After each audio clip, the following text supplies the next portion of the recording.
Hello everyone, welcome to the stream. Nice to see you people all here. I hope you had a good time and yeah, surprise, we have a stream today. Sorry for being so late as always. But yeah, it's very difficult if you just, like, I expected the trailer to maybe drop tomorrow and not today. So I was a bit surprised. I hope sound is good. Karl Kars Snark says, los geht's. Exactly.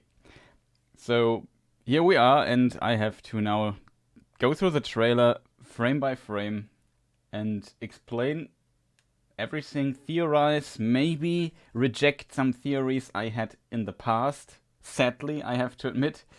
Yeah, we will have really a lot to unpack today. Not gonna lie. It's really hard to just express. Like, I'm really surprised that the trailer drops right now. Like, I was sitting here relaxing, watching a bit of StarCraft 2 action, and then suddenly somebody, my mod posts me the link to the new trailer. Like, oh no, I'm screwed now. Well, here we are. So I have to find out ways to present you the trailer in a somewhat okayish way. That in of itself makes things difficult, I would say. We'll find out. I also hope sound is good. I did not do a really proper sound check or anything, so as a result, it's always a bit unprepared. Even though I took some extra moment. I think my noise filter is not activated. Not sure if that sounds better for you or not. Let me just listen to myself for a brief moment, and so I can decide on that effect.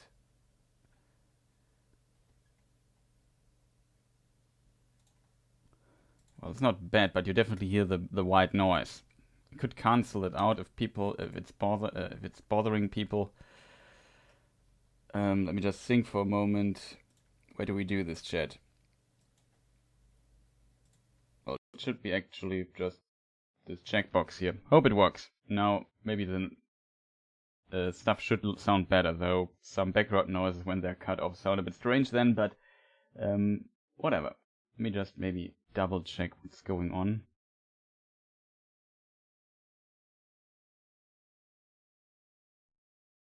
So, yeah, where do we start? I guess at the beginning of the trailer, huh? Was anybody else surprised by it?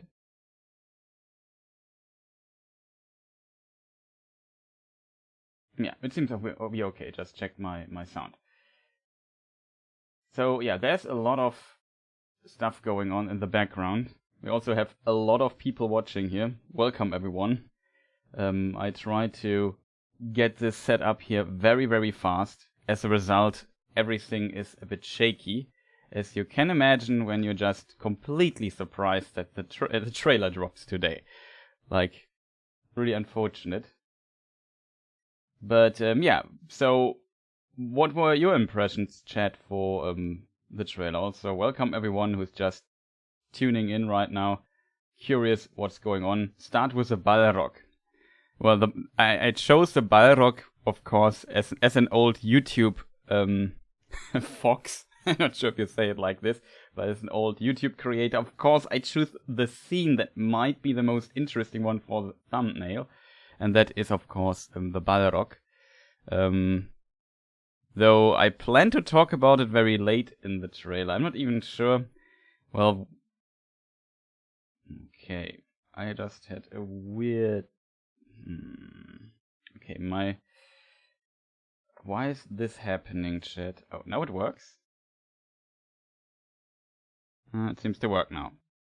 I have to do some stuff in the background. Like, technically, it's a bit difficult to show the trailer. Unfortunately, I did not get the trailer, like, in a decently high quality, so we have to deal with the YouTube quality. But we can skip through it frame by frame, and you don't have to see the YouTube stuff on it.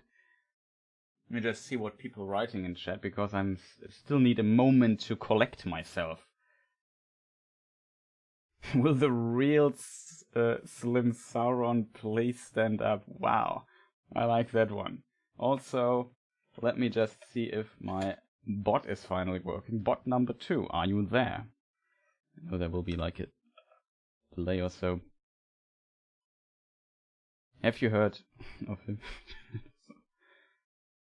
I'm bouncing back and forth between 3 different live streams.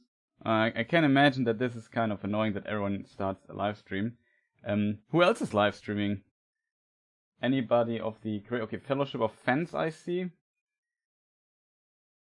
I was also invited by another streamer for another channel by on Sunday or so to go through it again. So Fellowship of Fans is streaming, I guess. So shoutouts to him as well.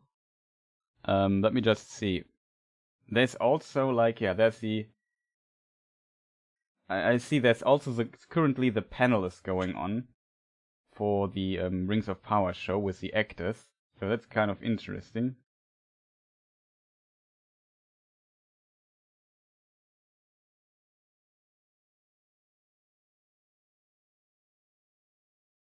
Okay, Kierdan is also back, that's good.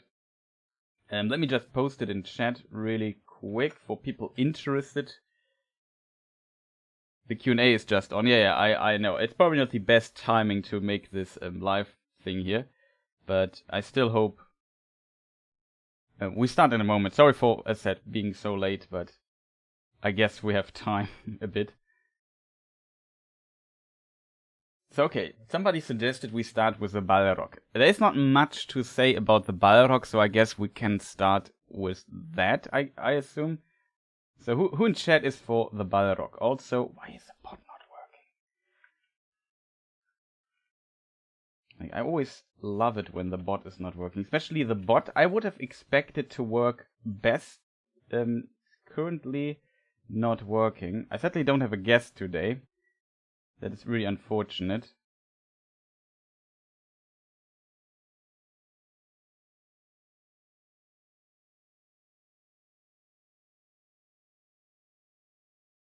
But yeah, I don't know, chat.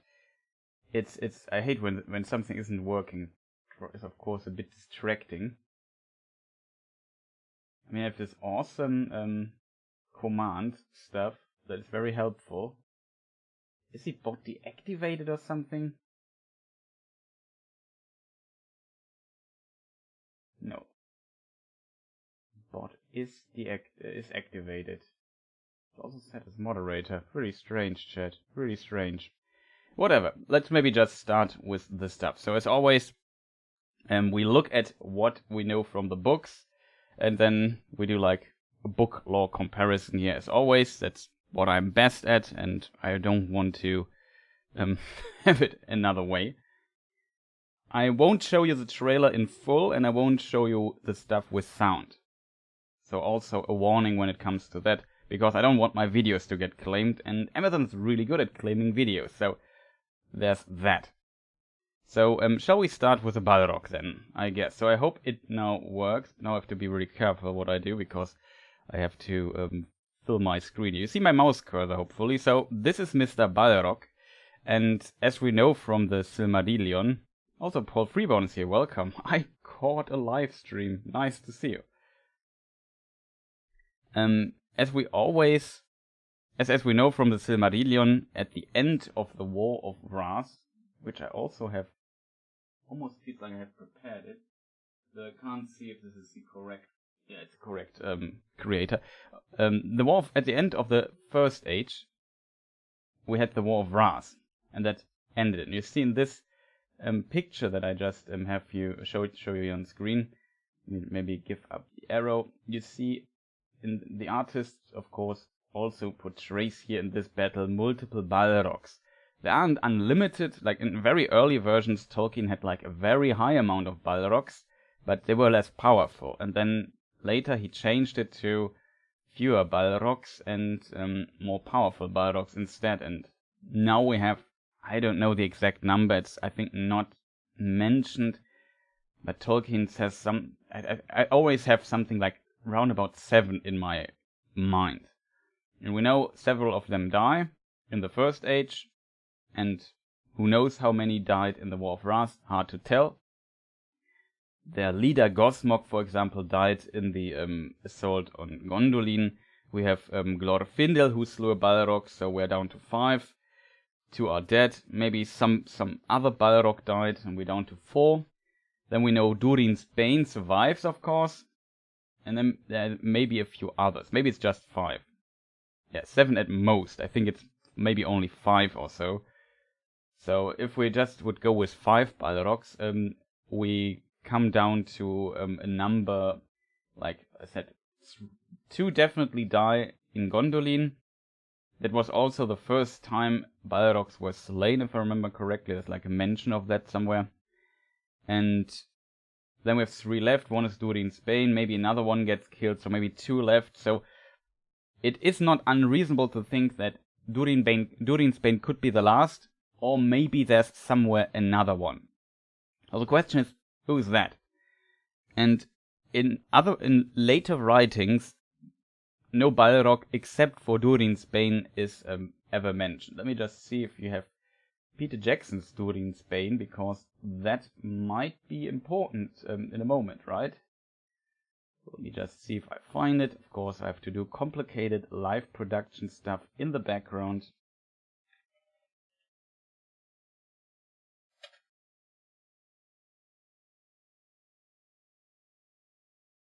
And of course, that's a really weird, I wouldn't call it a problem, but probability of my program here, of my Explorer of Windows, that is a bit annoying. Okay, so yeah, in Peter Jackson, the Balrog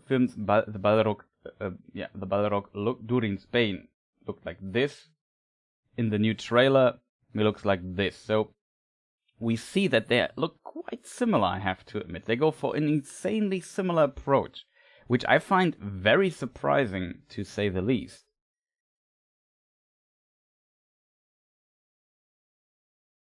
But yeah, in some interviews, the showrunners said something like, we want to tell, like, nothing that is Peter Jackson related, but something new. So it makes sense that they maybe also choose a complete new visual style.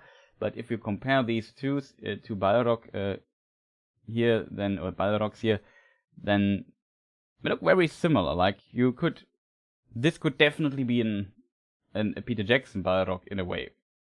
I have to admit, though, of course, it also depends on how this one is here shot, that this Balrog from 20 years ago still looks pretty good. I would even say it looks a bit better than the trailer teaser one. Maybe I can also give you like a little play here at the end. Here he is. He looks a bit different. And yeah, you definitely go, if you look at the smoke here in the background, it's almost like the smoke are wings, and that kind of fits the description where Tolkien also describes like a smoke shadow spreading like wings. And there's the old debate if Balrogs have wings. Hard to tell. I don't want to start this debate here. I would say most likely not, because they die very often falling down somewhere, or at least falling down somewhere quite a bit for having wings. That seems a bit strange to me. As a result, I would say it's unlikely. Maybe they have something like wings that can make them faster, but I wouldn't say that they are flying around. That seems not to be a thing. There's another reason for why they might not be able to fly, because in early versions of Tolkien's writings, there is a scene where, I think in the Book of Lost Tales it must be, where Melkor captures an eagle, and he wants to learn from the eagle the secret of flight. If his Balrogs would have the ability to fly, it would be strange that he wants to learn it from there. And some of these old versions are from the Book of Lost Tales, so it is a complicated topic. It's not the ultimate argument, but it's definitely an argument made for that. Another detail about the Balrogs is, of course, probably people are not really aware, but they are also spirit beings, Ainur, as Sauron, as Gandalf, Radagast, Saruman, the two Blue Wizards. All of them are spirit beings, and all of them are, like, I usually compare these spirit beings to angels, and the Maiar is a group of these Ainur that are of lower rank, and they're called Maiar, and the Balrogs are also Maiar. Also, interestingly, Tolkien never always uses Balrogs as plural, so Balrogs, basically an anglicized plural for the Balrogs. Though, for example, he also usually does this for, let's say, the 3 legendary gems, the Silmarilli. He often uses the plural Silmarils. But the plural of Balrog should be, I think, Belrug. Written, I can maybe write it in chat. I think it should be written like this. This should be the plural, the Elvish plural of Balrog. But Tolkien never uses it. In contrast, the plural Silmarilli is used by Tolkien here and there. So it's kind of strange, in my opinion, that the plural never, the Elven plurals never used, which seems insanely strange. I hope he doesn't have wings. I hope so too, but whatever. It's a long debate. Somebody says, and I agree with Harkin, the Peter Jackson Balrog looks better. I kind of have to agree. I don't know what it is, but I think it looks a bit better. But it maybe has to do with how this is shot. Like this shot is like more a mid-range shot, and this here is I would say, a close-up of the Balrog, and so you can focus more on the face, on the facial details, and as a result, he maybe looks a bit better. But I have to say, Peter Jackson's Balrog looks pretty impressive still, in my opinion. It's like one of my favorite screenshots also from Fellowship of the Rings.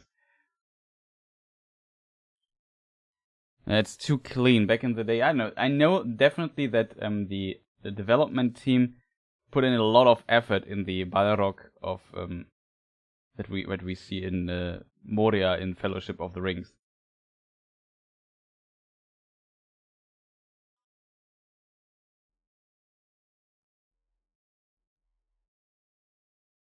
They don't need to have rings because dragons do. That's also a pretty good argument. Yeah, the Peter Jackson one has more weight to it.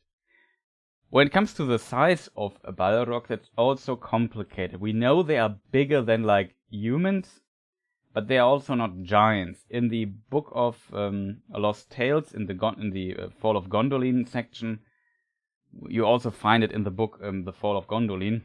There's a passage that describes them as twice as tall as an elf, but these are the old Balrogs and also the elves might have been smaller in comparison to the elf from Lord of the Rings. Book of Lost Tales, as I said, is a very early version that was written like in the developed 1916 to in the 1920s. So very, very early writing, much before, or many years before even The Hobbit was a thing. So very early Tolkien stuff, and so it's definitely hard to say. I would still say they are pretty tall, no giants, and they are described like, I don't know, they have flames coming out of their nostrils. I don't remember their size. I just mean the way they move, mobile. Yeah, I know what you mean. It was not. I did not mean your comment. I was just thinking about when we talk about their weightiness. Maybe it's an interesting topic to talk about the size of a Balrog. So it's hard to tell. They're definitely, I guess, a bit taller than an elf, taller than humans.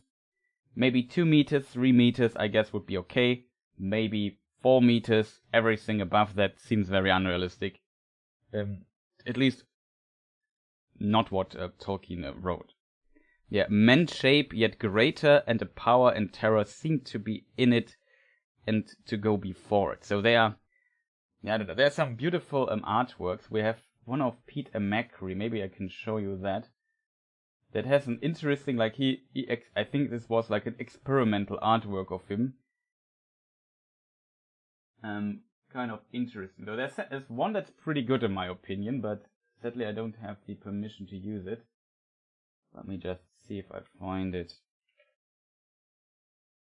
No. Oh, I just saw it.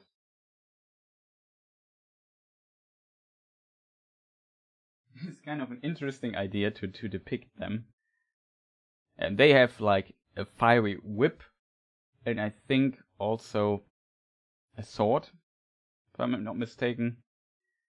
And yeah, somewhere in some version we have the phrase when they moved somewhere in winged speed. I always thought it's in the Silmarillion, but it's not, so it's maybe War of the Jewls or something. Maybe it's even one of the early books, I forgot. Yeah, exactly.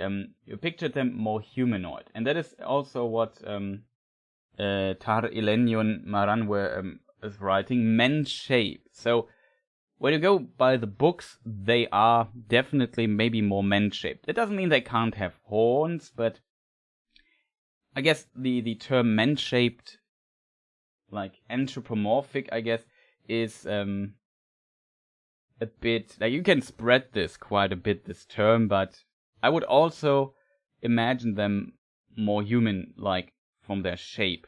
And then they are kind of black and a bit fiery in a way, and like there's fire and shadow around them, like, I don't know.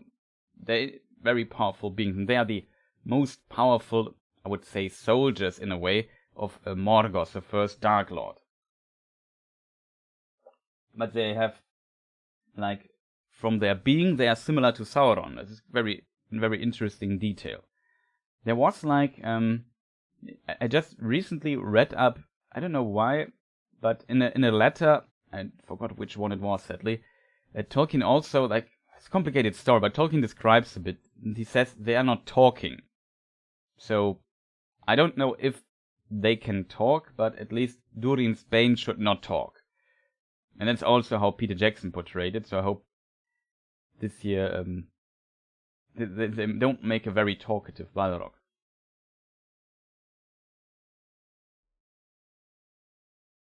Yeah, Peter Jackson's one is Peter Jackson's Balrog is a bit reminiscent of, like, let me see if I can bring it back on screen.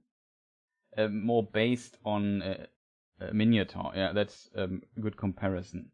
Minotaur? How is this pronounced? Whatever, you know what I mean. Interestingly, in Shadow of War we also see a Balrog, and he has like a helmet. And in very early versions of, like from the Book of Lost Tales, I think it was, there also, at least one of the Balrogs are described as having, well, I think it was one, that he has a helmet, something like that. So, seeing a Balrog wearing something like armor can make somewhat sense, I would assume.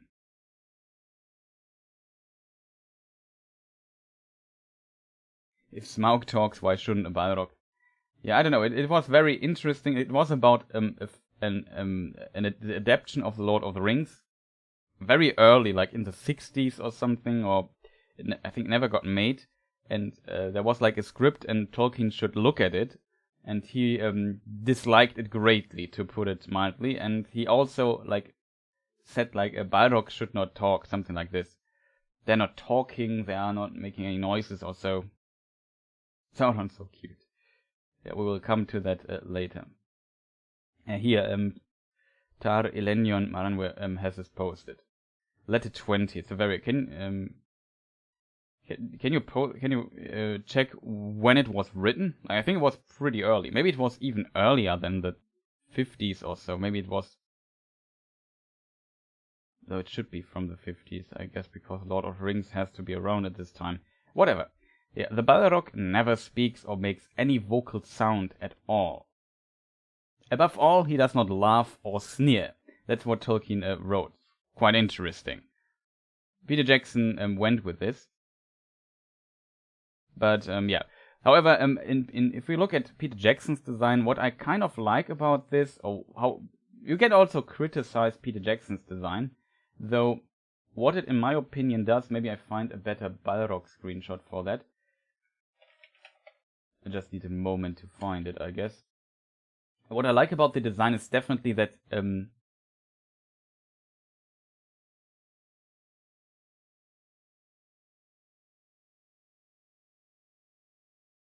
just confused with my search results here. What I like about it is definitely the fact that Peter Jackson chose a demonic form for the Balrog to visually communicate what the Balrog is. Like, it's an ancient evil, long forgotten, and it's extremely powerful and mighty, and has to do with shadow and flame in a way. And that is, I think, exactly what he manages to achieve with this. Like, I don't know, I don't have a much better one than this here on the bridge with Gandalf. And this communicates it pretty well without the audience knowing what a Balrog is exactly. You can, of course, talk about, yeah, he's also a Maiar. Then you have to explain, what is a Maiar? It's an Ainur. An Ainur is a spirit being like an angel. And a Maiar is a group that is of lower rank, and then there are the Valar of higher rank, and Balrogs are basically Maiar of the former Valar Morgoth, or Melkor as he was called. That's a very long explanation already, with a lot of names dropping. And with a lot of names that I have to drop, and then I have to explain those further. It's really complicated to really compress what a Balrog is exactly. But you can, of course, just show him, and this tells us more what's going on with this. Yeah, also, apparently, Melkor and Ungoliant were seen in exclusive footage at Comic-Con. I've only seen like a screenshot of that. Maybe I can bring this screenshot to life. On screen, I wanted to say. Let me just see if I find it. F1, I have to abuse the one my moderator made, maybe.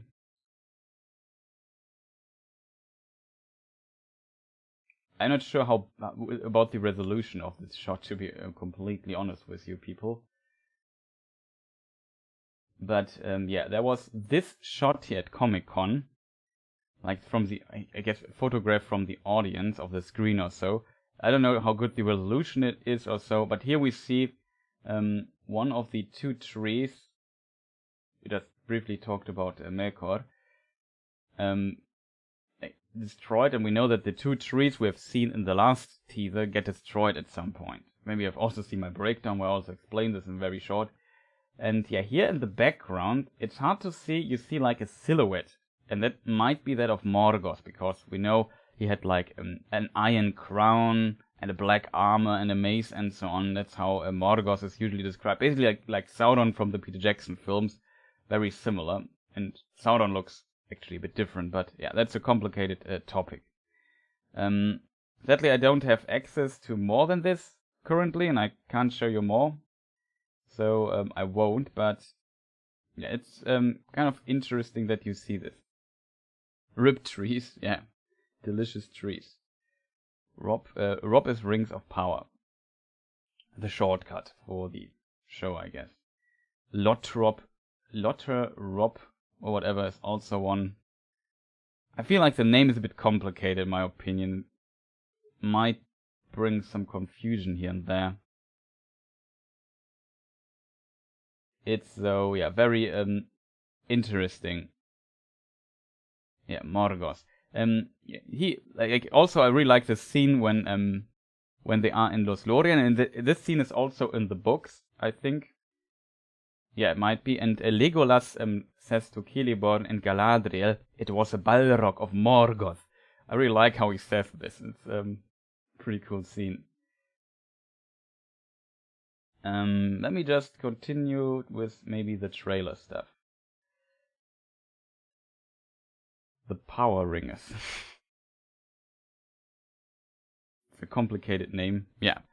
So I think, did we cover everything about the Balrog? So they first appear in the First Age, not only in the War of Wrath, they are around since forever because they are spirit beings in a way. And yeah, these spirit beings are very powerful. Compare it to Sauron, compare it to Morgoth and so on. The leader of the Balrogs was called Gothmog. And we know the name Gothmog, for example, from this white orc in the Peter Jackson films. That is like a commander of the orcs or so. Yeah, and the leader of the Balrogs also had this name. and was really powerful, and he was killed by Ecthelion, friend of Glorfindel, and Glorfindel later killed another one. Ecthelion died though in the process of killing Gothmog. In Gondolin that was. Fall of Gondolin also. And there's a book, though it's not like the Children of Húrin, where you have more like one story that's now more put together in comparison to, maybe I have an artwork of Ecthelion, because I never show the artwork of Ecthelion. Who could have made an artwork of Ecthelion? Maybe Jenny Dolphin. Maybe Sara Morello.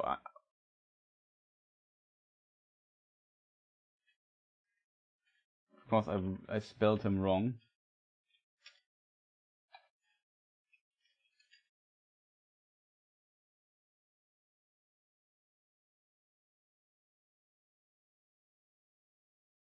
Both of them made one. That's pretty awesome. Question is, which one will I show here? Maybe I show this. It's a very old one of Sara Morello. We'll show this one. I like it. Still like it kind of a lot because it has some interesting details in it. Yeah, he slew a Balrog, the person with the flute. I think recorder? No, it's not a recorder. It's a flute. And yeah, Ecthelion was known for his music and also for slaying Balrog. So he played music and then he went on slaying Balrog. That's basically his thing. And he was one. I think his house was the House of the Fountain, if I remember correctly. One of the houses of Gondolin, and he plays to, I assume this year, the woman is Arizel, and next to her is Maglor. Yeah, Maglor, her son. And Arizel is the sister of the king of Gondolin, of Turgon. That's Turgon's sister. There's also another one by Jenny Dolphin. Maybe I can show you that as well, because we always want to celebrate the fantastic art of some great artists. Just have to spell Ecthelion right again. I think I managed. It's a very small artwork, so it might be a bit stretched, because I think it just make a small picture. Maybe it's part of a bigger one, but I also kind of like it. Here we see the blonde one is Glorfindel, and the black-haired elf is Ecthelion. Hard to say word, because it's written E-C-T-H, like Ek and then Thelion. Yeah, Lord of the Fountain. Exactly, and he was like very important, had also high status in Gondolin. So yeah, that's in of itself pretty awesome. He killed, and both of them are Balrog Slayer. They both slew a Balrog. So very curious. However, if we now come back to the Rings of Power show, I think yeah,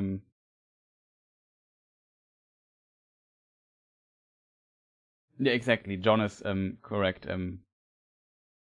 It's described that he has like it's described during Sven as having shadows stretch out, and then we have the important word like wings. Not that they are wings, but it is like wings. And there's another mention of wings in the books that makes this a bit complicated. Lord of the Ecthelion, Lord of the Spreadsheet. Okay, we have some. At least the humor in chat is great today. Yeah, he tied with a Balrog because he died himself. Like, he pushed him into a fountain, I think, and then both drowned. So it seems Balrog can drown, which is interesting. That is also it has a very interesting detail in it, because water is the one of the elements of the world of Tolkien that is almost free or completely free of Morgoth's evil power. So it has like a cleansing ability in a way, so it's kind of ironic that the Balrog gets slain. So it seems like Balrogs don't like water that much. And Morgoth and his forces usually avoid water. We might come to that later as well. Didn't they interview? Yeah, I think the interview and the Comic-Con panel is going on in background currently. In the background, I should say. It's already over. It seems here on my side.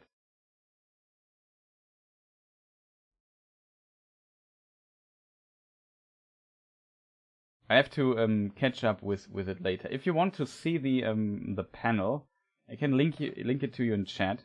That's the panel, the live Q&A with the actors. If you are interested, I have to be really careful with this with my tab thing here, because you see it as well. That's unfortunate because I have to basically stream my main screen to give you the overview here. So now we talked about an hour almost about introduction and technical problems and Balrogs. So I would say we move on, chat. Are we? Did I forget to mention something important? So this was a brief overview with, I would say, almost everything we know about Balrogs. There's maybe one detail I want to mention about Balrogs, and that is we talked about this other screenshot there, where we see the destruction of the two trees and potentially the silhouette of Morgoth in the background. My moderator made a very, very convincing sketch of that, which I also would like to share. I hope he's not angry with me. But look at this. It's beautiful. It's art. But this basically shows where the silhouette is in comparison to the other shot. It's kind of cute in my opinion. Shout outs to my moderator. Really, really nice. Especially he posted the picture to me so I can show it to you on stream.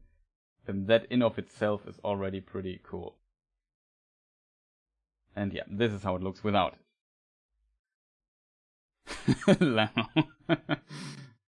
Exactly. Oh, Clueless Fangirl is here. Prepare. This will be a long one. Yeah, this will be a long stream. Hope you're doing well, Helen, in this warm days in Germany. So, yeah, where do we go next from here, chat? I wanted to mention something. Yeah, the destruction of the two trees. Now let me catch my thought again. There is also the mention that like the two trees of Valinor were destroyed by Morgoth, or Melkor as he was called at this time. You posted the video to me. Okay, maybe I have to check Discord in a moment. Can I do this? Yeah, I can do this now in the background. Ah, that is interesting. I've no clue how I should get this into stream, but I figure something out.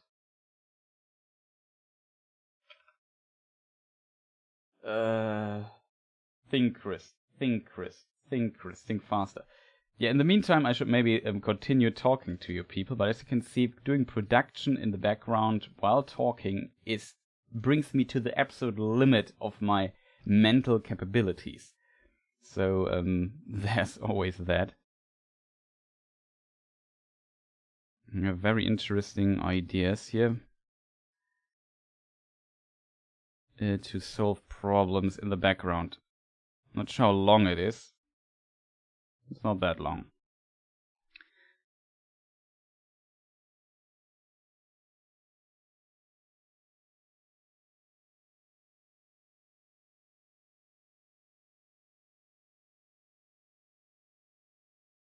I'm not sure if I can show this to you though.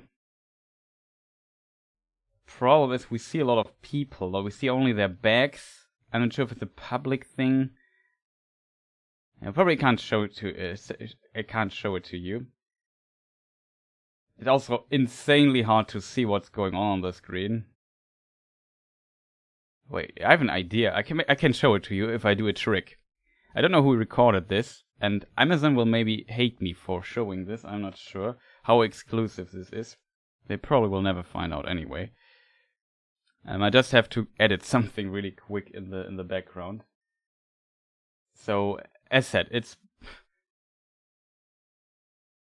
the producer smoked too much pipe weed. Yeah, that is also a suggestion. I could imagine that might have been the case. Let me just do some editing here really quick in the background, which of course makes this even more difficult.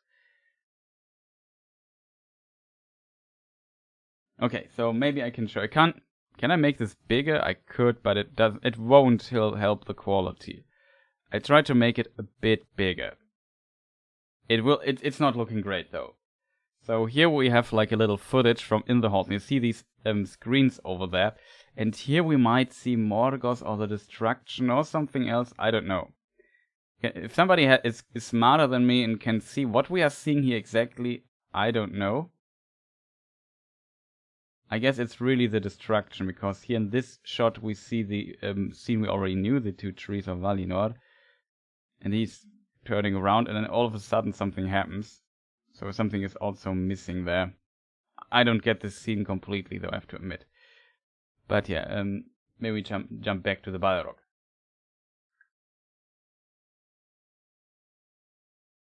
So really strange. So yeah, it seems Ungoliant will be shown, and this is a point I wanted to make like 5 minutes ago. When the two trees were destroyed by not only by Morgoth but also by Shelob's mother Ungoliant, which is like Shelob was like Ungoliant bred with lesser spiders. As a result, the children of Shelob, like the children of Ungoliant, are, I would say, mostly spiders. So Shelob is kind of a spider, with a very huge one with kind of powers and maybe some weird abilities, I would argue. However, Ungoliant was a complete different beast. She was not a spider. She was an entity that took the form of a spider. It's not clear if she's also considered an Ainu, so one of these spirit beings, I would assume, because spirit beings that bound to Arda take a physical form then, and so on and so forth. And SDCC, welcome. And yeah, Ungoliant came, it's described, she came outside of the world into the world and took the form of a spider. And I always imagine her a bit like an entity that is basically darkness in a way. And darkness that devours everything. Like, if you turn off the light in your room, suddenly the darkness instantly appears and everything is dark. Like, it eats everything you are seeing, if that makes sense. Somewhat like a black hole she is. And she devours the two trees, or the liquid out of the two trees, in her spider form. And then she grows very powerful. And then they leave the west continent Aman, which I of course always forgot. So if you're curious where these two trees are standing, this is the west continent Aman, Middle Earth is in the middle. Then in the south we have the Dark Lands, I think, and then we have the this weird east continent there on the other side. And in Aman the two trees stand. They went there, destroyed the trees. Morgoth stole the Silmarillion, slew the king of the Noldor elves, and then both of them left. And Ungoliant had the power to create a net of darkness around them. And not even the vision of the king of the Valar, the elder king, the king of the world, of Arda, basically, the leader of the Valar, one of the most powerful beings. So Morgoth is actually the most powerful Valar, but it's a different story. And interestingly, Morgoth is the brother of Manwë, of this powerful being, and Manwë could not pierce with his vision through this web of darkness, and they managed to return to Middle Earth, where where Morgoth had his fortress Angband. And Angband is hard to tell. In theory, Angband is here, I would assume. Maybe a bit more. It's north of Beleriand, somewhere. And it's more underground. And he went there, and then on their way back, like, Shelob wanted to devour also. She grew in size because she devoured the two trees, which are really powerful. Like, they are not just two trees that glow. They have a mythologic meaning, and the light of them also empowers, for example, the elves. They are blessed and very special in a way. And she devoured those, and she grew in power. And she then wanted to ask Melkor to give her the Silmarillion so she can devour them as well. And Melkor, or Morgoth as he was called then, because he got cursed by Fëanor, who created these three powerful gems. the Silmarillion. And let me just see if I have a good image of the Silmarillion. Of course I don't have it available here. I don't have a good image of one of the Silmarillion, sadly. So I always use the image of the Nauglamir, in case people wonder. Like the Nauglamir is a necklace, and the big stone in this necklace is one of the Silmarillion.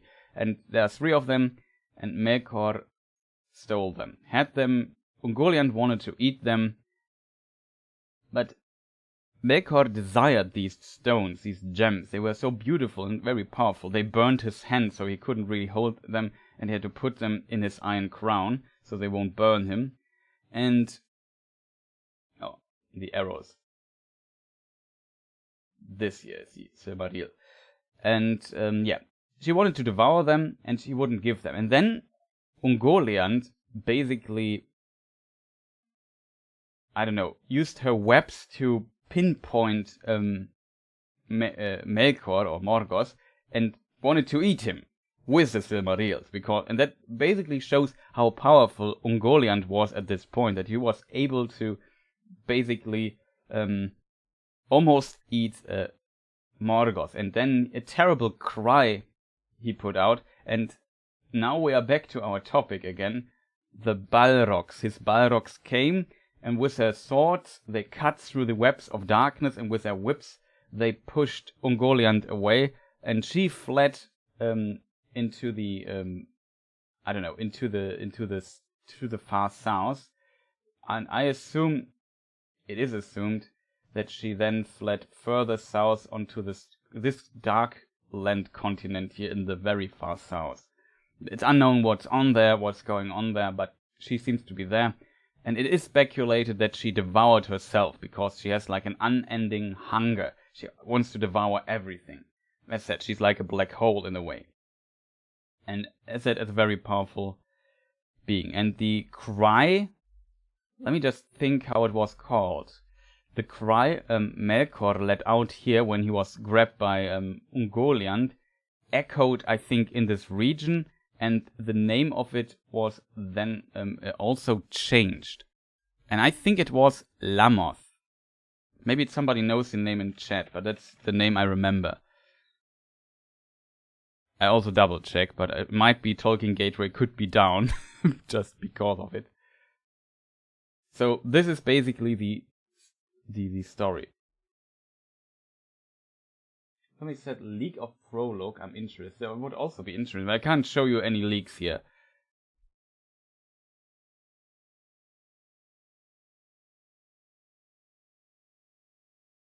Lamos, I was right. Okay, good. So Tolkien Gateway seems to be down because I guess everyone in the world wants to know what's going on currently.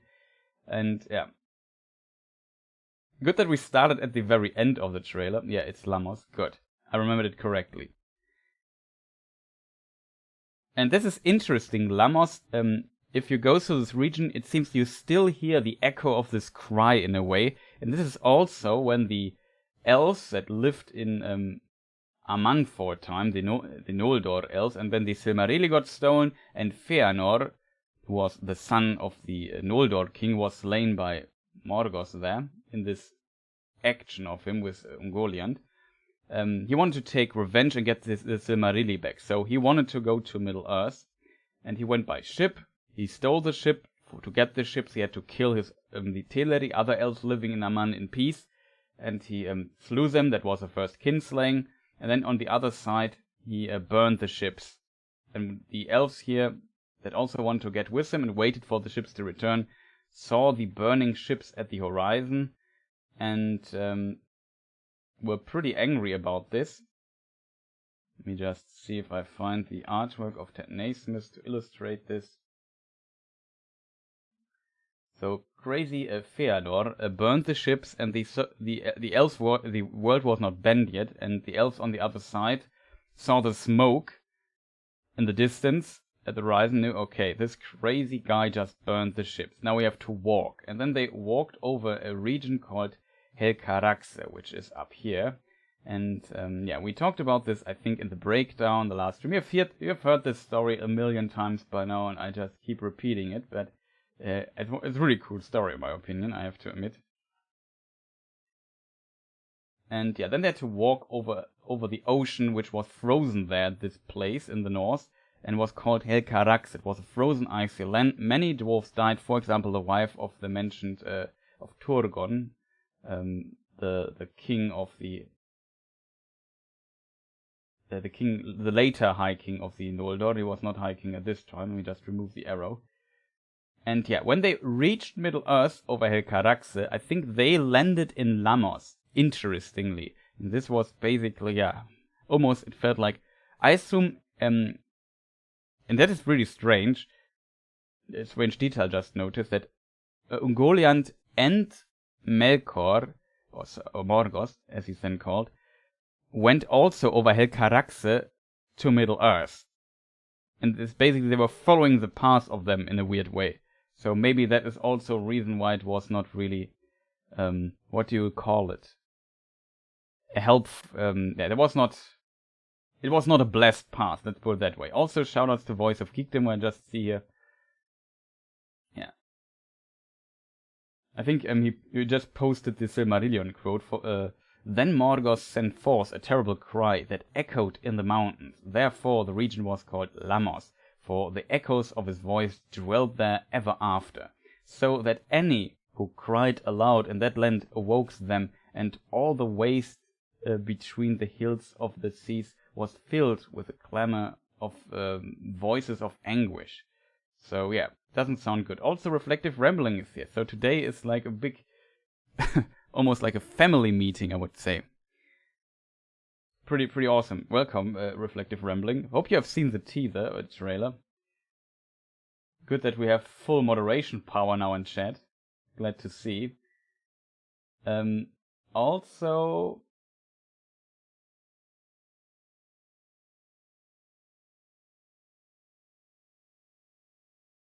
oh, cool. Somebody just messaged me the leaked footage. We're of course always very careful with stuff, but yeah, kind of interesting.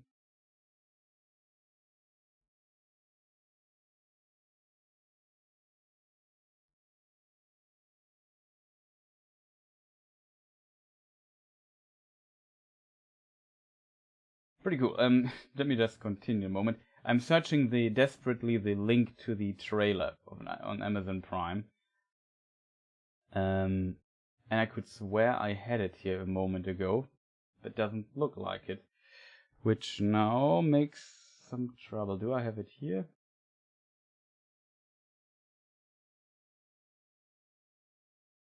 Kieran, can you post the link, the YouTube link to the trailer, just that we have it? Maybe Mr. Bot is working. That would be awesome.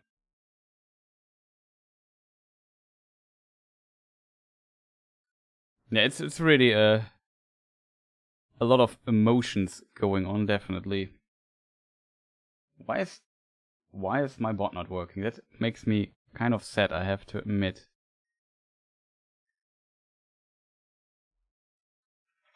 Okay, I found the link, finally. I don't know why it's not. Okay, you also posted it. Okay, we're equally fast. That's impressive.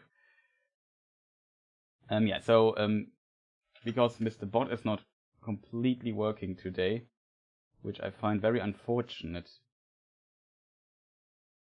Unfortunate is the wrong word. It's really it's not a problem, but I would love to just people could like put exclamation mark source in the chat and would get the trailer. So it might work if I do this over the other bot.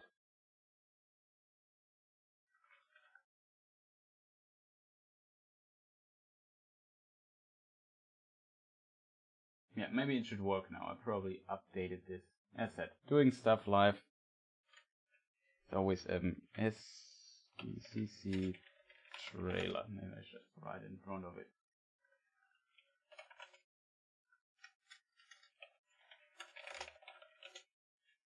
So people can watch it in case people want to see the link or watch along or so. Probably always good to have it.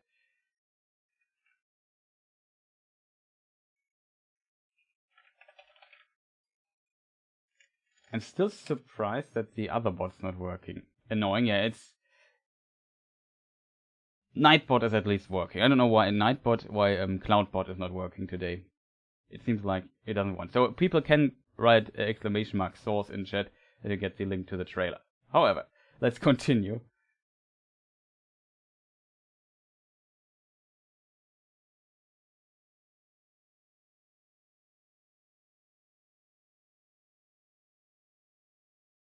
Yeah, the Nightbot is working. I don't know why Cloudbot isn't working. Complicated topic. So let's maybe move on because we have a lot to discuss today still. And we haven't even scratched the surface, I feel.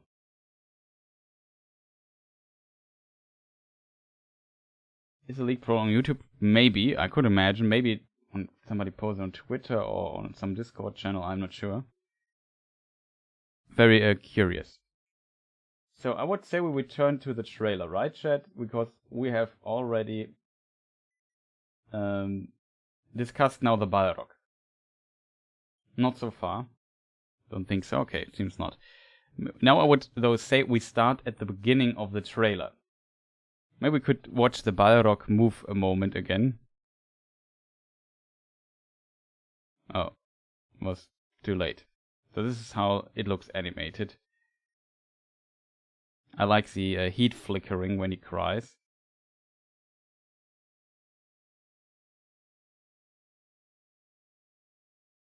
That was all. The heat flickering was already in Peter Jackson's Balrog, by the way.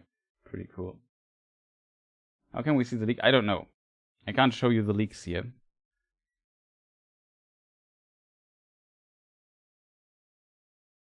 So yeah, let's continue with this picture. This is a very interesting one because I instantly thought of a work of again, Ted Naismith. Is Ted Naismith involved in the show in some way or so? Because I don't know, I get so many Ted Naismith vibes here and there.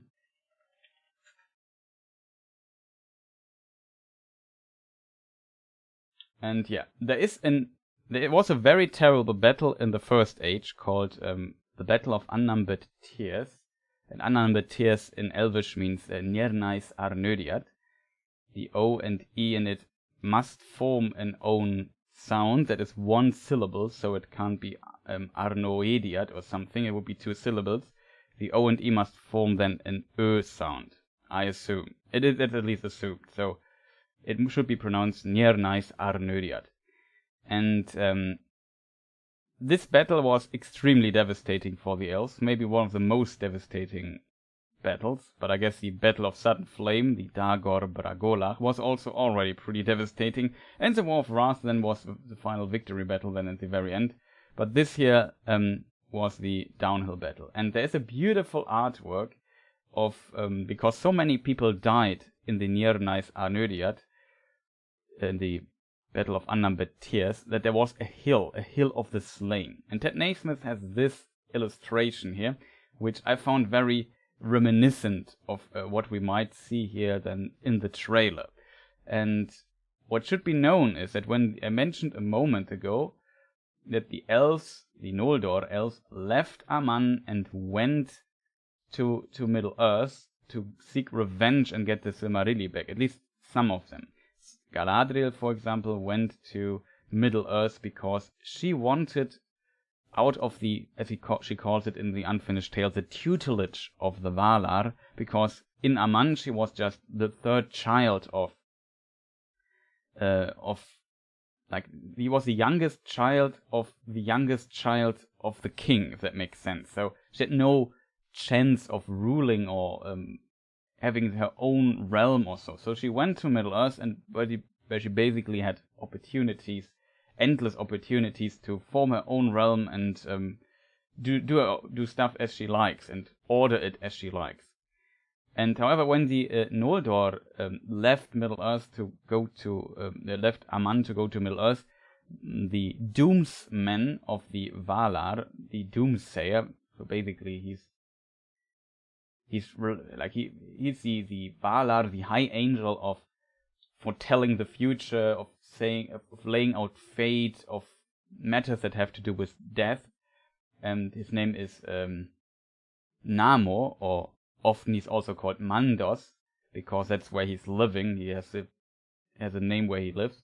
And Mandos had made a prophecy. And in this prophecy, he says, if you go to Middle-earth, basically, that's a very bad idea. We don't recommend doing this. If you do so, you will have tears unnumbered. And this is, of course, the battle that was called like this, probably in reflection of this particular doom, because it was very devastating for the Noldor to go there. As we will see later in the trailer, Galadriel lost all her brothers, though her 2 brothers died in the battle before the Nirnais Arnödiad, in a battle before that, in the Dagor Bragolach, the Battle of Sudden Flame. And her other brother died in Tolsirion. I have a beautiful First Age map. Tolsirion, I can't hit it because it's so small here for me on my screen, but it's roundabout, it's in a river, and there's a small island in the middle of this river, and that is Tolsirion. And there's a tower on it, and Sauron occupied it at one point, and he captured Beren and Finrod, her brother, and there Finrod was killed defending Beren, because he was in the debt of Beren's father, and he died in the process, and Beren survived in the end, and as a result, yeah, he simply died there as a result, and Beren could survive. And then the story of Beren and Luthien could continue. And then Luthien came there and defeated Sauron with Huan, and Huan is a dog, like a hound, a very special one, a very powerful one. And Sauron transforms into all kinds of things, and at the end he loses, and has to flee and gives control over the tower to Luthien, and she can then break it and free Beren. But sadly, Finrod, the brother of Galadriel, is slain there and dies. He's re-embodied though in Numenor, on the west continent. When elves die, they get re-embodied and can live again when they are, especially if they were good elves, in the halls of Mandos first, and then they get a new body. And he lives there with his girlfriend, you could say. Amaria is her name? What is her name? Amarian? I forgot the name. Something with an A, right? It has Mar in it. Maybe somebody in chat knows the name of the girlfriend of Finrod. Maybe I remember the name wrong. Too many names. Like, what was her name? Maybe I'm just mixing names up now. But I think it was something like that. It's not. I think the name is not even mentioned in the Silmarillion. However, yeah. So this references this, and Finrod, of course, still is alive. He's re-embodied then, and Galadriel is left alone in Middle-earth. And she knows, probably she will see Amaria. Okay, it is Amaria. Good that I remembered it correctly somewhat. There's a bit of delay in chat.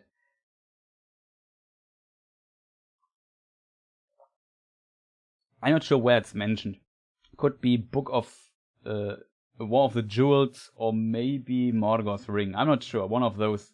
I think it's mentioned that they he's re-embodied and they live then in Aman together now and have a good time there, hopefully.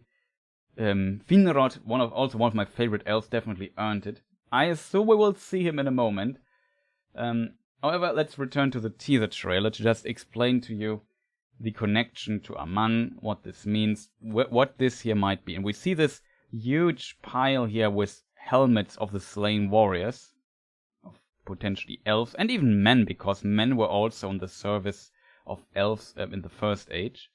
And Galadriel maybe puts there the helmet of her brother there, and places it on this, and we see this absolutely massive pile of helmets, and that give you an idea of how many elves there might have been slain in this battle. And we see also a wasteland in the background. Like, Beleriand was actually a very beautiful place once, but due to centuries of war there and terrible things happening there, we see all the death. Interestingly, if we could consider that if you look at the trees, maybe fire was involved. So maybe this is after the Dagor Bragolach. Or maybe they fuse a bit the lore together, and this is like a mixture of the Nirnais Arnödiad and the Dagor Bragolach. I'm not sure. We had in the last teaser trailer, if you remember, let me see if I find the scene here. We speculated about, on the last main teaser as it's called, we speculated that this here might be in the Dagor Bragolach. I have to, potentially, the new teaser gives us information that this is maybe not correct, but it's very reminiscent, at least, of this. And yeah, we speculated about it because in this battle, in the Battle of Sudden Flame, Galadriel lost two brothers. She lost Aignor and Angrod, were the other brothers called. And Finrod, as said, died later. She had 3 brothers. And interestingly, in older versions, stuff happened. However, like, did they show Ancalagon? That's a good question. I was curious about this too. However, Ancalagon would be War of Wrath, at the very end. Ancalagon the Black is like one of the most powerful dragons.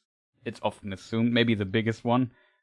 Though you can interpret this differently. Let's not go into discussing the size of Ancalagon here. But yeah, definitely, I found this already an impressive shot. We also see like an elven banner here. Hard to see. I have to I downloaded the video, by the way, from YouTube. Rip Aignor. Yeah, my moderator on Discord is called Andres, and that is, of course, the lover of Aignor. I always want to say Angrod, but I think Angrod was the other one.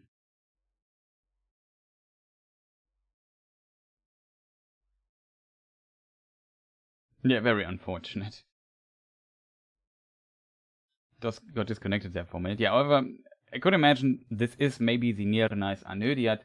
Maybe it is the aftermath of the Battle of Sudden Flame or so. It's really hard to tell what this here scene means exactly.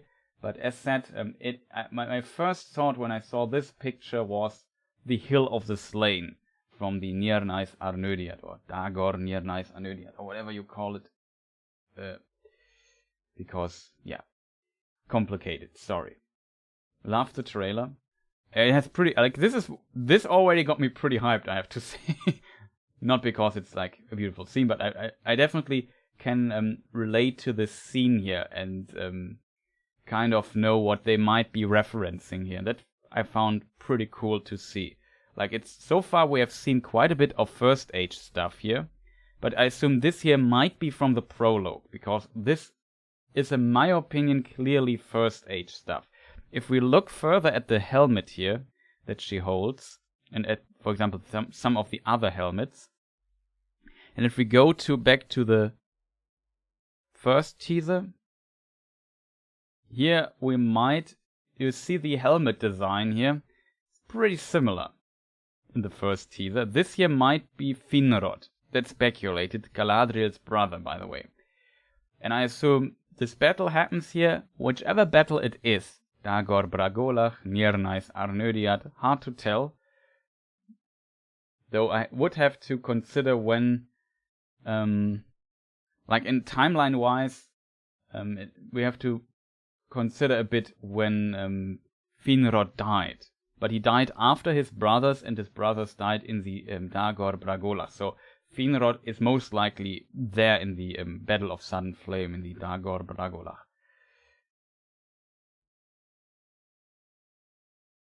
The hill should have been much, much higher. Yeah, for sure. The hill could have been much higher. Still, like, it's still pretty big in my opinion. And we don't see the corpses, just the helmets. And as said, the helmet design, that was a point, is there. And I don't know. You could make it bigger, but if you do it, I don't know. It's still kind of impressive. Like, this shot definitely, I assume it won't be explained much. It's just in the prologue, and it just should give the viewer a very quick impression of the losses of life in all these battles of the past. Yeah. In the Near Nice Arnödiat, Finrod already was dead already. You are right. But in the Dagor Bragolach, he would be alive, I think. And as said, they might ignore the timeline from the film's perspective. It's even possible, and that is a theory. I don't know if they really explain here quite a bit, but my theory could also be that they combine this, the Dagor Bragolach and the Near Nice Arnödiat in a way. Like I don't know. Just a theory of mine. And I don't think we will see that much of it, and it's just like really a prologue that explains us a bit what happened in the first age in like a big flashback, right? That's also an interesting idea that they do the flashbacks through the Palantir, because the Palantir allows you to see different places, and I think there's a mention that you can also see different times with it. I would have to look up the exact quote for that, but there is one somewhere.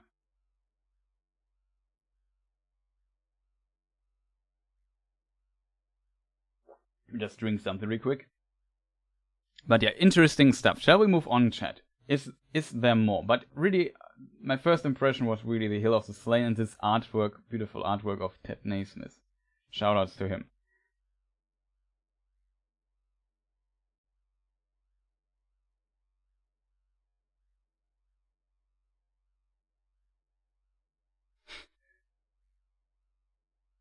Is Sauron going to rap at some point? Interesting point in this regard. I talked about the death of Finrod, and as said, he was killed by Sauron or his werewolves.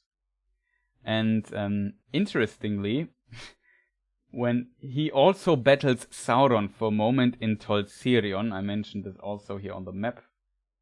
Where is it? Somewhere up here. And they had like words in Tolkien's universe, and also music has power. Like the universe was created out of music, and often words have power if spoken with authority. And they had like some say they had like rap battle because it's basically described that Finrod and Sauron competed or fought each other using powerful songs, something like that. So it's kind of fitting, I guess, but I think you're like we come to that later. They had a rap battle, exactly.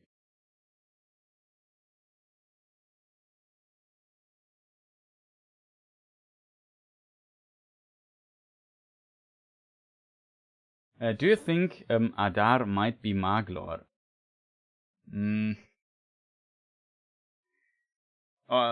No. Like, impossible in the show? I would argue, though...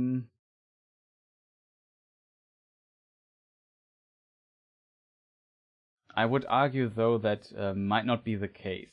Like, Maglor is... like we have discussed in the previous teaser trailer, I almost found it instantly. We discussed in the breakdown that this here might be. We also have this scene in this in the other trailer. This is the old trailer. We see potentially the sons of Feanor taking their oath, and one of the sons of Feanor, I mentioned at the beginning, that was a guy who made these gems, the Silmarillion, and Feanor swore an oath with his 7 sons to retrieve the Silmarillion. And one of his 7 sons was Maglor. That was his second oldest son, and one of the few sons who lived longest of them. And in the Silmarillion, at the end, they through many terrible deeds, they reached their goal. They reached their goal that they retrieved the 2 of the remaining Silmarillion of the 3. Only not all of them, at least, though somewhat. And because they did so many evil deeds, and the Silmarillion, these gems had also the lights of the 2 trees in them, and the trees were destroyed. So you can imagine, if something is missing that is very powerful, but there's like an artifact of it left, this artifact becomes insanely powerful and valuable. So That was the case for the Silmarilli. They were basically, I don't know, the one ring of the First Age in a way, just as 3 gems. Though in their nature completely different. The One Ring was created by evil, by Sauron, and the Silmarilli were created by Fëanor, who was, at least at the beginning, a good guy. And he had no evil intentions with it. He just made his masterpiece by trapping the light of the 2 trees in these gems, and they were then later also blessed by the Valar. And everybody, and if somebody evil touched a Silmaril, he was burned by it. And even Melkor could not hold, or Morgoth could not hold the Silmarilli in his hand, he would have gotten burned. And due to these many evil deeds of the sons of Fëanor, there were 3 kingslayings, and kingslayings where they slew their own kin, their elves, and they were sometimes even distantly. Well, were they related to them? Well, the sons of Fëanor were not related directly, but their half brothers, for example, married, like the father of Galadriel married a Teler elf, and they were slain and so on. Whatever, they were definitely somewhat related. And they slew them just to retrieve or to get the Silmarilli back. And in the end, when they stole them from Eonwe and his camp, and even slew the guards there, which I assume were elven guards, by the way, they stole them out of this camp. It's so complicated to explain. Maybe I should say, after the War of Wrath, Morgoth was defeated. Before he was defeated, Beren and Luthien, 2 legendary heroes of the First Age. Beren was a man, Luthien was an elf and half Maiar, actually. They retrieved one of the Silmarilli, and that got in the hand through many ways. At the end, it landed in the sky on a ship of and the father of Elrond basically got it, and he's having it in the sky. He has a flying ship. Eärendil, the father of Elrond, has a flying ship, and he has the Silmarillion. You see him as a star in the sky. And the other 2 were still in the crown of Melkor. And when Melkor was defeated, or Morgoth, as he's then called, the Valar, or the Maiar, the forces of good retrieved the remaining 2 Silmarilli. And then the sons of Fëanor sneaked into the camp of those and stole the remaining 2 Silmarilli. And they were burned by the Silmarilli and couldn't endure having them.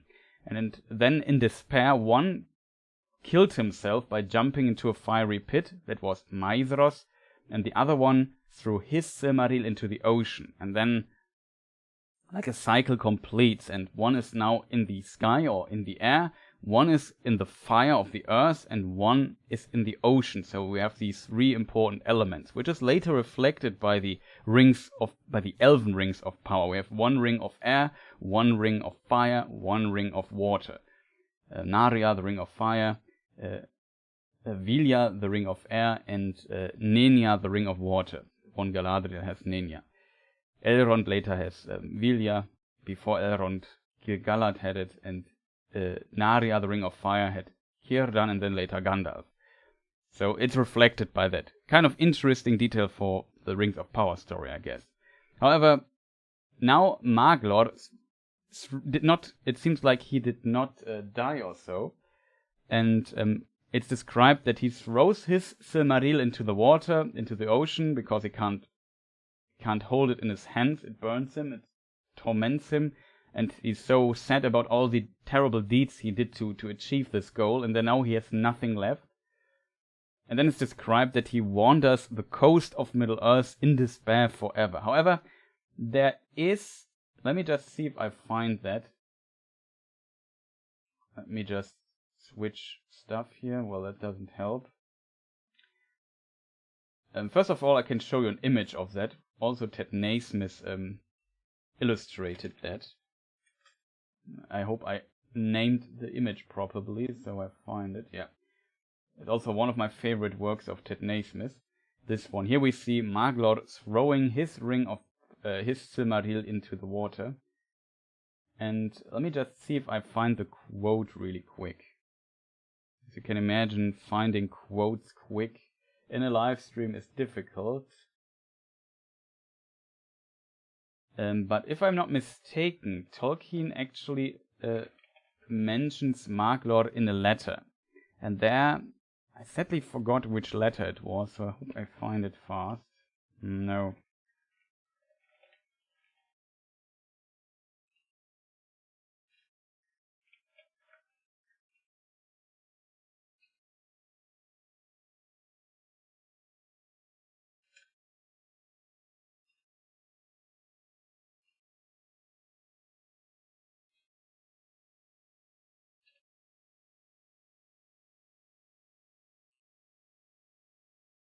Nope, I don't find it, sadly.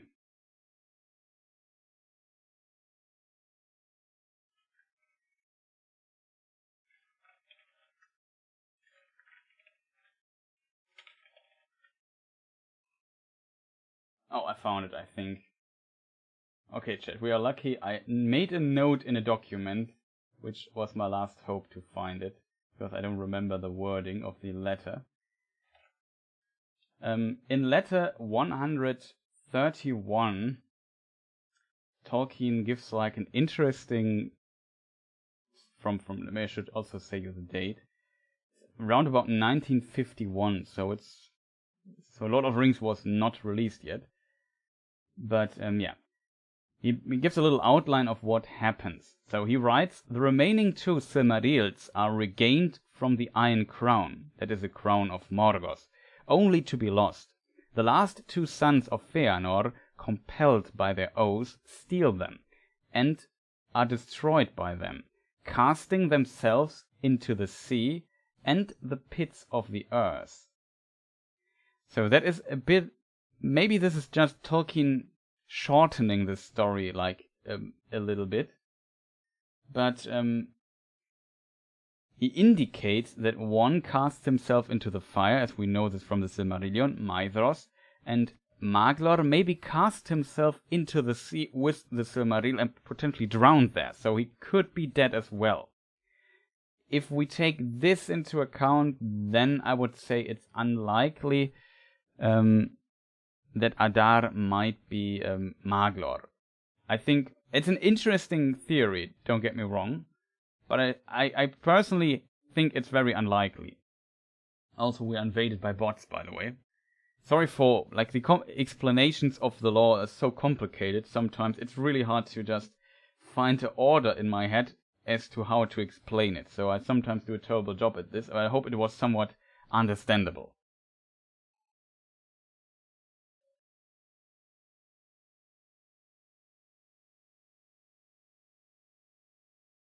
It sounds like he changed his mind about Maglor. Possible. Definitely possible, but this probably would need further research. I'm not sure when the text we know from the Silmarillion, when it was written. The text from the Silmarillion when it was written in comparison to when the text from this letter was written.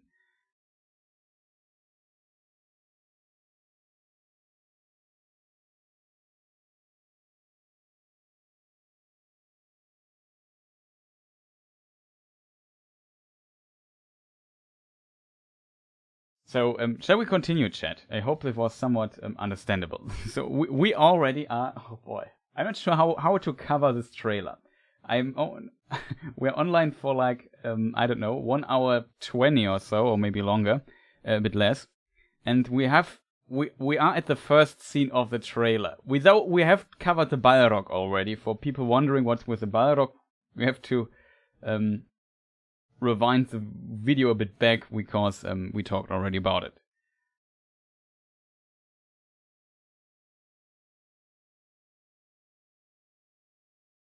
But yeah, shall we move on, chat? Probably a good idea because we have a lot to discuss today. A lot.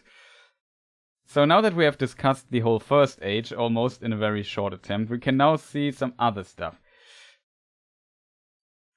So I don't know. I would like to end the stream in a reasonable amount of time. I have a bad feeling. On to frame 4, exactly.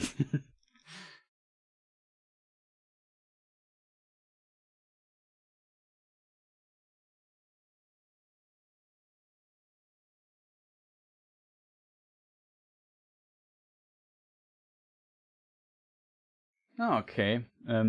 Ta Elenion Maranwe Right, the later text is this one. Maelstrom and Maglor, last surviving sons of Feanor, seize the Silmarils. Maelstrom perishes. The Silmarils are lost in the sea, in fire and sea. Can't read.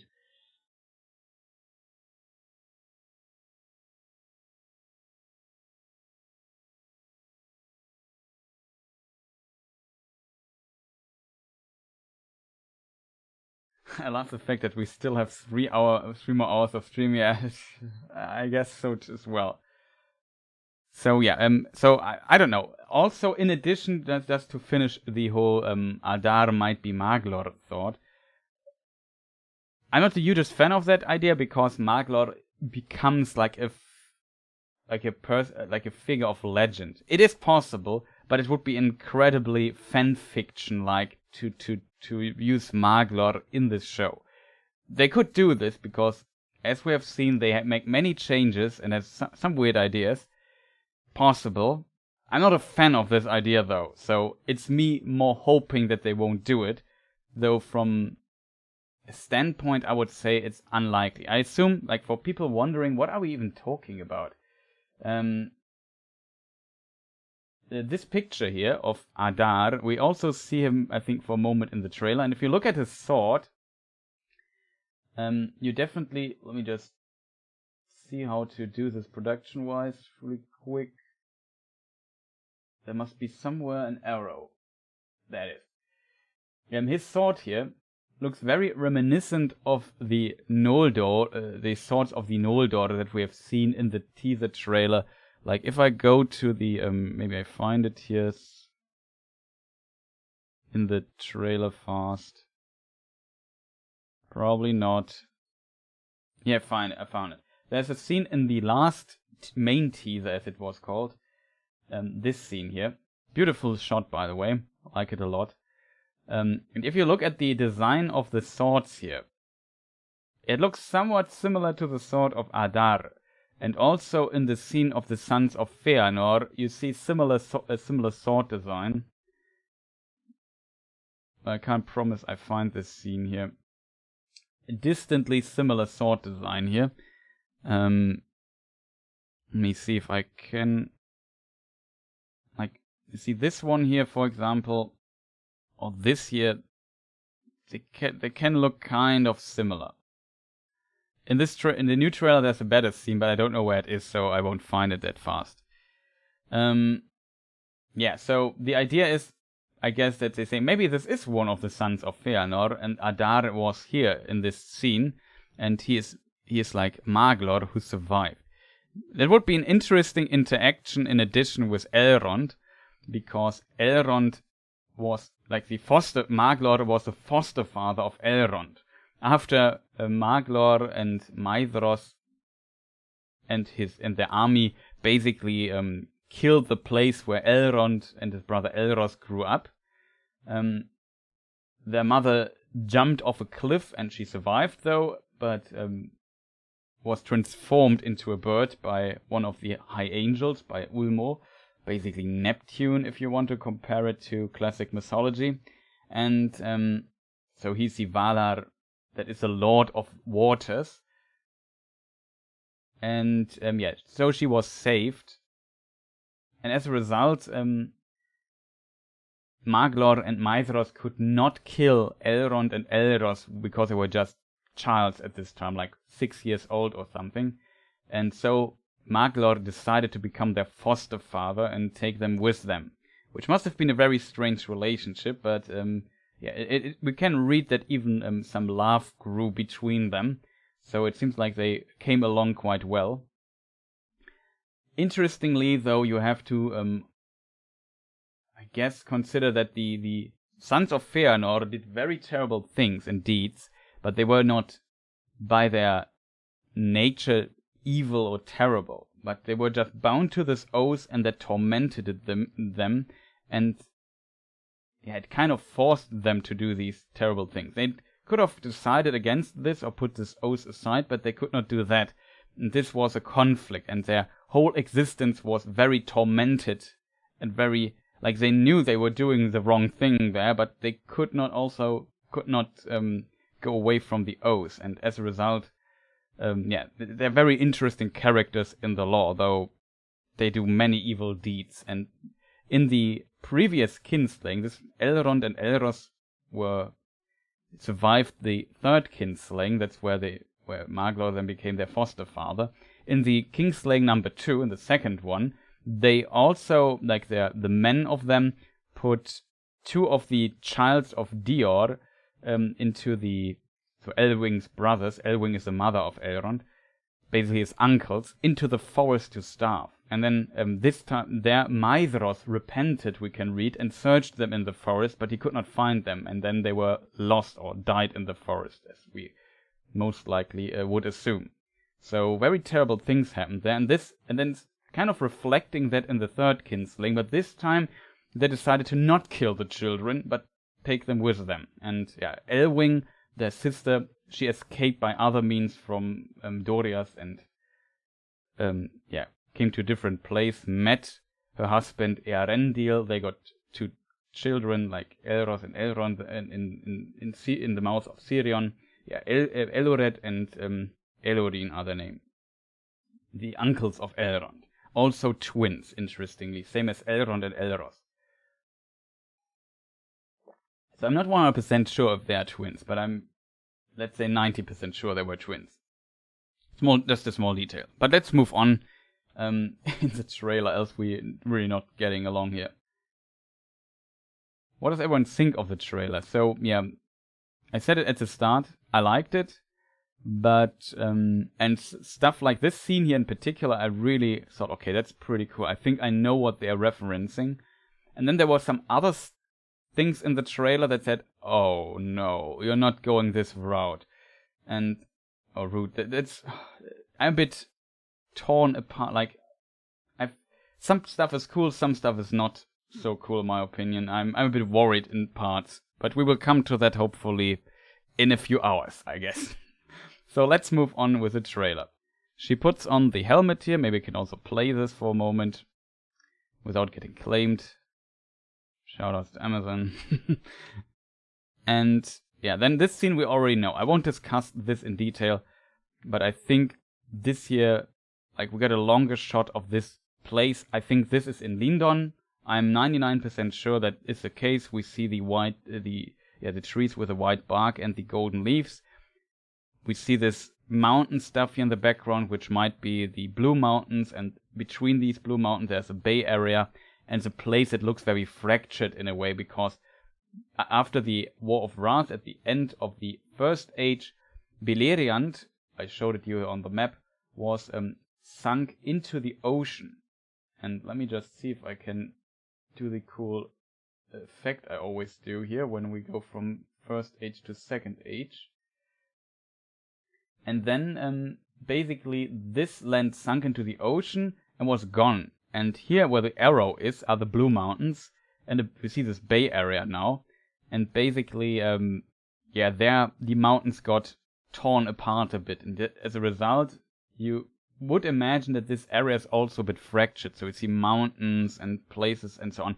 So it makes completely sense visually, just to think. But there's not much to say. And yeah, here you also see the white bark, yellow leaves. So that seems to be that. And we see Elrond and some other elves in the background. And they have similar clothes to Elrond. So maybe they are part of his group of people, because Elrond is a herald of Gil-galad, the High King of the Noldor elves in the Second Age, and I guess after the death of Turgon, he becomes in the First Age, so he might have been High King also for a short moment in the First Age. But it was at the very end, like the fall of Gondolin, where Turgon dies, is very late in the First Age. However, yeah, he becomes the herald, and the herald is something like a diplomat. I guess some people complain about the term that they said Elrond is a young politician or something, but he is literally a diplomat, which you could say a diplomat is not a politician, but kind of. Like, he is in the service of the king. He goes around to other realms and talks to the elves and brings message to others on behalf of the king. That's what he does, basically. At some point he maybe also leads an army here and there, but yeah, he has a high position, and you could say, in a diplomatic sense, yeah, maybe, like, it's not like a politician that goes from door to door and tries to convince you to give you to elect him next time, but in a sense that he has to do with the political ideas and things of the realm of Lindon. And Lindon, for people wondering, just to get back here to map action, because we have also the map of this area. Yeah, Lindon is, maybe I have to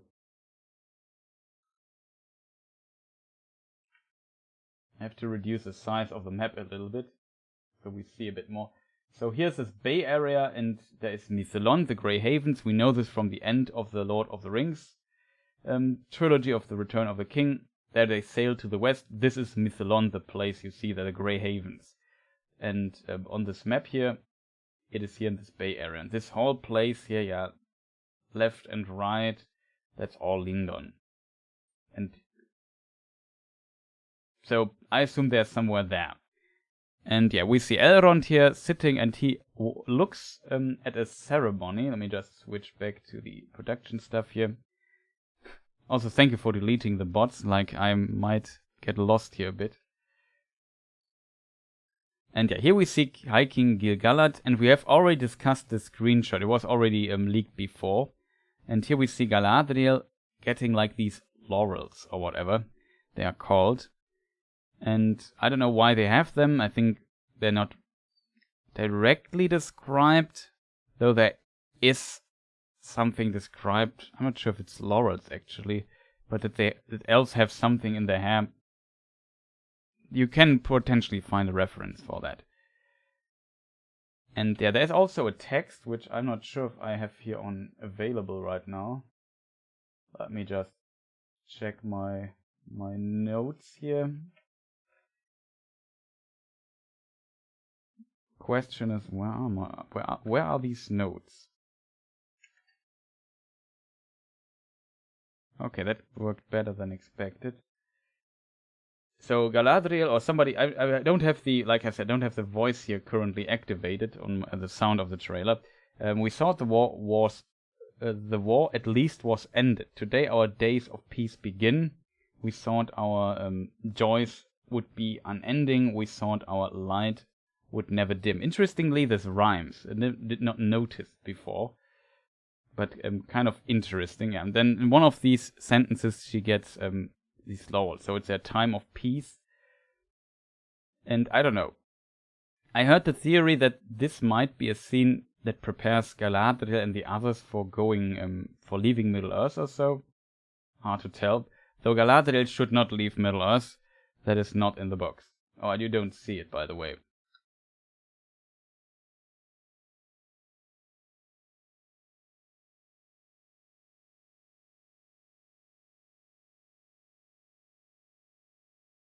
That's a good point by Jonathan S. Amazon could have made the same show by changing a few names and not paying $500 million to use Tolkien's work. Yeah, that's a good point. Like it seems like they changed quite a lot. But yeah, we still have to see how it works out in the end. Still, we know this place. Interestingly, I'm not sure. Nah, it's too early, I guess. Like for a moment, I thought, like if you look at his finger, the ring looked a bit reddish. So maybe it's this one here. First I thought maybe it's this Narya, potentially, but I'm not sure if the forging of the rings has already happened here or not. However, next scene we also knew from previous screenshots, and we see multiple elves sitting at a table and having like a dinner together. We see these women here maybe guarding it or so. I'm not sure, or overseeing it, or maybe they check that everything on the table is in order. Maybe they are actual guards. I can't tell you that. We see Durin the Fourth, Elrond here. We see Celebrimbor, and we see Gil-galad. Celebrimbor is the one who will or has forged the Rings of Power. All except No. How many he forged exactly, we don't know. We know he definitely forged 3, which are the Elven Rings of Power, because those are his biggest work. And here in the background, we also see a person. Some assume it's Tarmiriel, but I'm not sure about this. We also see, maybe this is Galadriel, but I don't know. I don't think so. It's pretty hard to tell who's all the other persons here are. But we probably will find out. We also discussed it. Now we see a bunch of children. I can't tell you. I think if we look very closely at the ear here of this boy, he might have also elven ears, so this might be elves.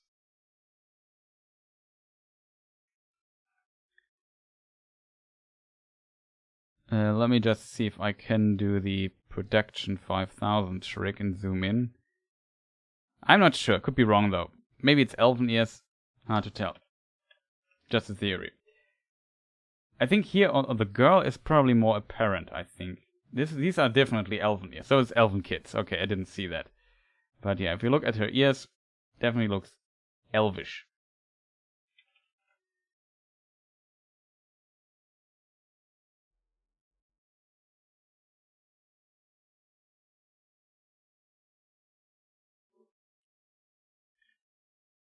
So let us see. Next scene. Then here, this scene, I'm not 100% what we see here. If we look at, like, the first good indicator are the ears, because these are round ears, so they are not hobbits and not elves. I would say, yeah, that makes them potentially men. And if you look at the uniform they have, it's greenish. So I assume these are Numenorians, because if we go to the last teaser trailer and look at Isildur, you see this exact green uniform here in the teaser trailer. And of course I noticed because I've seen the other one like 500 times by now, but yeah, the dresses are the same with the elves with the Numenorians on the ship. These are Numenorians, these are not elves. But I think we mean the same, Ozzy. And yeah, so I assume it's Numenorians. They maybe land somewhere, and I'm not sure. Put this banner down. Hard to tell what this here shows. I have an interesting idea, chat. Let me just look up something really quick, because I might be wrong. You can tell me why I'm wrong. In the meantime, I find the screenshot. I don't. Could this be the emblem, the insignia of Earendir? Because we know there was a screenshot recently published in the library. I found it. This one here. And if you look at the background of that, let me just make this still a bit bigger so we see it. We see this symbol, but it seems to be different. This symbol here is, yeah, the emblem, the banner, insignia, whatever you device of Earendir. We know this if you go to the official Tolkien Estate homepage. There are some, under paintings, illustration, the Silmarillion. There are some illustrations of John Ronald Reuel Tolkien published, and the last one is this one here. So I assume they reference this. It's in a circle though. Yeah, it's probably not the same. It looks too different in my opinion, but that was just just an idea I just got. I did not check it before, so probably not that symbol. But it might be, like, usually it's a sun symbol we see, so I can't tell you what this symbol here is exactly. Maybe somebody who is really good at Tolkien's insignias maybe knows. That one is 6-pointed. Yeah, you are right. Maybe somebody who's really good with insignias of Tolkien maybe recognizes this one here. I'm not good with insignias, so don't ask me. And yeah, it seems like they're on a beach and they landed with boats. So I assume their ships are somewhere in the background or so, and they landed maybe on Middle Earth, because we know that the Numenorians make settlements at some point on Middle-earth. Maybe they land there and this is their first landing and they create a settlement of the Númenóreans on Middle-earth. And just my assumption here. Might be that we also see Isildur. In case people wonder, I just showed you this menu on the ship. This is Isildur, by the way. Also hope I stuff here. Right, okay, I should check this. I have to find it again. Definitely a possibility.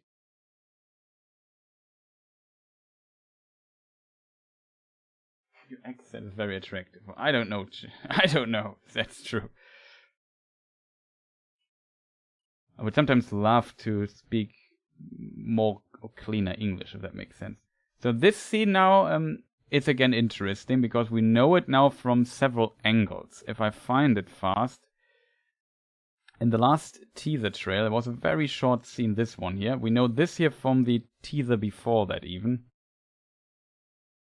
I even found it. Like we see the birds flying, we see the people on the elves on the ship, we see Galadriel on a ship, on this particular ship, and they look at something. And then the next teaser, it's cut this way, and we see they look at something very bright. And we always speculated, what are they looking at? And now they reveal it to us. It's the sun, it seems. I can't tell you what else there might be. My theory would be, is this the first sunrise or so? Don't get rid of it, Chris. I won't get rid of it because I'm not living like in an English-speaking nation. I think I'm too old to and not talented enough to really remove my my weird accent from speaking English. But I hope it's understandable for everyone. That's the most important part. More well spoken than many of my countrymen. Thank you, much appreciated. Yeah, they're looking at light. In Tolkien's world, we of course have all kinds of light. For example, we have the two trees. But you can't see the two trees from the ocean. Well, you have to be really close. And this doesn't look like it. It looks like this might be the sun. What else could this be, chat?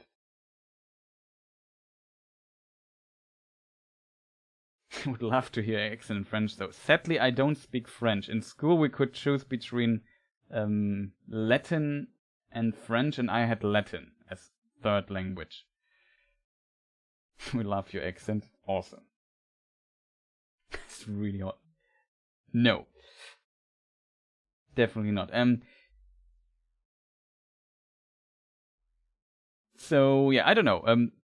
I don't think it is a case. Like, I have like a weird map somewhere of Aman, which I made myself, which is very imprecise, of course, as many things. And if you think about this, like, if the ship is here, let's just pretend it is, where the arrow is. Then you have the Enchanted Isles in front of you. You should see those. Then beyond the Enchanted Isles, you have Tol Eressëa. And then beyond that, you have this one cleft of light, as it's called, Kalakiria. And through that you can see the lights, the trees. And the trees would be still very far. Like this, the distance here, distances are not correct on this map. Keep this please in mind. It's just a sketch. But still, the trees would be relatively far away. So just seeing them from a distance on the ocean when you don't see any land yet seems to be highly unrealistic if you really consider this. The first sunrise was from the west. Yeah, that's another good point. Because the sun usually rises in the east. And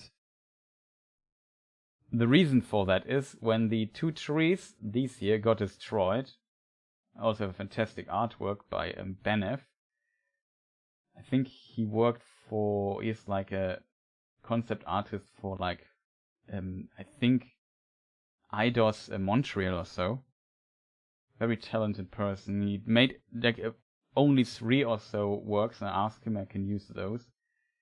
I really like his impression. Also, Nyati made one, but his one really illustrates the concept of the two trees really well. And yeah, here you see the Tilperion, the silver tree, and Laurelin is currently out of order. They change. It's like a cycle when which tree glows, and there's also an overlapping cycle when both of them glow.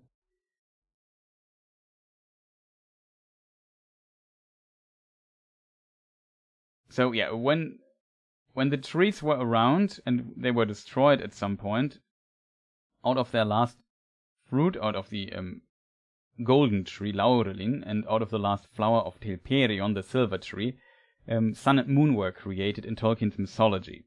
And interestingly, when they were created, they were of course created here, where we just see it on the map, on Aman they were created. So it makes sense. Aman is the west continent, so it makes sense that the first sunrise was in the west, and then the sun vanished. Basically, it started in the west, if that makes sense. And then it went into the normal cycle. So it rised in the west, and it went down again in the west. In the mythology, there is like a gate somewhere. Don't ask me where it is exactly. Far in the west somewhere. And it's called the Doors of Night, I think. And there it goes through and leaves the world, basically. And then there's on the other side in the east the Gates of Morning. And there it comes back into the world, and then we have the sunrise. If we look at the big map, that would be here, or something like that. And if you have which book is it? One of the books of Lost Tale, I think part 2. I currently don't have that available, I think. Well, I could look it up really quick. There is an artwork, the cover artwork shows the Doors of Night, drawn by John Howe. I think that's how its name is pronounced, right? Let me just see if I find the cover artwork really quick.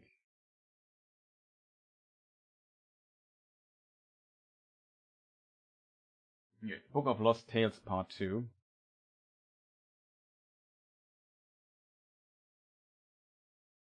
So these should be the Doors of Night. And yeah, Morgoth was also thrown through these doors into the void, so the void is behind that.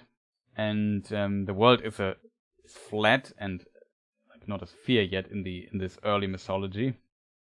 Very interesting detail stuff. Sadly, this is the only way I can show you this artwork, I think. Also, very interesting book if you like very early writings of Tolkien.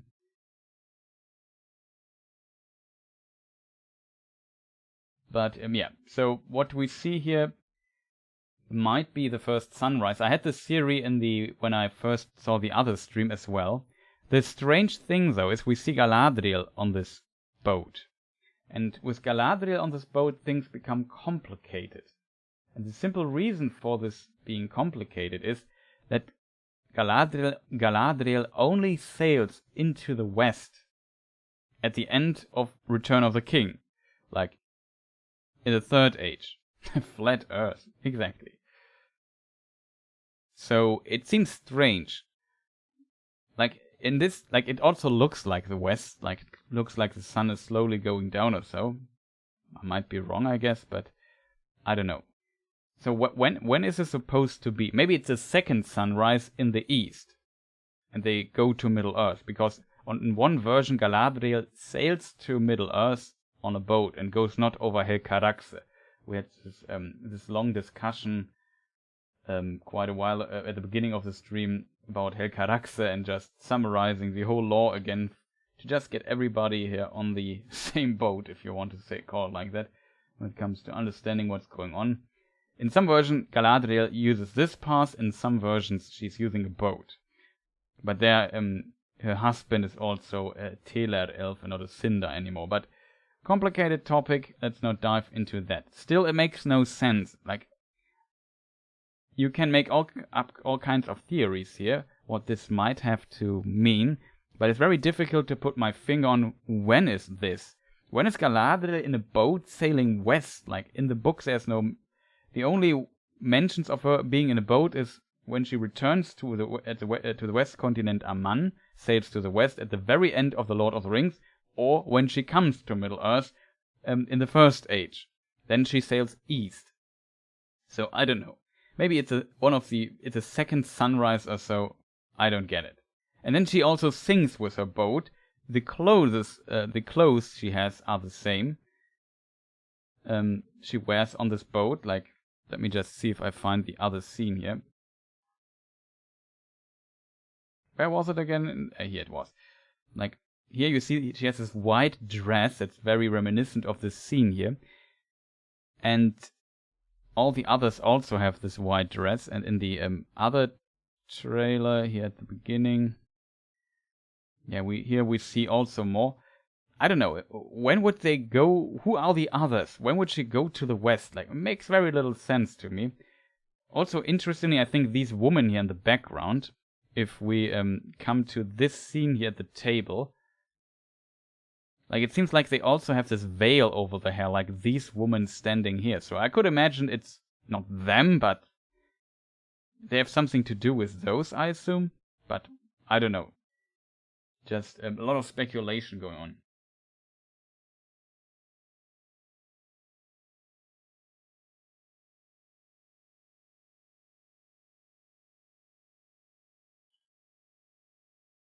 Yeah, some suggest that this might be gil-galad sending Galadriel away. One theory I read is that Galadriel is sent by Gil-galad into the to the west to get help. And interestingly, this is an idea from the First Age, but it's not mentioned in the Second Age at all, because it makes very little sense, in my opinion. Though it would be, in some versions, in theory, possible. Though I think, to me, it's such a strange idea. Like, I don't like that. But the reason is, in the First Age, Turgon also asks Círdan to send 7 ships to Aman to call help in Aman. But at this point in the First Age, they are definitely banned from returning to Aman because of all the terrible things they did. And we talked about Mandor's prophecy and saying tears unnumbered if you go to Middle-earth, Noldor elves. And the Noldor went anyway. And as a result, they were also banned and they were not allowed to come back. Only after the War of Wrath, this ban was lifted and they were allowed to return. And in some versions, Galadriel's ban was not lifted, and she had to stay in Middle-earth. In some versions, Tolkien wrote she would have been allowed to return, but she decides to stay in Middle-earth on her own will. But hard to tell. Really hard to tell. Still, it seems like they are sailing on the ship and looking at the sun. Why is this so special? I don't understand it, to be honest. Though, maybe they're really looking at the sun as it's maybe getting very close, because if the world is flat and you get to Aman and there's a gate where it goes down and so on, maybe you get very close to the sun at some point. It seems strange. But as said, if Galadriel would sail to... if we return to this idea, there's a beautiful artwork I could maybe show here for that, of Kimberly80, shoutouts to her. I just have to find her here in my list. There she is. And she made an interesting artwork about this character, which I also really like, kind of. Pretty cool artwork. He's one of the mariners sent by Turgon to get help in the First Age for Middle-earth. And he's the only survivor, because all those ships with those elves that are banned from returning to Middle-earth sink into the ocean and are destroyed by storms and so on. And only he survives and is washed up at the shore of Middle-earth. And there he meets a man called Tuor, and then they have go on an adventure, basically. No, it's but maybe a bit smaller than this, but he brings this mentor to Gondolin, and this has also to do with Ulmo, the Valar of the Sea, so the Lord of the Sea, high angel that is related to water and the sea and so on, and rivers. This is Voronwe, exactly. And yeah, it's pretty, I really like this one.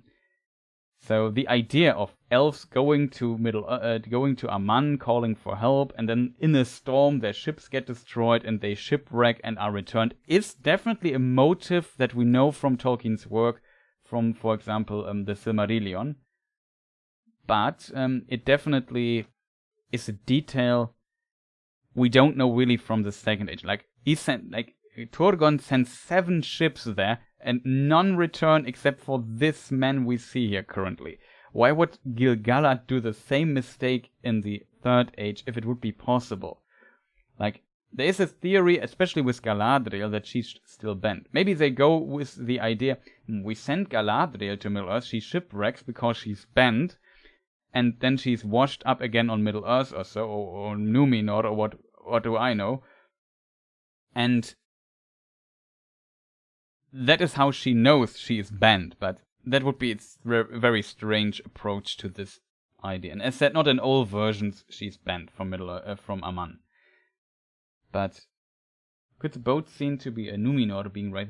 Yeah, it's also a possibility that they sail to Numenor, but I'm still find it strange, because we know Galadriel will definitely be in Numenor. We know this from this trailer.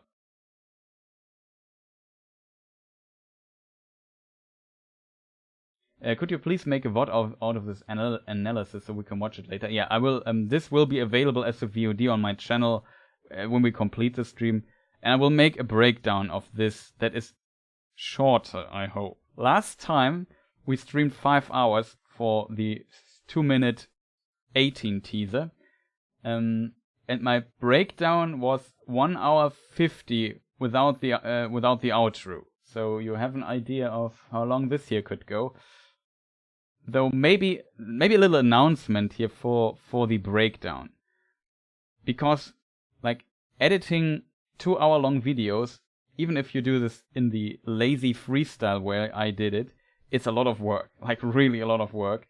And I would love to be more on point when it comes to time. Like I just released it yesterday. The breakdown took me like a whole week to make. So yeah, sorry for that. So I maybe focus on, in the next breakdown, I might focus only on some highlights and talk about them, so we maybe get to reasonable lengths. I would like to have a breakdown that is maybe only an hour long instead of 2 or 3. I don't want that. We won't go there. So the next breakdown will be shorter. I promise, though the VOD of this stream will be available anyway. Editing takes forever, yeah, exactly. But yeah, I live recorded it with footage and doing basically the same as I'm doing now, with skipping through the trailer and talking over it, and then editing some stuff in afterwards. So that makes it a lot faster to edit a 2-hour-long video. Still, it's a lot of work. And yeah, it's just unfortunate. And that's assuming technology works perfectly. I have to admit, though, for me, technology works relatively well.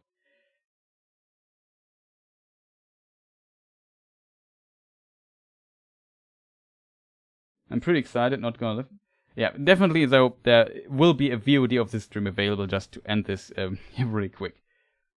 So, yeah, if we return, we were at the point that we see here this scene, and the idea of of elves sailing to the west continent, Aman, here, calling for help of the high angels of the Valar, in their troubles in Middle-earth, because there's Sauron at the horizon and a new power like becomes the second Dark Lord, and then things become terrible. We will talk about him in a moment as well.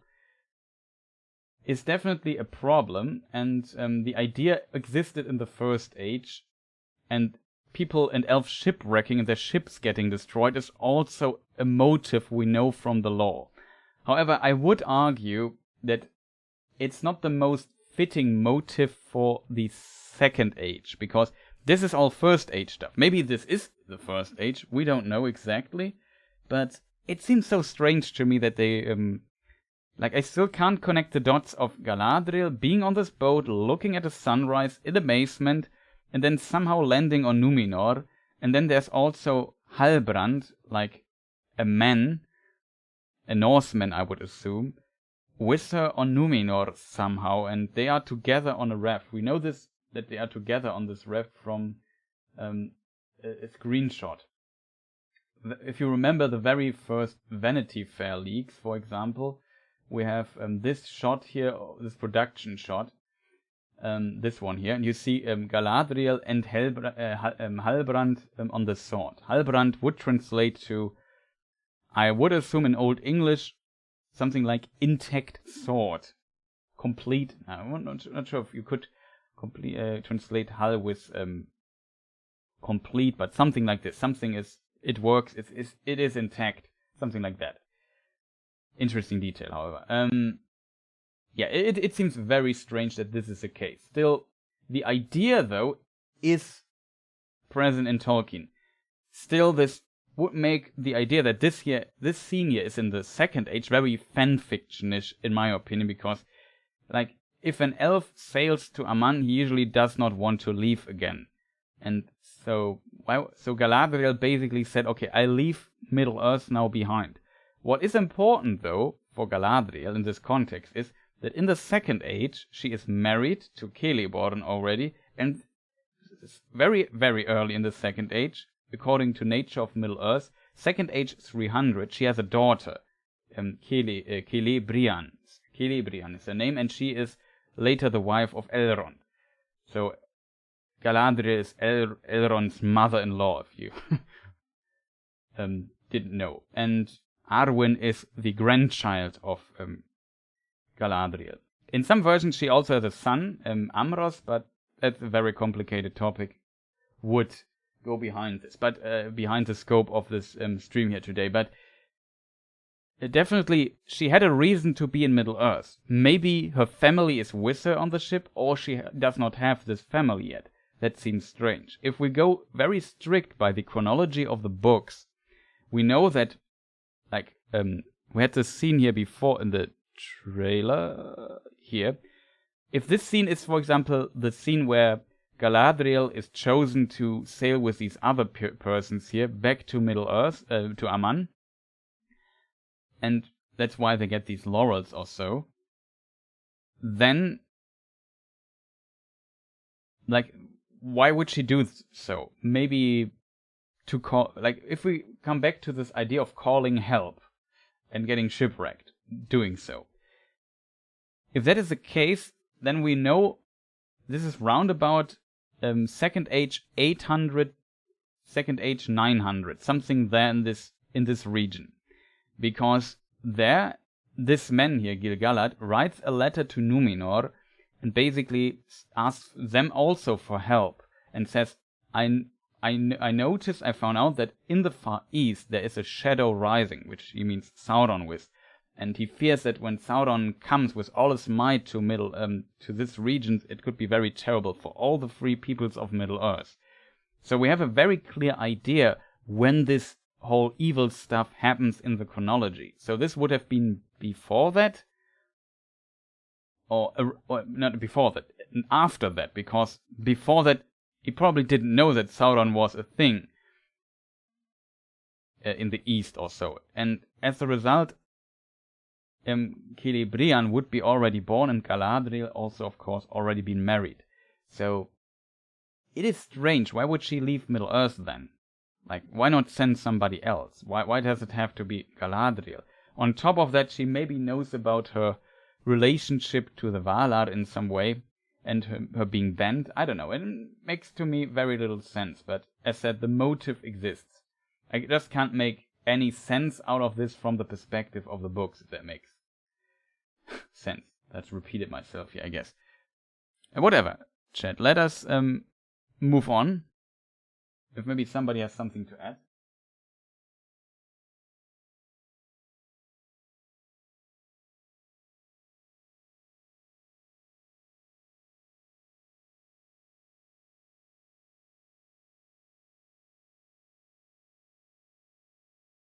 Yeah, the Silmarillion is complicated. You need to, like, due to me doing lore videos and basically reading Tolkien every week or almost every day, I kind of have all the names and stuff kind of together in my head, but if I would make a break for a month or two, I would also start forgetting a lot of things. Like I took 1 month off basically and just played a lot of Elden Ring in that time when it came out. And after that, I definitely noticed that I forgot so many details. I couldn't remember quotes anymore and so on. It's just really, it's complicated.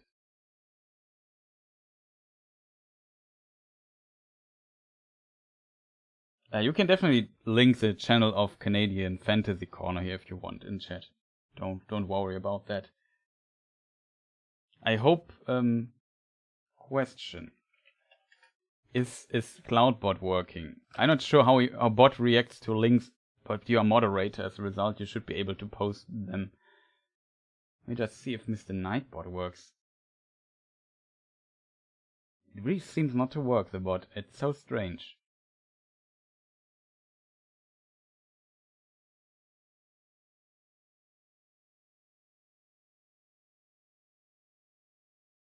They don't want to make Galadriel the strongest female protagonist of all time. Like, in a weird sense, Galadriel is a very strong female character in Tolkien's universe. Like, Tolkien buffed her, if you could say, quite a lot in his writings. That's really fascinating. Galadriel started as a little sassy elf that was the sister in some old versions of Gil-galad, actually, but of Finrod and so on. And she does some stuff, and then... No, she didn't start like this. Tolkien had the problem that Galadriel is not one of his oldest characters. For example, Elrond is a much older character. And then he had her for the Lord of the Rings, and implemented her more and more into his lore. And as a result, he had to change stuff quite a lot, and that's why Galadriel's backstory is so inconsistent in many ways. Which is different for Elrond, which works much better.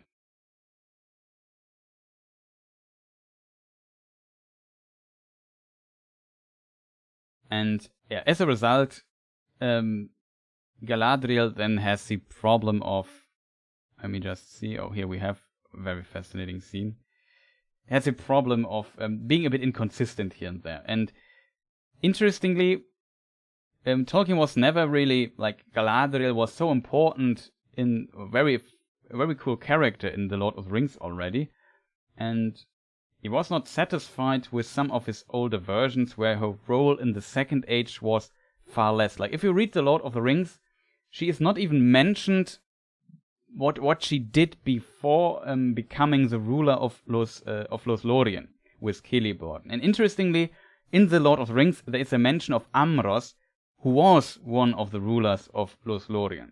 So Tolkien had the problem that he had to bring Galadriel and Amros in some kind of chronology or relation or so. In some versions, then he tried out to make Amros the son of Galadriel, and they gave their son Amros the rule over Lothlorien, and they dwelt somewhere else in the meantime, and so on and so forth. And then Tolkien started iterating this idea, because we only know that Galadriel took over the rule of Lothlorien that we know from the Lord of the Rings in very late in the Second Age, like around the year 1900 something. I forgot the exact date. 950, 970, I think it was around the time when the War of Angmar ended and when Minas Ithil was conquered. And also Durin's Bane appeared. At this time, Galadriel and Celeborn took rule over Lothlorien. Before that, it was ruled by other elves. And she's also in The Lord of the Rings not even mentioned in relationship to Eregion. And then he also said, okay, Galadriel went to Middle-earth because she does not want to be under the tutelage of the Valar, so she needs a realm. So he tried to, maybe she had a fief very early in Lindon. But yeah, I don't know. Then he started to basically bring her into context of the creation of Eregion, though in Lord of the Rings that is not even mentioned in any shape or form, I think. Only in the second edition of the Lord of the Rings, Celebrimbor is mentioned as the Lord of Eregion and not Galadriel, though then in some versions she suddenly becomes one of the founders of Eregion, and also very important in the story arc. And he connected this to and he started just to make her more and more important in the lore, to the point where she defends against the sons of Fear, the poor Teleri elves in the first kinslaying, against the sons of Feanor, and he tries to even remove her from all the other concerns of the Noldor, because she and her husband Celeborn go together on a ship that she saved due to her valor and her deeds in the kinslaying, I guess, and then they sail over to Middle-earth independent from all the other beings. So he excluded her and basically ascended her to a very, very powerful elf, and he writes about her that she is wise, or more wise than most lawmasters, and she is very tall, and her athletic feats are so impressive that it can compete with all the other elves, and she's besides Feanor, one of the most powerful elves in existence, basically. And as a result, you definitely notice, yeah, she is very powerful, a very powerful female being in the lore. And it was definitely a development we can see if you go through all the Galadriel contexts and texts, from the Unfinished Tales and all the other sources we have. It's a fascinating topic, but yeah, it's kind of interesting. She definitely had a development, and she got more and more important in the lore and more powerful, but it's also very inconsistent.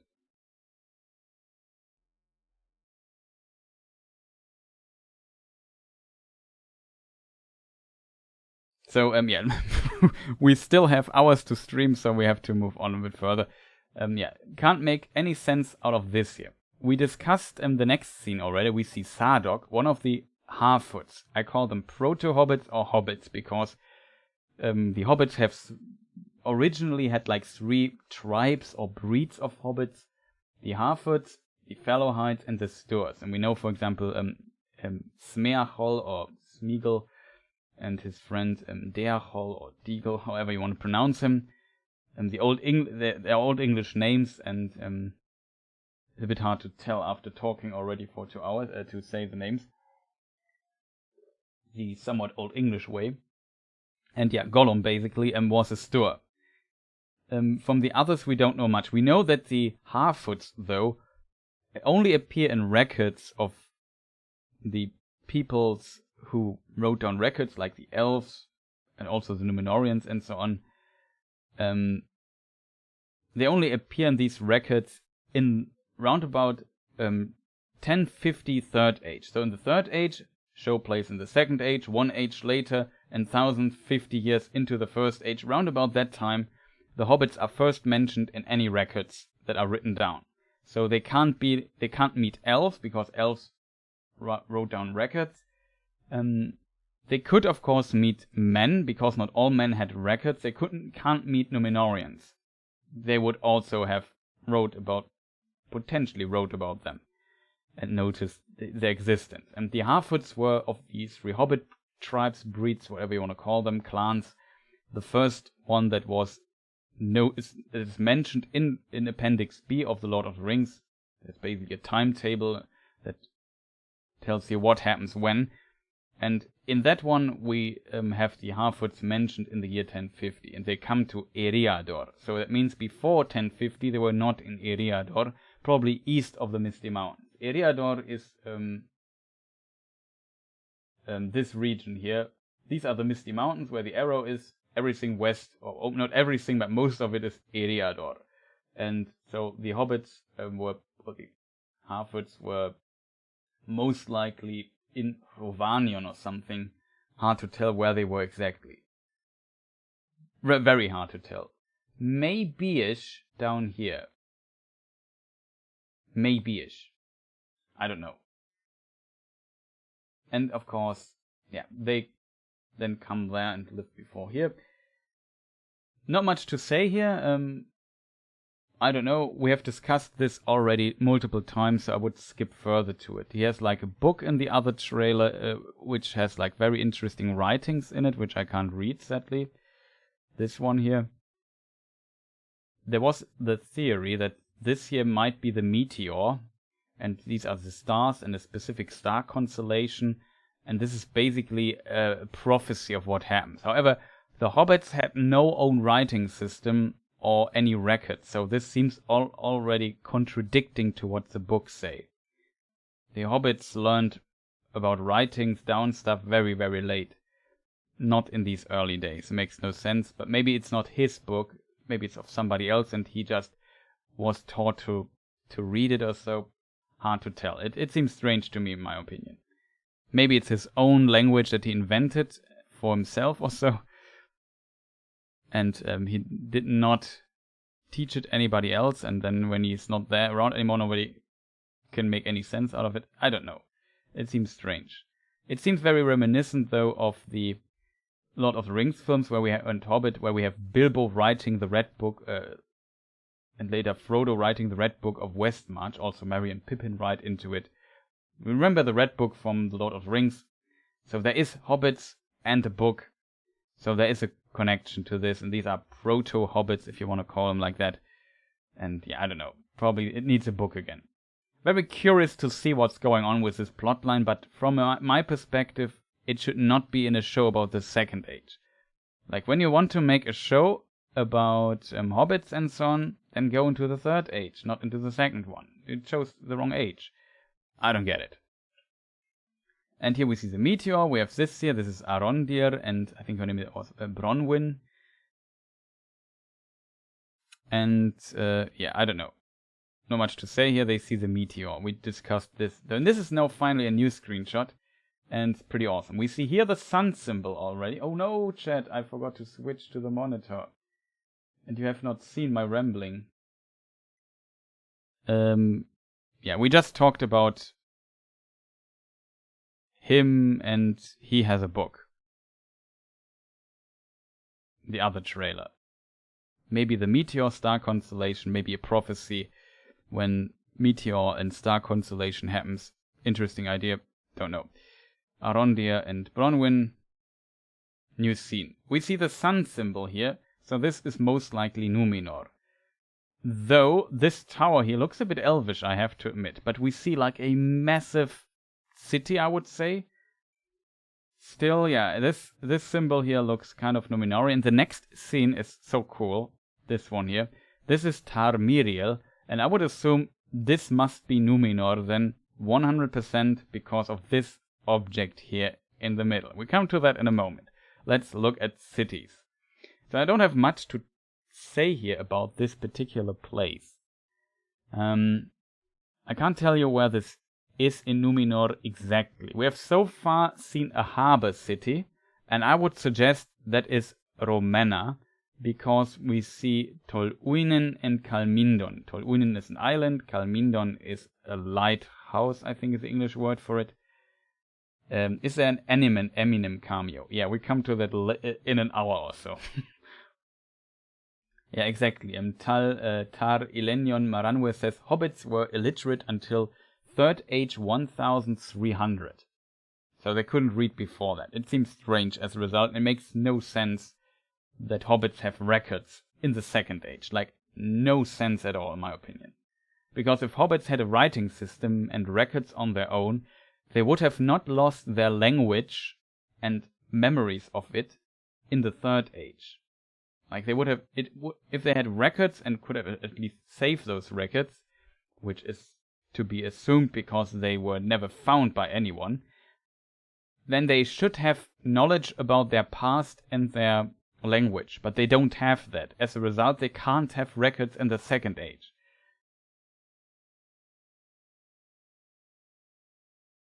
Yeah, sometimes knowledge gets lost, but we have the indicator of them not having an own language, but they adopted the language of the Norsemen.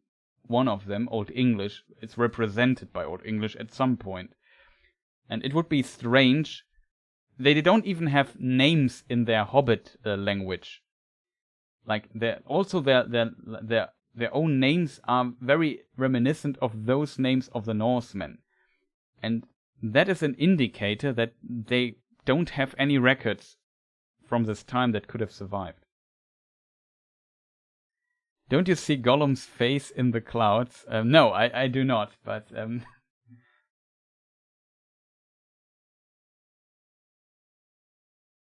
Do you mean this particular scene? Is this maybe this here? I don't know. I don't fully see it, to be honest. Would be very funny joke though to implement into the thing there.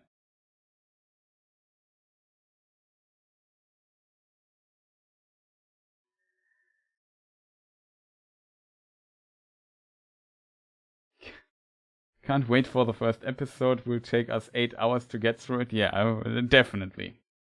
But I have to look into how I prepare these episode stuff. I have to find a way. We think about that later, not today. Yeah. So I don't know any details. Like it seems here's a river because I assume this is a bridge. So we have 2 bridges already. We have some light. Maybe if I zoom in a bit.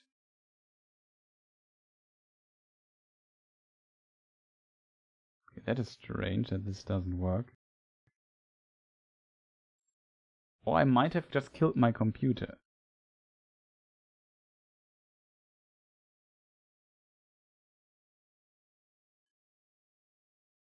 Chat, can you still hear me?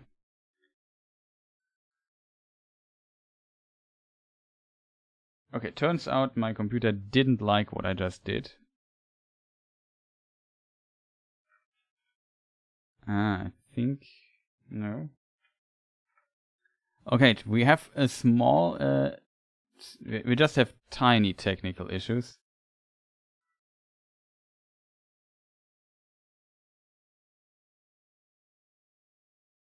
At least I can I have no time to bend the bot. Let me just restart my stuff here. So yeah, small technical issue break. Maybe some time to digest what we just... loud and clear. Okay, awesome. Yeah, my computer just froze for a small moment. Probably I just close this here for a moment as well.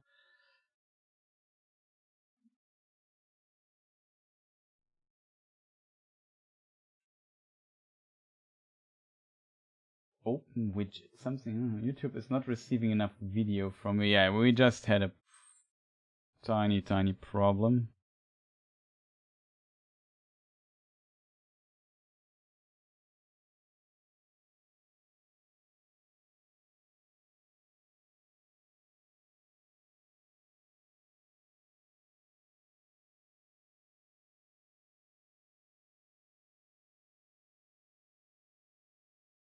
Okay. We might be back in a moment. I hope.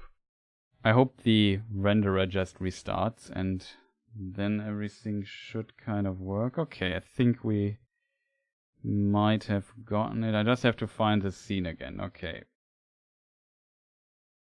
I just wanted to make everything bigger.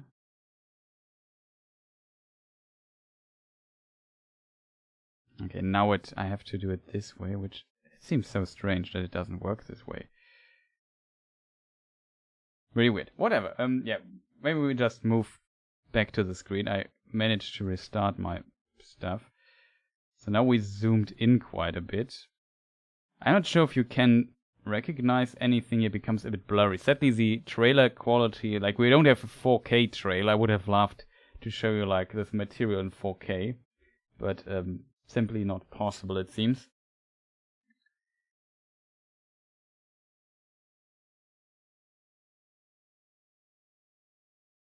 Yeah, we're just seeing. Yeah, I had to restart my footage here, so showed the stuff. I don't know. I wanted to show you this scene here. Is there anything to tell? Maybe they're on this tower here. Maybe in this tower the Palantir is stored. Just a theory. Because there is like a tradition in the Lord of the Rings universe to store these Palantir in towers. Like we have, for example, Weathertop. We have the Tower Hills. I try to find the Tower Hills really quick. I think I have an artwork of them.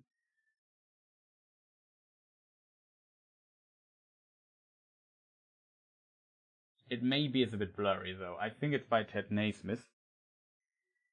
And yeah, so we have the Tower Hills on the map. The Tower Hills would be close to Lindon.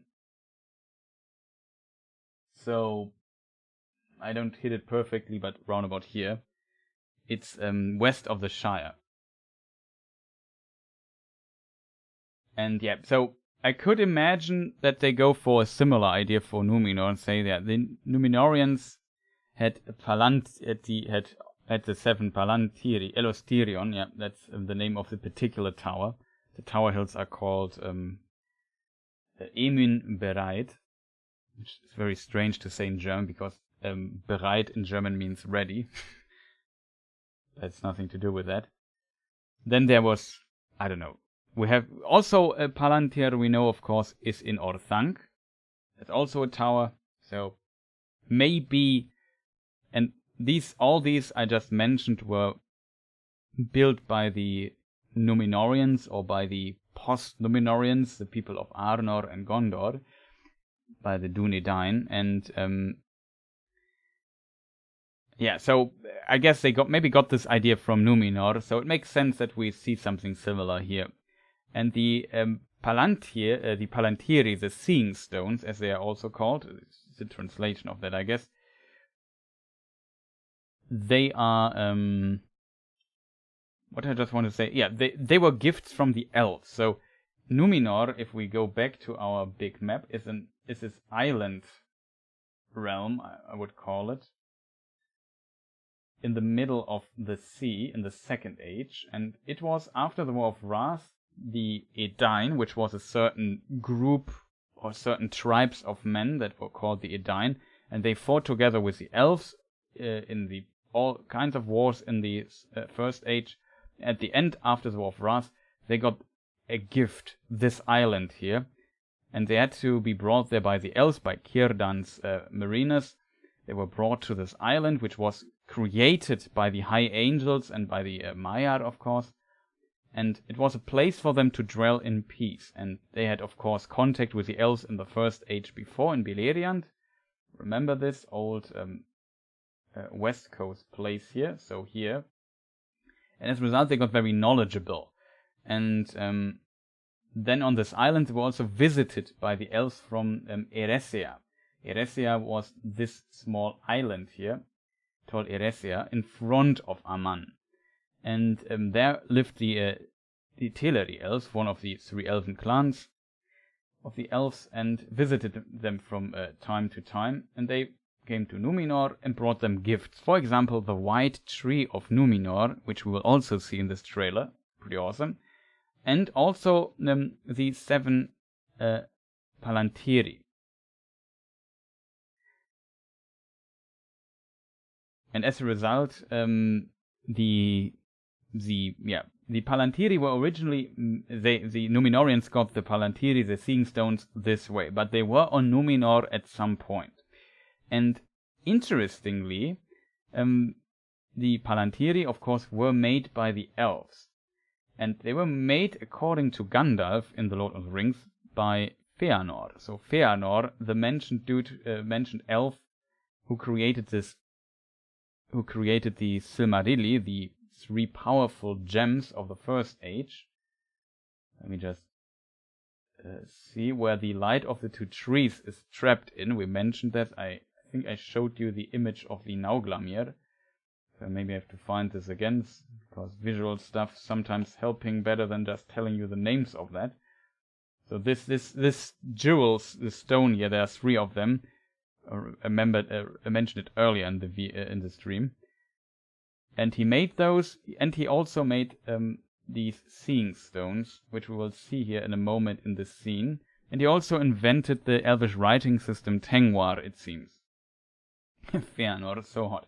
There's an artwork of Jenny Dolphin, which now I have to find. Feanor and his 7 sons. There's also one of Kimberly 80, but I really like the one of Jenny. Pretty awesome.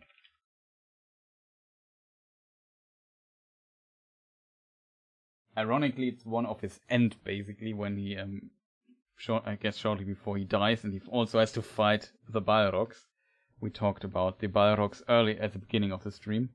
So this is Feanor, and yeah, he's the inventor. He was like one of the maybe the most powerful elf in existence, and he was also like kind of crazy later in his life. Like he had some character flaws, you could say, but he's a very interesting character in this story. However, and he also made some, like he was a craftsman. He crafted a lot. The Noldor in general were basically very crafty when it comes to things, and they were creating artifacts and so on. As a result, by the way, I have an idea. Maybe I have to just restart the CloudBot. Maybe that works. And yeah, the basic idea is of the seeing stones that they allow you basically to connect to other seeing stones in a weird way and also see distant places and even times. But it depends a bit on the stone. Like there's a strangely, how to phrase it. Like Tolkien makes some remarks on how these stones works, and it's a bit complicated. And I don't know the exact details out of my head because it's just quite a bit. Like it's really, really a lot to memorize. And there's one master stone of these Palantiri in Tol Eressëa, this island here in front of Amman. And there are also two other masters, like bigger stones. There was one stone that was so big it could not be lifted by multiple persons. There were a total of 7 from the Lord of the Rings. We know the one from Orthanc that Saruman has. Sauron also has one from Minas Ithil. One is not in the Peter Jackson films. That is the Palantir in Minas Tirith. There's also a Palantir which Denethor the second uses, which actually, I wouldn't say drives him mad, but definitely gives him trouble. And it definitely shows he's powerful, because he has to confront Sauron using the Palantir, and he survives this and does not go completely insane, but he definitely struggles with this experience, and loses kind of hope in a way. Let me just think. Then we mentioned previously the Tower Hills. There's one. Amon-Sul had one. And Annúminas, that was the capital of Arnor, also had one. And, of course, Osgiliath. We also know from the film there was also one of the Palantiri. So, yeah, quite a bit. And in total there are 7 plus the 8 one in Tol Eressëa. And now here in this scene, in the next scene, like maybe we can play this here. We see this beautiful camera pan. I assume this is because I would expect this Palantir to be stored in the capital. So I would assume it's the capital of Númenor, which is Armenilos. If we go back to the map, on the island of Númenor, Armenilos would be hard to tell where exactly. I don't see the name on the map, so I might have missed my arrow, but it's close to the mountain in the middle. It's to the south, at the southeast corner of this mountain.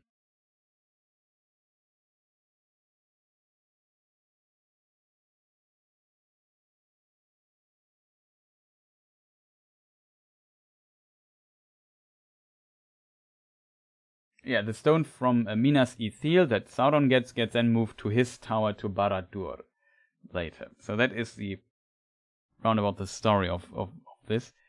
And as said, you can see distant places and things with it in some way. The elves also travel to these Tower Hill towers. I showed you the artwork with the white towers and the green hills. It's almost like a pilgrimage. They travel there and use this stone, because with this you can see the Master Stone in Tol Eressëa and basically look at Amman. The elves travel there that live in Middle Earth to get like a glimpse of Amman and look at the West continent. And that is mentioned in The Road Goes Ever On, Like it's the song collection that Tolkien published in his days. Also Rosie is leaving, so see you, Rosie. Yeah, so there's that.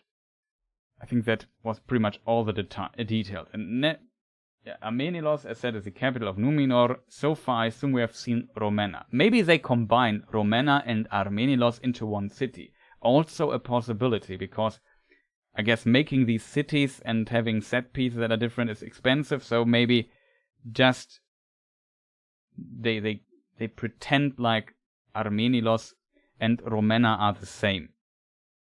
Would make sense, because you won't notice a difference, I think, in the story if you don't know this geographical detail. That there's like a harbor city, Romena, and then west of it there's a road going west from the harbor city in the bay area here. There's a road that goes to Amenelos. It's at the foot of the southeast of the mountain, Mineltarma in the middle. But maybe for the show they combine both in one. Could be possibility. Curious if it will be called Romena or Amenelos then, but we will find out, I guess. Yeah, so I would assume this is there. And now we have this scene, and she pulls it off and we see the Seeing Stone. Looks a bit different compared to the Peter Jackson one, but I guess it's a spherical stone, and one stone, like I think the one of Weathertop, was so big that it could not be lifted by one man. It was bigger. So very big, quite, than this one. But I guess there were other ones that were much smaller and you could carry them around. So this seems to be one of them. However, she is Tarmiriel, and I don't know who is in possession of the other stones, but on Numenor are 7 of those stones. And also the big ones. And here we see it. And Galadriel looks at it, and here's Tarmiriel or Miriel. She is the ruling queen of Numenor, very late into the life or time of Numenor. And yeah, we talked about her in the last stream and the breakdown, so I don't want to repeat myself here too much. She is weirdly and distantly related to Aragorn also, I guess, but not very indirectly. It's complicated to explain the exact relationship, because Aragorn is from a different line. Like the line of King split, and one line split into the direction of Aragorn, and one line split into the direction of Tarmiriel. And so their direct lines are not related, but if you go very far into the past, there's one point where they were connected, if that makes sense. Hope I could explain this somewhat. I'm so sorry.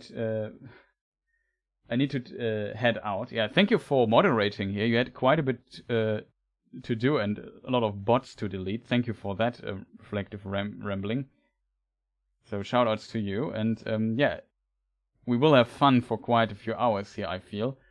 Have a good one, and see you next time. We're glad to see you here today at a very busy day.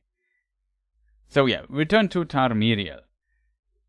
Same, like I said, in the last breakdown, because, yeah, I don't know. I also briefly mentioned that this is like the controversial topic, which I usually ignore in my streams most of the time. But it seems Amazon goes for non-traditional casting. And what this means inside the show, we don't know exactly. It could be that Tarmiriel doesn't look different, but of course, if she's related to Aragorn and to this man here from the last teaser, she is related to this man here. It's his. I think they are. I'm not sure if they're cousins or cousins second grade or something, or whatever the exact term is. I'm not good with family terminology. But this man here is Pharazôn, and he's related to Miriel.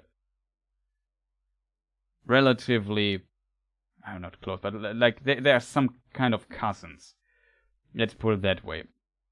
And you see, like, the skin color isn't matching, so it seems kind of strange, and this leads to the belief, also he should not have a beard, by the way, this leads to the belief that they go for non-traditional casting, just want to point that out. Same with some other characters where, yeah, that seems to be the case. Not a topic I'm interested in discussing. I just wanted to mention it for complete. First cousin. Okay, somebody posted in the chat. They're even first cousins, so yeah. Yeah, they're closely related. As a result, their parents are siblings. Yeah, exactly. I wasn't sure if it was their grandparents or their parents out of my head, but I also thought they were, yeah, cousin first. Like their first cousin. As a result, it seems a bit strange that they, yeah. It seems like the Amazon show is ignoring this particular detail. I would love to not discuss this in too much detail because there's not much to say. They simply go for like colorblind casting or whatever you call it. I just want to mention it here for completeness sakes, and else people say you ignore this or whatever. I don't want to ignore this. It's just I don't care too much about it, and there's not much to say anyway. But yeah, now they reveal the Palantir, and as said, it looks a bit different. Maybe I should show you the Palantir from Peter Jackson's films, because I always found this was one of the objects. Like when I watched the films first before I watched before I read the books. I'm not sure. Maybe in the middle of the filming, I started reading or so, like between Two Towers and Return of the King, or before Two Towers. I don't remember exactly. Still. What I remember, though, is definitely that this Palantir always I found very fascinating. Thought, okay, what is this? It looked really cool back in the day. I think it still looks pretty cool, and you definitely see the similarity. But of course, from its description, we know from the books, it's a spherical stone that's kind of black or so, and yeah, there's not much you can do with this visually, I guess. But yeah. It might be the same stone, and as said, some stones had different sizes. And now, interestingly, Galadriel is definitely a Numenor, because this stone, in the Second Age, as long as this woman here lives, and this stone must be in Numenor. This can't be on Middle-earth. It's impossible, at least from the book's perspective. So Galadriel must have visited Numenor. It becomes absolutely apparent here.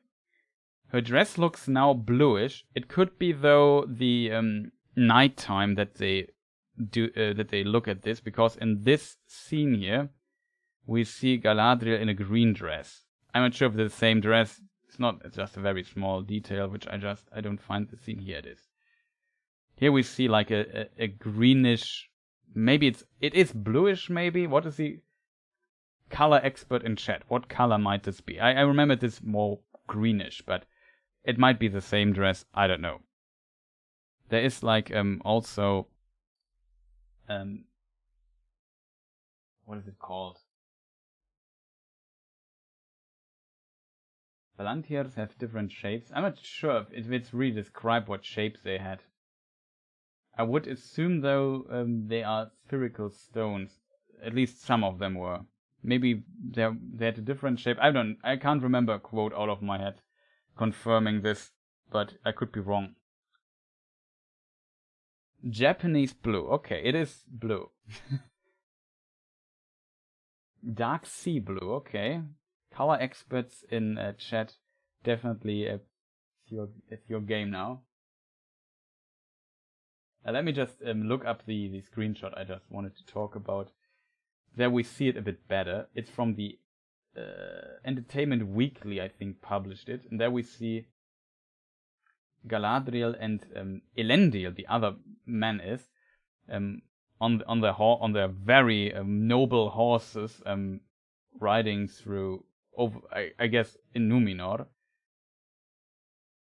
Because of the sea, I get it now, okay.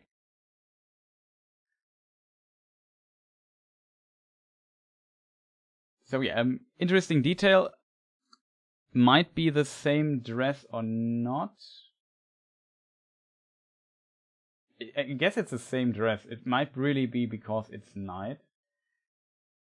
The reason why I believe that it's the same dress, because yeah, like the shape of it looks very similar, right? Like if you look at the arms and this thing here, I assume it's the same dress. Pretty sure. And it seems to be that is Galadriel or Numenor dress. The Galadriel or Numenor dress. Kind of interesting. Blue for sea, yellow for sun. Makes kind of sense, I guess.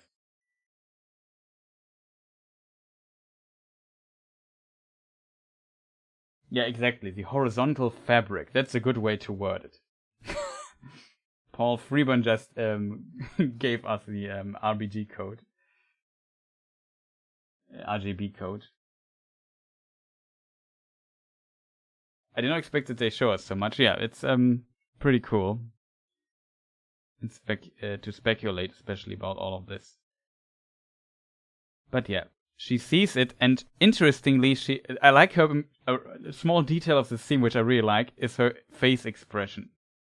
Like she opens her mouth, and she reacts in a way like she knows what that is.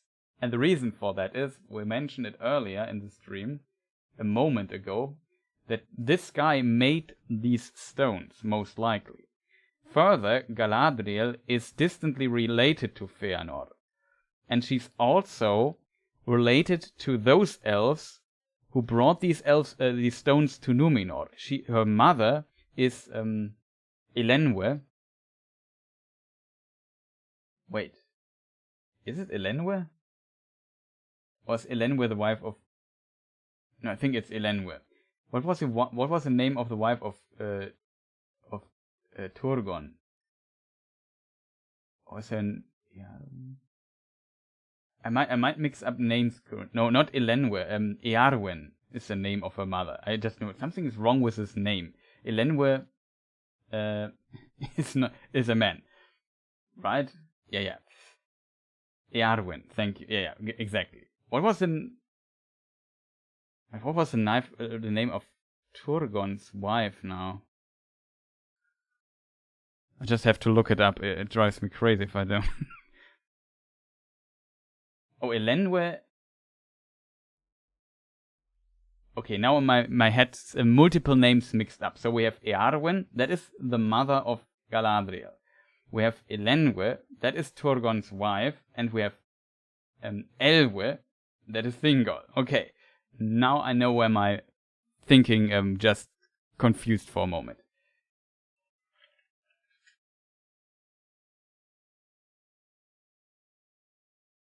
But yeah, I definitely noticed something was wrong with my names here. Yeah, exactly. Okay. Just to give you my thought process here. The mother of Idril, yeah. It doesn't matter here. Earwen is a Teler, and the Teleri elves went to Numenor and brought the Numenorians these seeing stones that we see here. And she knows, she's actually related. Let me think, what's the relationship of them? It is an uncle. It is like her father and Fëanor were half-brothers. So Fëanor is her uncle. And her uncle once asked Galadriel for 3 of her hairs, because he was, at least in one version, he was basically, how to say it? He wanted to make this, he had the idea of trapping the light of the trees, I guess, and he tried all kinds of materials, and because Galadriel's hair has some of the light of the 2 trees in it as well, that's also how she came up with his name, and why her hair is so special. He wanted some of her hair to maybe, I don't know, understand how this works and to make these artifacts, I assume. Just a theory of mine. Maybe it's more explicitly said in this particular text, but I can't fully remember it right now. It doesn't matter too much. The point is, he knows them, he knows that he crafts things, and he definitely knows that he made these stones, and she has most likely seen them before. I would be surprised if not, because as such a powerful artifact would have been with Olwe, and Olwe is her grandfather. It is Earwen's father. He is the king of the Teleri elves, and the Teleri elves lived for a time in Tol Eressëa, and the elf from Tol Eressëa brought these seeing stones to Numenor. A really complicated story. So if you don't remember, Tol Eressëa is this island here in front of Aman, and they brought it as gift to Numenor at some point. And all of this is connected. So in of itself, lore-wise, it's kind of a cool scene, though Galadriel was most likely never in Numenor, according to the books, in my opinion. But especially not at the time of Tar Miriel, because at this point elves did not visit Numenor anymore. That was special nonetheless, because, yeah, for sure. It's really a metaphorical term.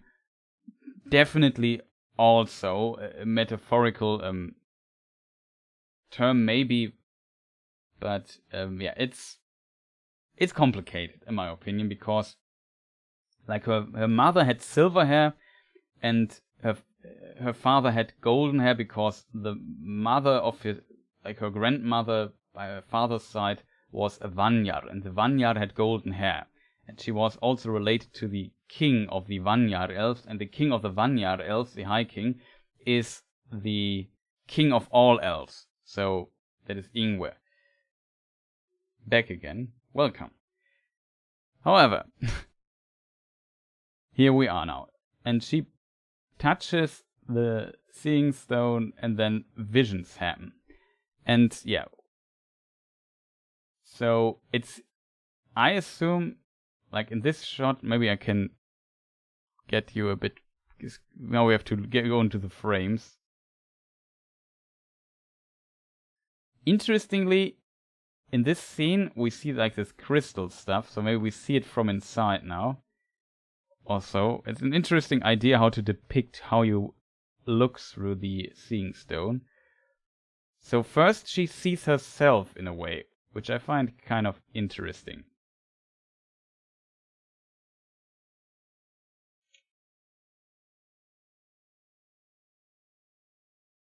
There's one frame that's really hard to hit here. Yeah, this one here. And she has the same dress. I'm not sure what this scene is. Maybe, I don't know. It's hard to see the background. This blue here could be some of these the columns or whatever call them in the throne room. Let me just see if I find the picture really quick.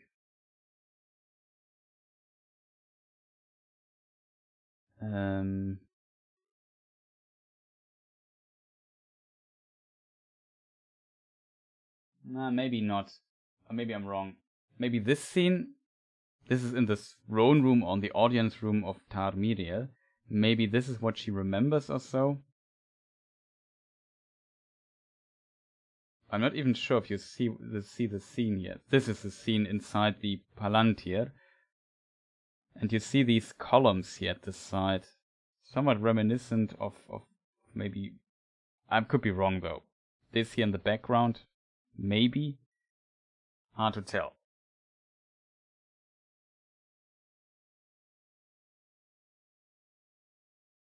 Were there any mentions of covering the Palantiri in any... I don't think so that there's a mention, but I could be wrong. Like, I don't remember that.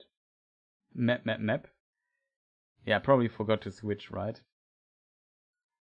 So yeah, maybe we skip back the scene. Yeah, we see her touch it, and then it zooms into the Palantir.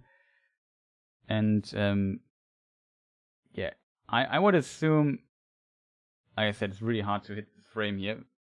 This might be in the throne room. So that's the first detail.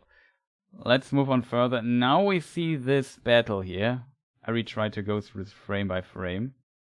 And we see like a huge amount of people. Relatively close already, which is really impressive in my opinion, looking. Like one of these big battle things happening. We see like these golden helmets, so potentially elves. We see some fire here, something, we see something, some impact here. Look at this thing here. It seems like maybe a siege weapon was an explosion or so. Like, look at this here. Yeah, it looks like it explodes. I don't know what's exactly. There's a lot of stuff going. I would love this in a higher resolution. Sadly, I don't have one.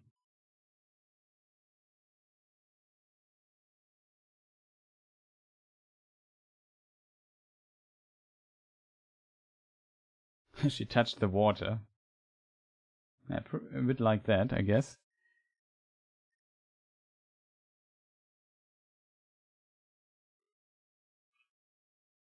And yeah, we see this scene here in particular, and we see this scene here also edited into it. It's one of the battles where Finrod is still alive. We also see this scene here, which I assume is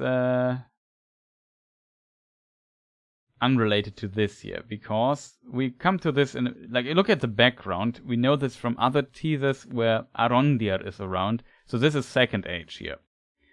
Somehow edited into it.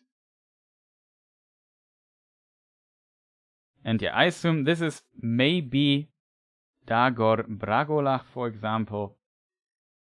Nirnais Arnödiat couldn't be, because I think Finrod is already dead there. So I guess, yeah, it might be... they might combine this, they might change this up. I think chronologically it's different.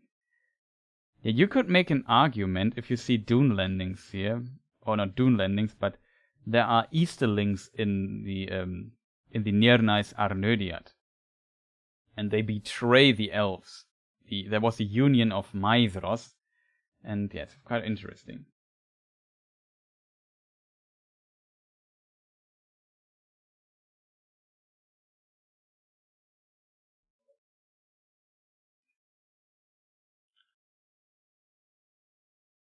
So yeah, we see this scene here. Not much to say. It looks pretty cool, impressive though. I would like to learn more about this. Maybe we see more about this in the prologue. We see this scene here where he's fighting. And yeah, now we have like a lot of, there's a lot of fast cuts here. This scene we already know from the first teaser we have seen, the very first teaser ever published. We speculated who this might be.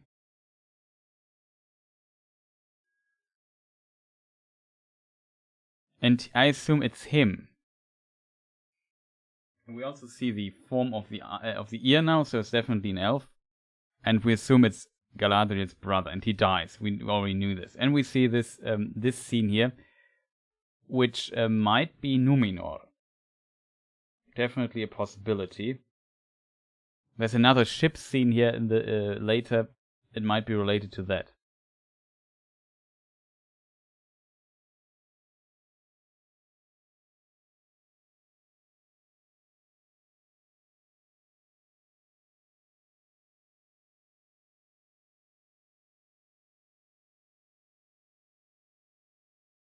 Yeah, exactly.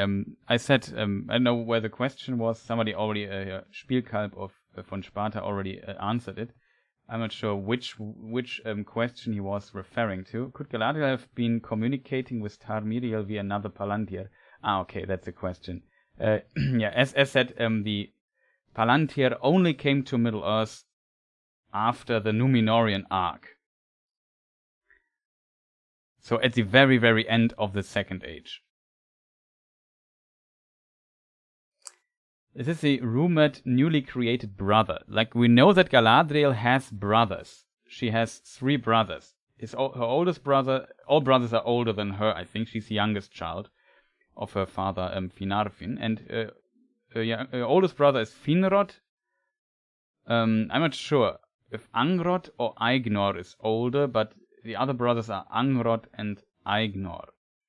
And it's hard to tell which brother he is. But in the battle, in the Dagor Bragolach, in one of the big battles of the First Age, 2 brothers die of her. But I think they are burned. Finrod dies somewhere completely else. Like, he dies in the arc of Beren and Luthien.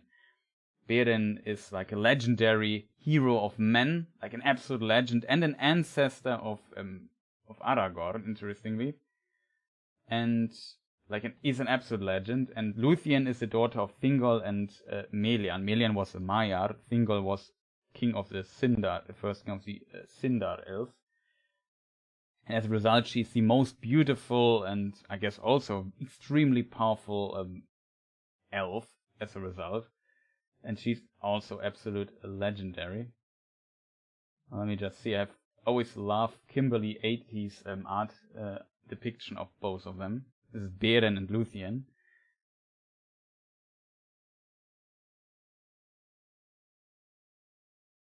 And Finrod saves Beren, the man to the right. I guess only man and woman on it, but whatever. And yeah, he saves him in Tolkien in the First Age. And Sauron sends wolves to kill Beren, and they are basically in a prison cell there. And this man kills the wolves with his bare hands, but dies in the process as well, and protects Beren.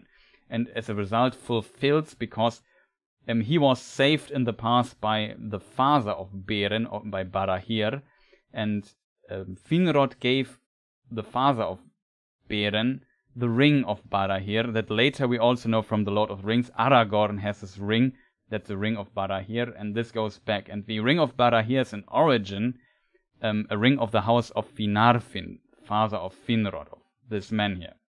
I assume it's Finrod, because Finrod would be pretty awesome to have in the series, because or mentioned, because he's one of the, I guess among Silmarillion readers and book fans, he's one of the most beloved elves. He's a pretty cool elf. I really like him as well. One of my favorites as too. Yeah, it's a really great image. Love looking at it. So shout outs to Kimberly 80 for the fantastic artwork. However, yeah, in the next scene though, we see this here. We discussed the other scene here in the past teaser trailer, where Galadriel has this scene where she says to Elrond that she has seen things that she hasn't, that others haven't seen, that he has not seen. I forgot the exact wording, to be honest. You have seen nothing or something like this. And yeah, here in this scene we see, like, if you play it, maybe I just move back to the last main teaser here in this particular scene. And if you play it, you see that there's water moving here in this scene. Yes, it's a bit longer, and we see all these corpses in the water and so on.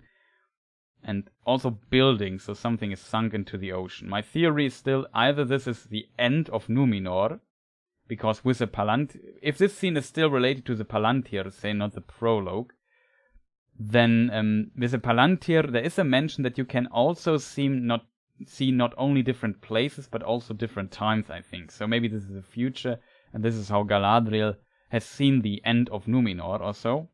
Because Numenor, at the very end of its arc, gets sunk into the ocean, and then the Numenorian kingdoms in exile are founded, Gondor and Arnor on Middle-earth later, by Elendil and Isildur, and Anarion, of course. And this is one of the only things where I know that a place is sunk into the ocean, because we clearly see like a water surface up here, and the buildings, this looks like it's underwater. And it could also be the kinslaying, but I don't think it would look like this, because in the kinslaying there should not be buildings underwater.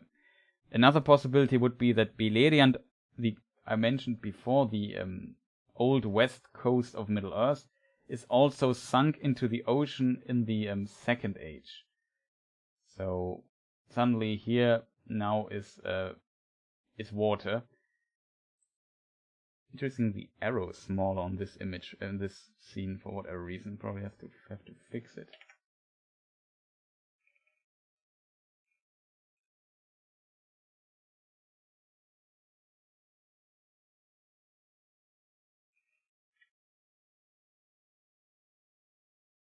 No idea why.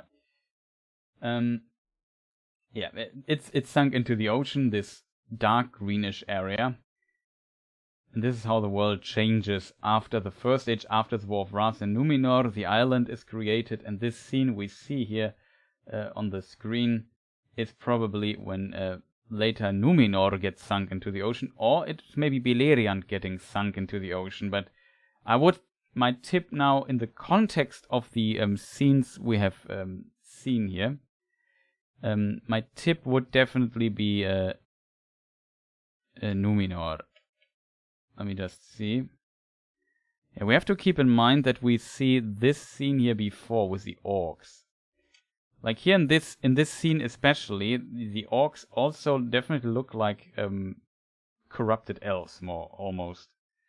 And I assume this is a scene from Arondir's perspective in the Second Age, though.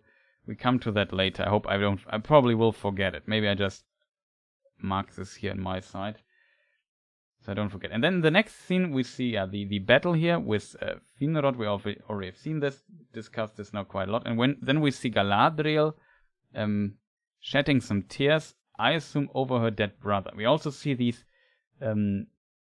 women in the background with these veils over their head. We have seen them now in multiple scenes.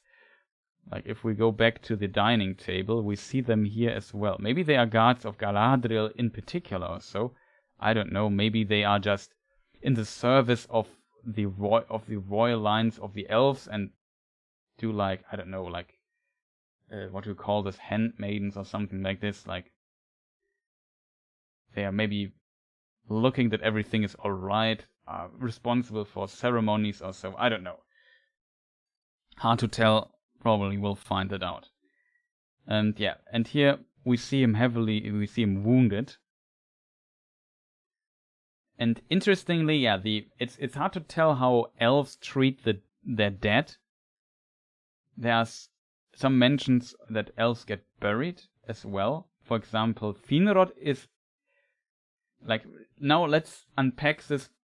It's really hard to tell, right? I don't remember the passage exact time. Yeah, see you later, Kieran. Thank you as well for moderating. Much appreciated. For example, if this is Finrod, which we all assume he is,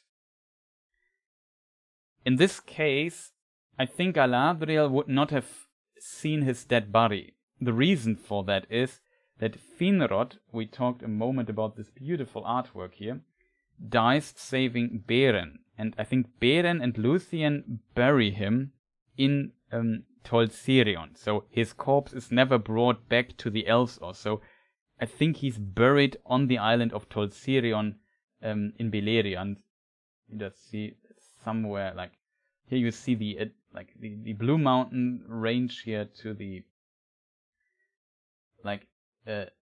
these are the Blue Mountains, and the basically Middle Earth, the ocean starts after them. But in the First Age there is like another section added to it called Beleriand, and in this section there is a way up to the north, and here is the fortress of Morgoth.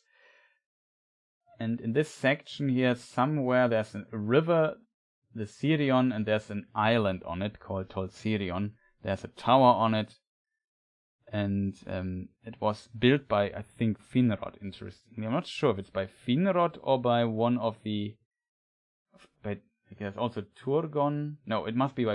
I'm pretty sure it's Finrod.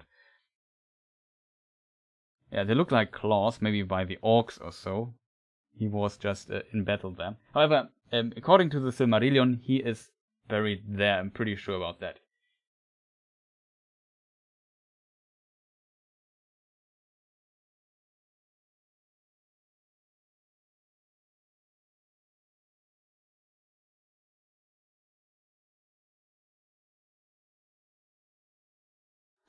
Okay, Tolkien just forgot to mention it, that Galadriel went up to Minas Tirith during the quest of Beren. Interesting, yeah.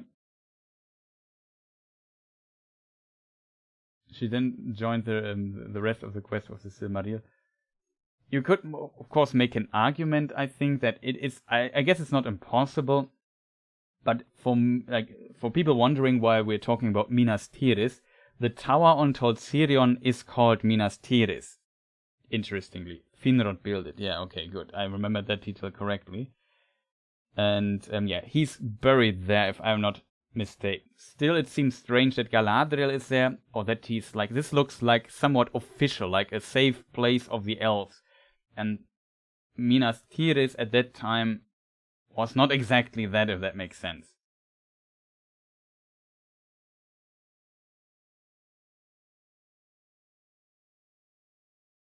Yeah, exactly. He gave it to Urudreth and so on. And then he lost it. Whatever, it's a complicated story, but I would say this scene like this would most likely not have happened if we just consider the Silmarillion and the books, but maybe somebody finds a good quote that has like a half sentence that might give room for this, as said maybe Galadriel went up there. It's difficult to really explain, but I don't know. Yeah, he was buried on the isle he built his tower on. Exactly. So yeah, this scene, I don't mind this scene, but it's strange. It's an interesting detail. Somebody mentioned claws, right?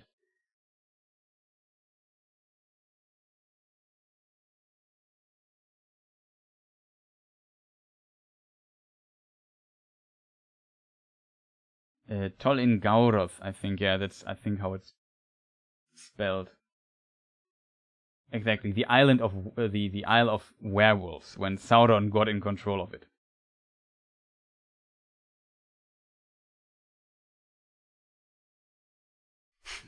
Found in Appendix BS. I like that one. Oh man. Yeah, but I don't mind this change, but it seems like a change. Interestingly, though, a detail I have to give credit for is they have claws. He was killed by werewolves. As a result, having claws and stuff on his body makes kind of sense, to be honest. So if we go back to this, like, if this is Finrod, and they go with his story, he would not die in this battle, interestingly. Maybe this scene here implies it that he might have died in this battle, but he dies completely differently. So maybe they give credit at least to this, though you have to keep in mind, like I said, I'm very confident that Galadriel did not see his corpse. But whatever. She said that seems to be true because she definitely liked her brother quite a lot. We all did. Werewolf claws, exactly. This might be werewolf claws and what they're referencing. I like the idea. Very curious how they will portray this in the show, but it seems to be off, and they don't have the rights for the Silmarillion, so they can't cover every detail, I guess, in anyway. But yeah, I don't know. I think that's, though, an interesting idea. This completely consistent with the last scene. It is relatively consistent. The problem is because Beren and Luthien bury Finrod on Tol Sirion, I don't think that Galadriel was there to see the dead body of her brother. I think she maybe have visited his grave at some point, but I don't think she has seen his dead body. Because it was already buried there. I can't imagine that they put the body of Finrod there and wait for that Galadriel arrives or so. It's possible, of course, but I don't know.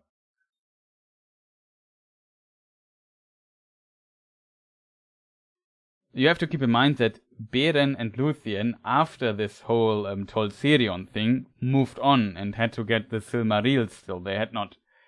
I guess they had a bit of time. It's not like they had no time and just went on the next day, but considering that corpses, what is the English word, if the decays and so on, they probably would not have waited that long to bury him. So I don't see why Galadriel would be there. It's not impossible, but I think it's unlikely. Let's put it that way. Let's move on. Still, yeah, the claw reference, though, makes sense, that he has, like, claws of a werewolf on his body. And for people wondering why these called werewolves, werewolves in Tolkien's universe are just big, powerful wolves. It's not like these guys that are humans, and at moonlight they transform into a wolf, and then you can have to kill them with silver bullets. That's not not those werewolves. Oh, and here I had here I was, my prediction was kind of wrong. Still, I stayed to what I said. Here we see a white tree. That's pretty awesome. I always like seeing the white trees because there's so much lore behind them. And Numenor also had a white tree, and this white tree is related to the white tree of Gondor. Let me just see if I find it. Ted Naismith made a beautiful artwork of the White Tree of Gondor, but we also know the White Tree from the films. I'm not too keen on finding one right now. The film screenshot, I mean. We could try. I have for sure one. Question is always where. But you know, the withered White Tree in the Lord of the Rings film. It's definitely a thing. Maybe we go with this screenshot. I like that one.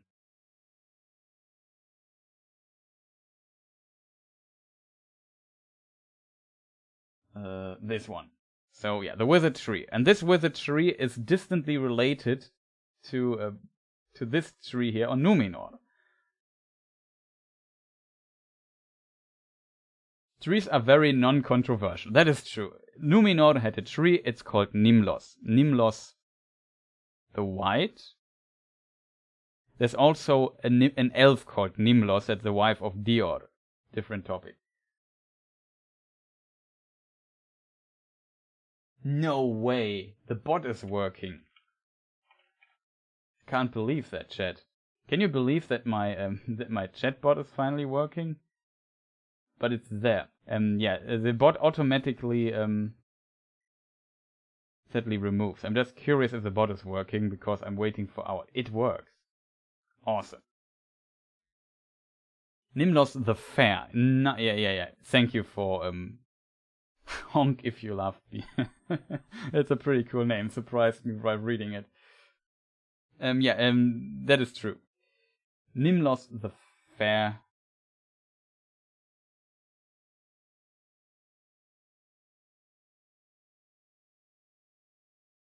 Is there a natural cone-shaped tree? I don't know. Like, it's still an illustration by Ted Naismith. I kind of like it because it's like an unusual tree or so.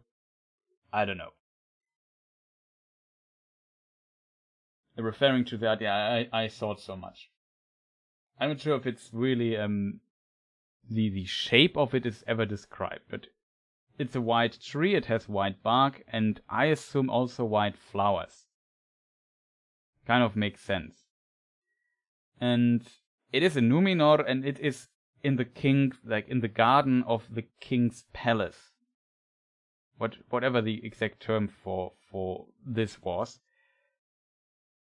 And it's on Numenor, so this perfectly makes sense. My argument, if you remember in the last stream where I was sitting there and discussing this for an hour, here's the scene, is we see in this street we see these white flowers here, and we see Pharazôn, we already mentioned him, should not have appeared, and Miriel, and she looks up, and in the second teaser it's implied that she looks at the meteor.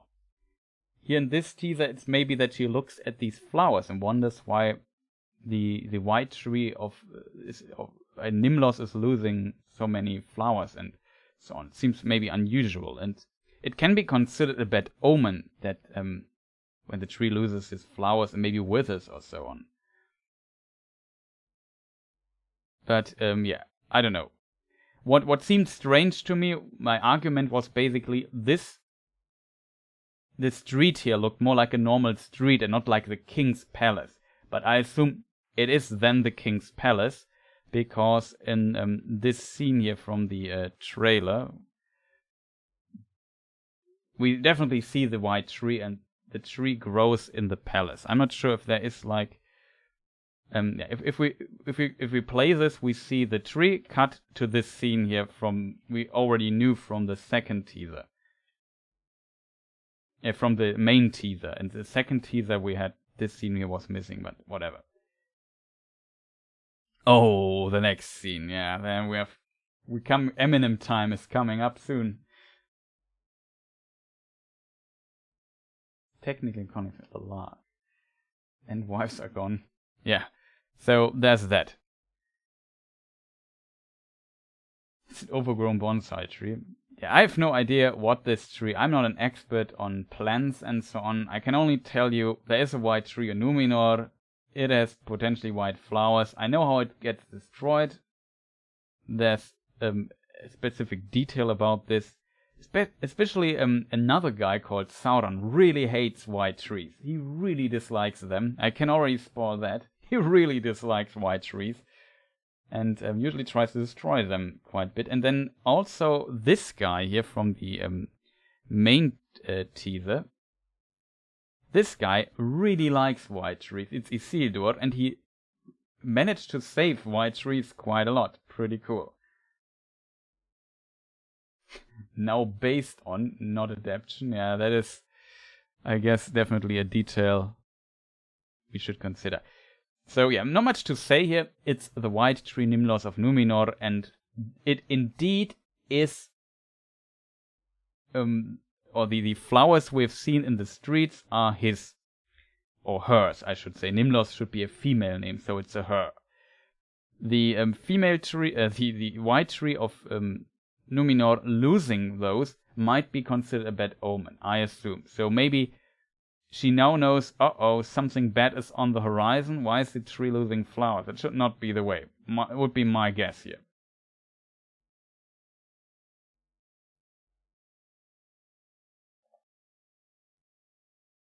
The Endwise disappeared during the end of the Second Age. Yeah, they disappeared at the time of the last alliance. Have you talked to a weird guy with the eyebrows and the glowy blue eyes yet? We come to that in a moment, because that is the next scene. Here we see this person here, and when I first saw the scene, shall we jump? Are we done with the white tree?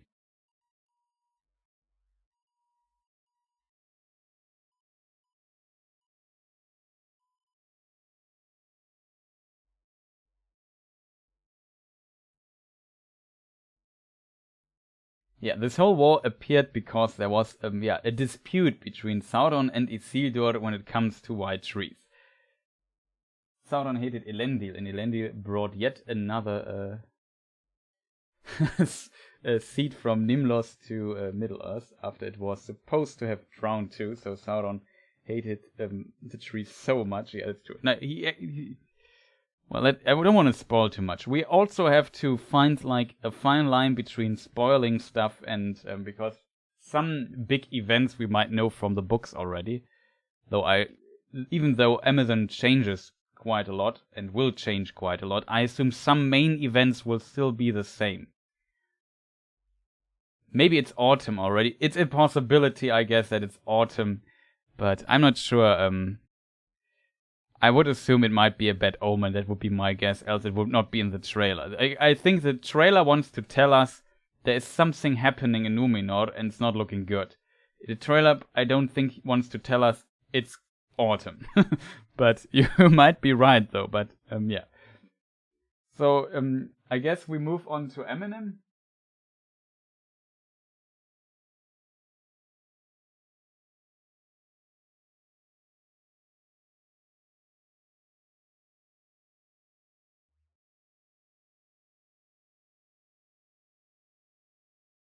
Somebody just wrote something in chat and I tried to find the context of it, but I can't find it. So, shall we move on, chat? Eminem, do you expect rap battles with Finrod? It would be pretty cool if we see rap battles with Finrod. It makes sense. So, this person here on the top, when I first saw him, and these two persons, which I have no idea who they might are, and saw him, this is Eminem by the way, I wondered, who on earth is that? My first thought was, maybe because we have seen Numenor in this scene here, that this might be on Numenor or so, which I guess makes sense at some point. And, I don't know. It's kind of strange who that is. I still not 100% sure what the reasoning behind this is. I'm not sure if it's a female or a male, to be honest. Maybe somebody... Is the actor or actress known of this character? Because, like I said, when I first thought, okay, if this is in Numenor, I know that Numenor also had some kind of religious stuff, especially, well, later there was a shift in religion in Numenor, I can tell you that already. But, yeah, I don't know. The Witch King, potentially. I don't think the Witch King was the Witch Queen.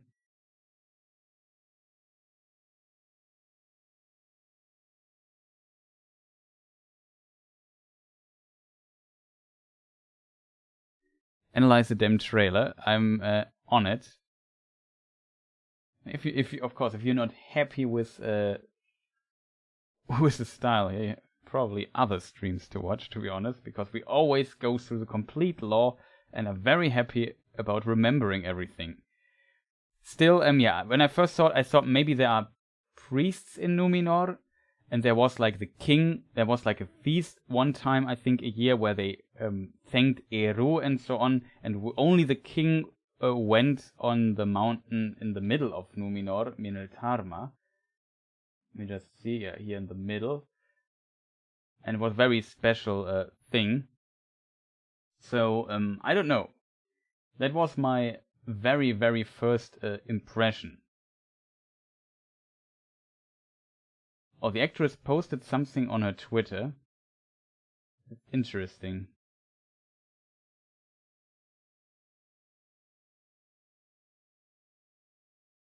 So yeah, I had, like I said, when I first saw this, I think I still don't really know what's going on here exactly. Because this seems to be, I don't know, female characters in the Second Age. There are very little that are known. We have Miriel, we have Galadriel, we have Celebrian. And now I have to already think who else there might be. We have the wife of Isildur, I guess, though she is not named.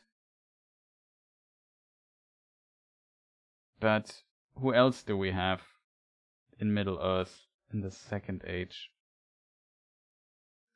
Like, there are really very, very few females where this could be. And yeah, from this scene here, it seems like it's not a he, it's a she. And she also has two other persons to her left and right, which I also have no idea. This sign here, I don't know what that is supposed to be either.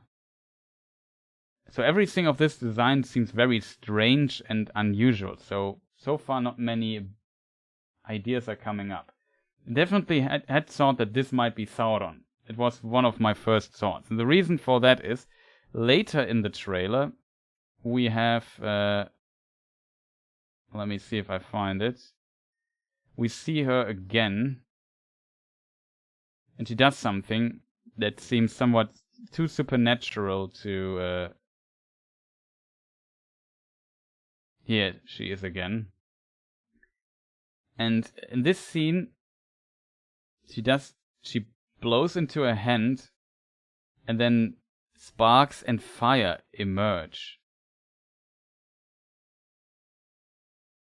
And I don't know, as a result, that is definitely something that elves usually don't do, I would say. So it seems, for me, priestess in the cult of Melkor, maybe that is a possibility. Though that is not in the books that there were like a priestess. Melian, okay. I would definitely, if they drop this as Melian or something, I would just Alt F4 the show and just end the stream right now.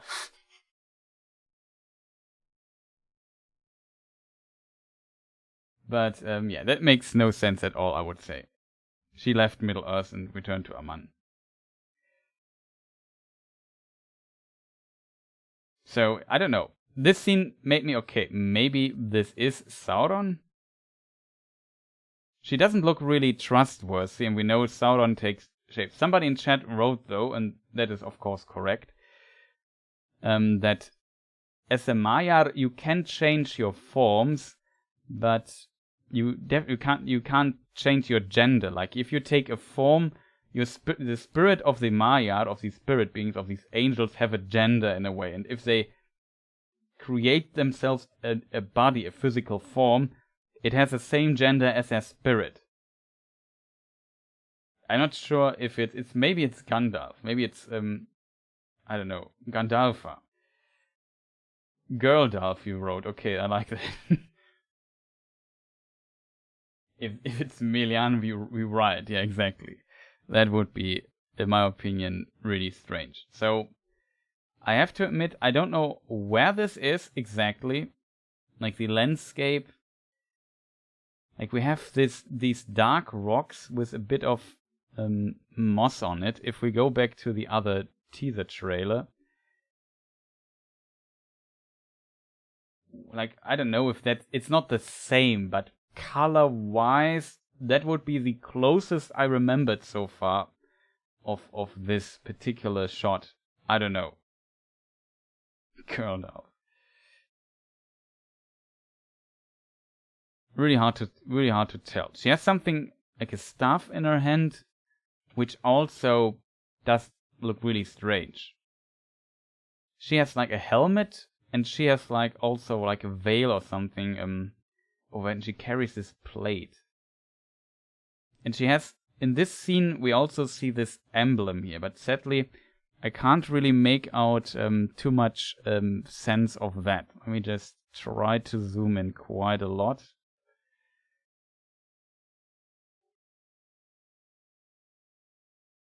Okay, we have like an X here. Can you see what this here is? Can somebody recognize this? We see like this line here. Is this maybe something like a tree in the background? Can't really recognize any symbols or so. But that seems to be very unusual. The clothes are also pretty strange.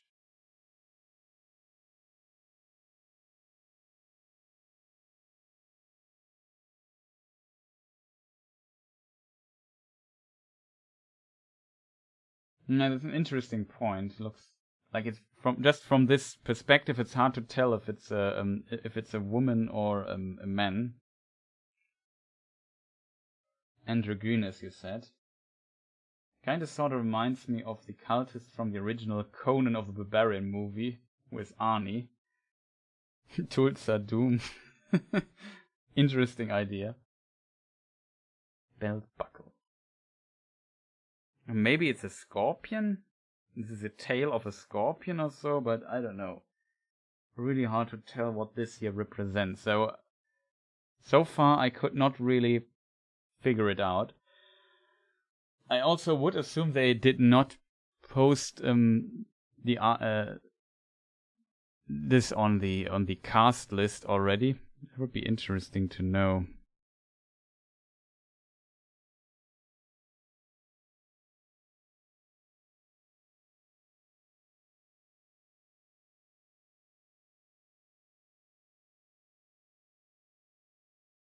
No, it doesn't look like it. At least I don't recognize her.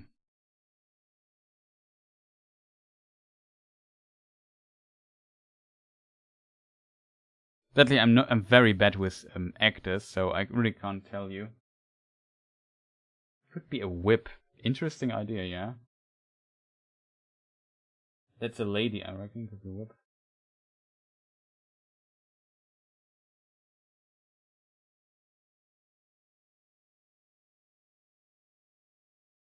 Let me just move back a bit, because yeah, this is a really big mystery. Who this might be. Blue eyes, blonde hair. We don't see the ears either. Like, they did a very, very good job at hiding the ears.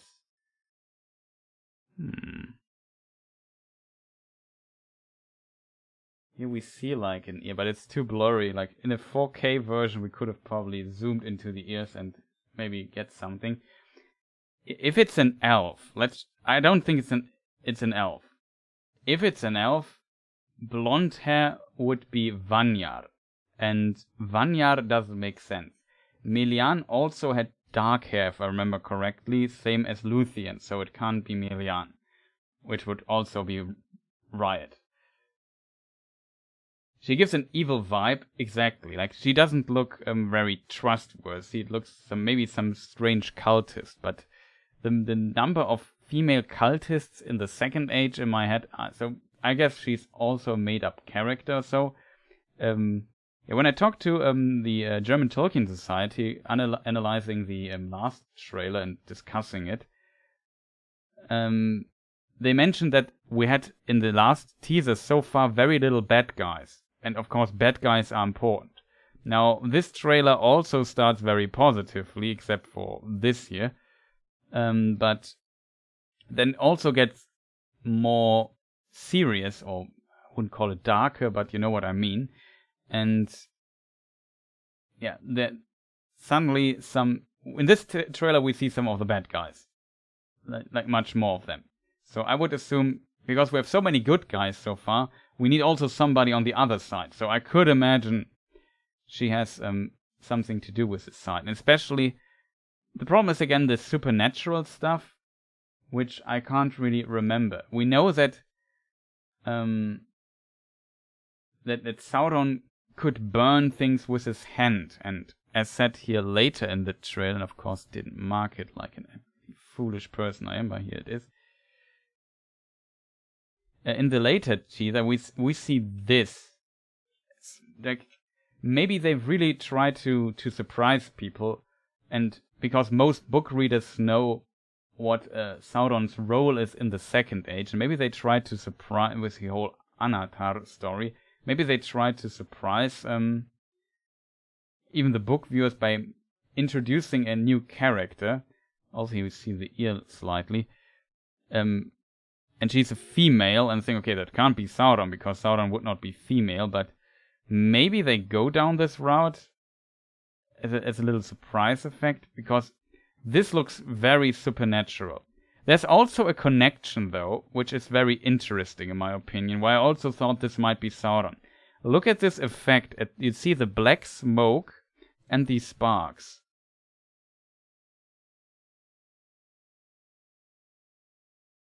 There's another scene in the teaser trailer that has some similar effect with this sword here, which we also know from the poster. This scene here. See this?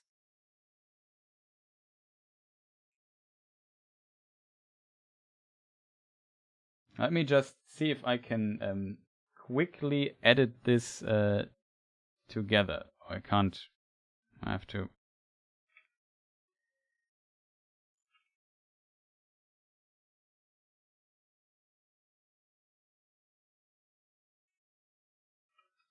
What am I doing there? I'm foolish here.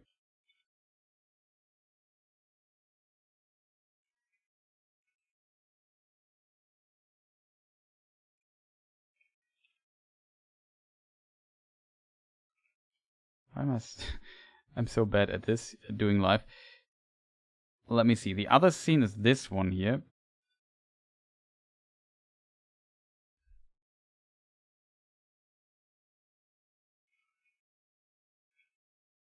Like, maybe just from the flow of this scene, just as a comparison. We have this scene, and now this scene. Like, see this? Something seems familiar, doesn't it?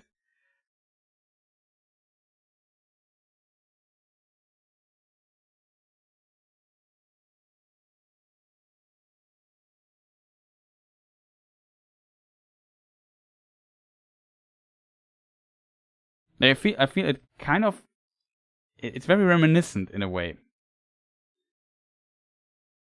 And then, interestingly, like here, if we look at the background, we see a person standing here next to her. Here's some weird object, which I also can't. It's her stuff, I assume. The background, I get like cave vibes from the background, but I could be completely off.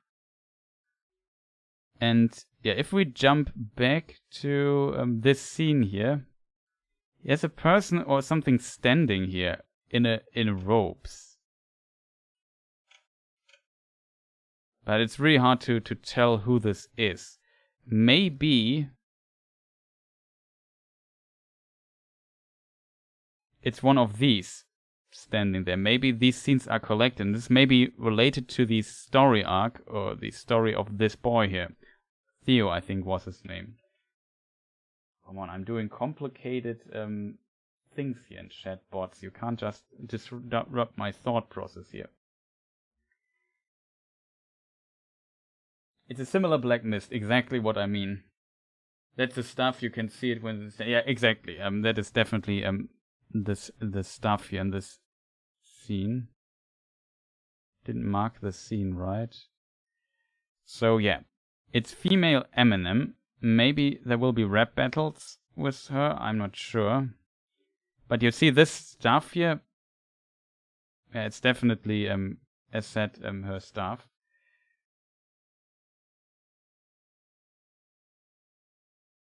You can't really recognize much here, though. Though here, is this a snake or something? Like here we see on this, maybe I can zoom in a bit. Oh, I screwed up. This is a zoom function here.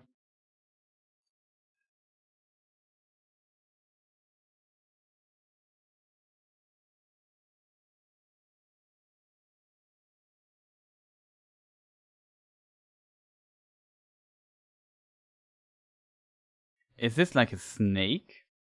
Could be, right? It's feminine, I like that. Like, the chat is on fire today. Really impressive. Maybe human Sion sacrifice later, I'm not sure.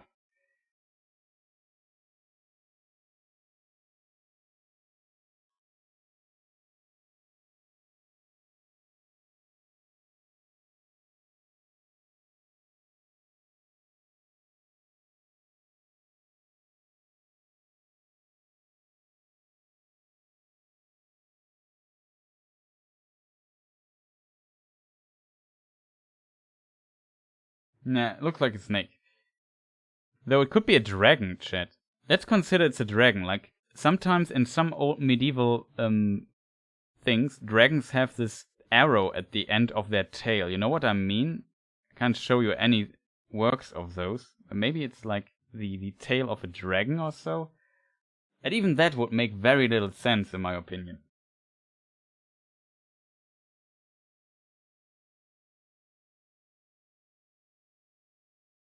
I really don't think that's a female. Then I would definitely go for Sauron, but here her silhouette looks more female in this shot. And she also...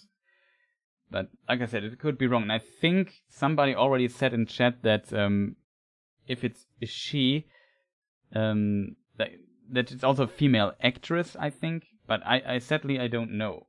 I can't do the research right now to find out who the actress is. If somebody in chat knows, feel free to post the name or something.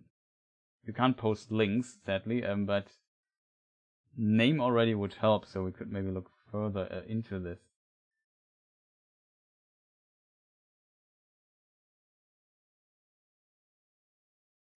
Yeah, somebody said that was my first thought too.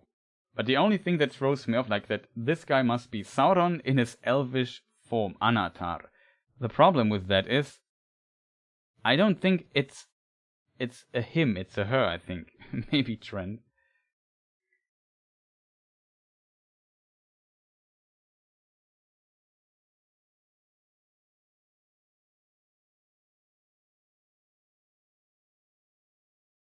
Nobody's zooming in on that exactly. Like, yeah, I don't know. It's really hard to tell. But as said, the mist looks and the sparks look very reminiscent of what we have seen here in this form. It might be related to the sword. And we know if we go back, let me just get the production right. If we go back to the posters we have seen, I've shown you so many times by now, but we know this particular sword here in this scene. We discuss, because I feel it's connected, we maybe discuss this here together really quick. series posters. I have to do something to find that, because I don't have them as JPEGs. Here, this is the poster of Theo, I think, and here you see the sword, and on the sword there is this particular rune on it. You don't see it here in the film screenshot, but it's definitely this sword here, which is really strange. This sword definitely doesn't look evil at all. Exactly. And it has this strange rune on it. I can zoom in a bit so it's easier to see for you people. This one here. And if we go into the trailer, we see this this particular rune in the trailer somewhere. Here we see it.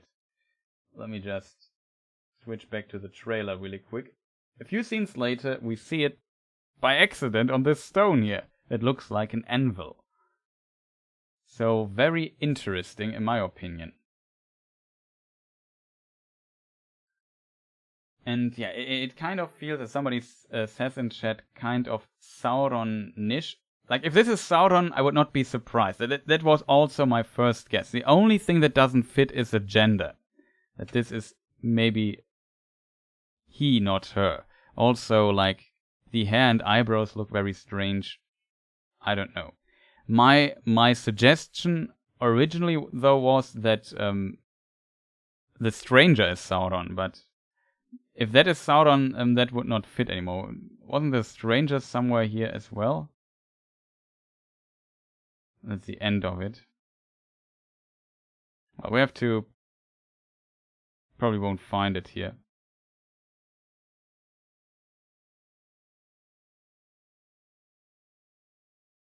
There's a lot of... We still have so much to discuss, chat. Like, it's disgusting. I'm also quite hungry, I have to admit. So you hear my tummy roaring at times.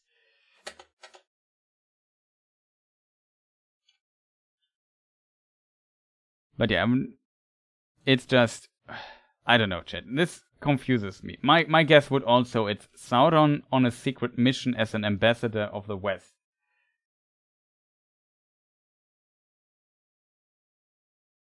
David Darklord Bowie vibes.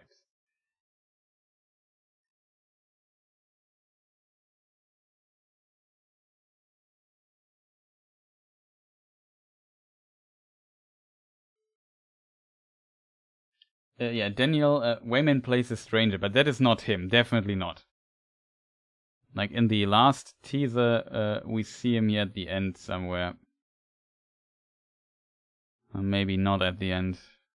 Forgot where we see him. Yeah, that is a stranger. He's the character poster with the apple in his hand. And we see him in this teaser as well, but I didn't find this scene really in time. Still, I'm really surprised about this. Like, this confuses me greatly, but I guess we have to learn more to find out who this is. My guess would be Sauron as Anatar, or like a weird version of that. I don't know. It's strange, though, that Sauron looks female, but I don't know what the showrunners are going for. However, I definitely have the feeling there is there is a connection to this sword here. Like, this scene and the other seems to be somewhat connected. Maybe the person that stands here in the background is one of the friends of this character here.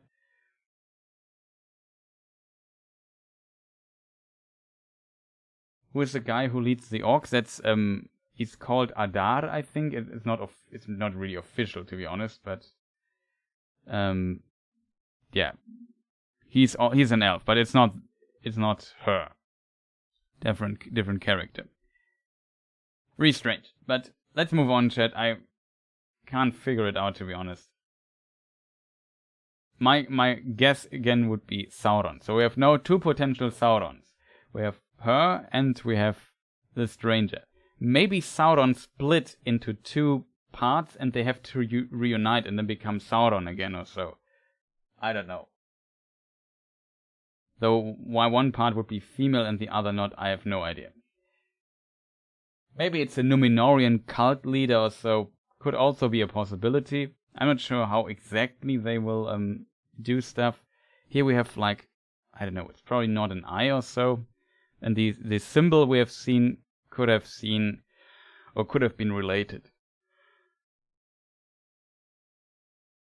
So let's move on. Here we are back to Moria. We discussed this in detail already in the last breakdowns multiple times.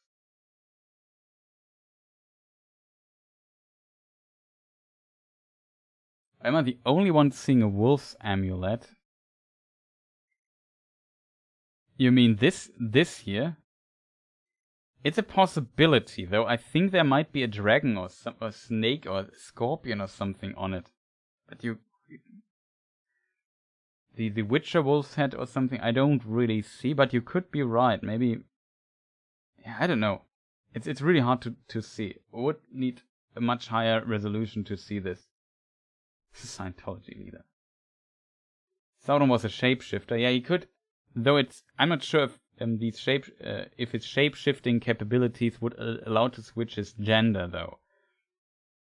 But yeah, I guess in theory, maybe. But usually the physical form that Maiar takes, and that he can also change, also stays in the same gender that is in harmony with the gender of his spirit. If that makes sense. The wolf looking to the left. I know what you mean. Like, this is the ear, like maybe this is the eye, this is the mouth, this is then the wolf.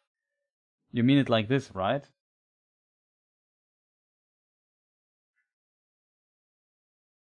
I know.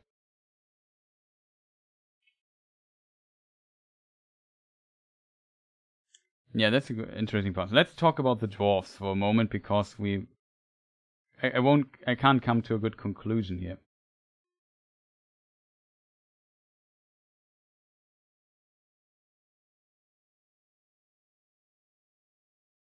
It could be a Nazgul or so. Definitely a possibility as well, because we know in the Second Age, like in the Book of Lost Tales, we have a mention of.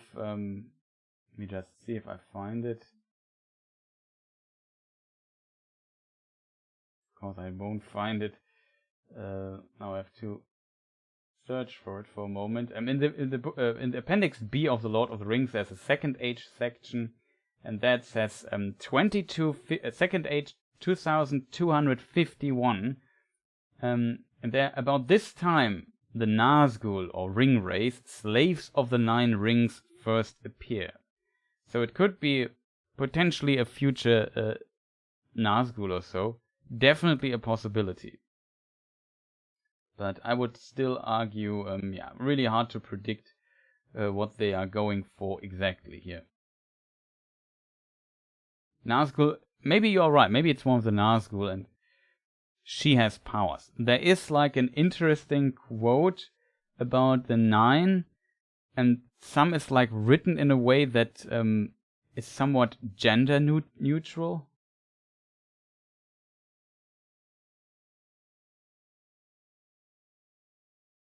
Like I made a point in one of the previous streams a while ago that had to do with like the Nazgul. I can't remember the point I made though.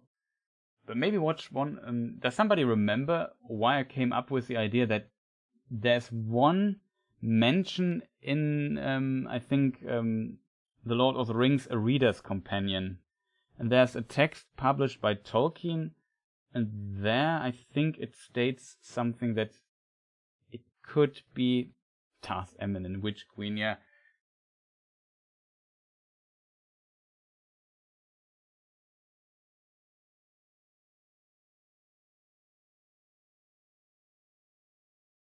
Don't find it.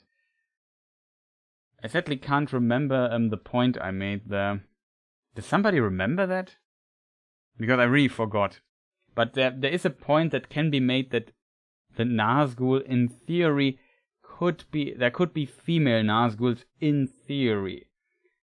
Probably very unlikely, but it's possible. The Naz girl, oh boy, John is on fire today. Yeah, but it would be possible. So maybe, yeah, it could be a one of the Nazgul. The Witch Queen. I don't think it's a Witch King though, but I mean they could go for it, but I don't think the Witch King's a female. It would be very ironic in a way.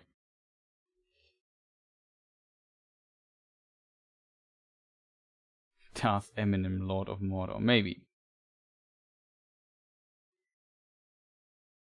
No, there was like a very weird wording in some text, and that could lead to the conclusion, but I don't remember it.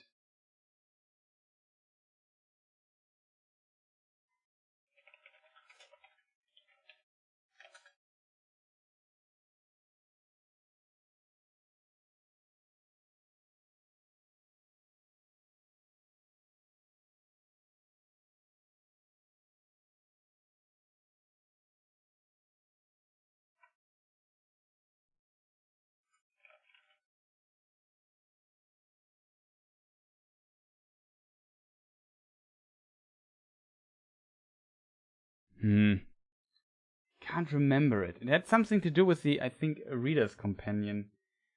I have it behind me. Maybe I just check it. Wait a moment.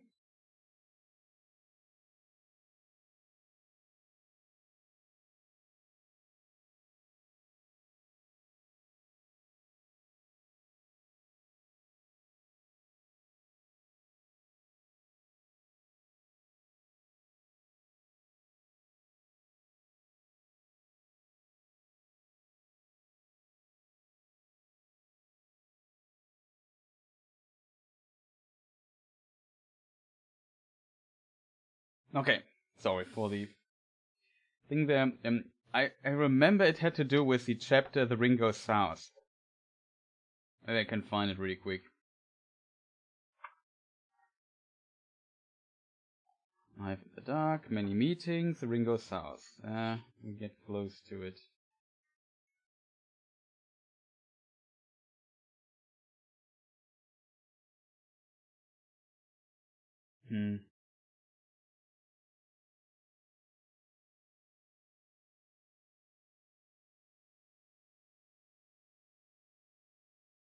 No, I don't see it right now. I see the passage I had in mind, but just skipping over it, I can't find it. I know. Wait a minute. Oh, let me just get like another screenshot here, so we can maybe look into this for a moment. Maybe give you the Numenor screen. Really need my main screen here for a moment.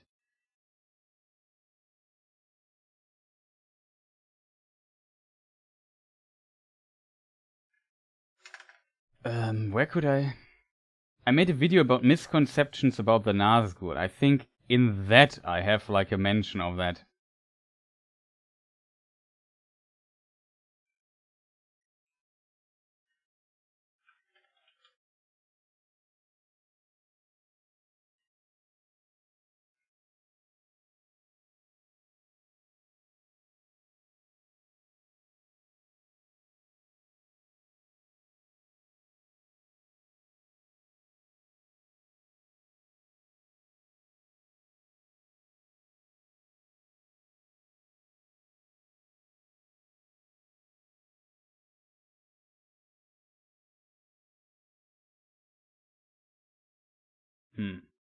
Just skipping through it. I think the idea is from one of the Lord of the Rings or the Middle-earth role-playing game.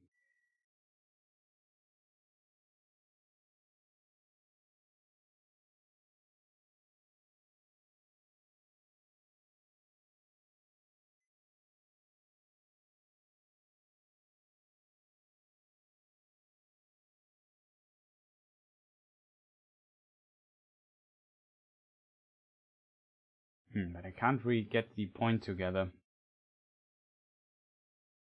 It has to do with the...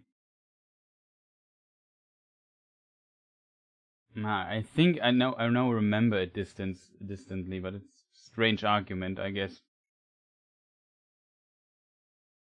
Somebody has seen the video and remembers that. I think the quote is that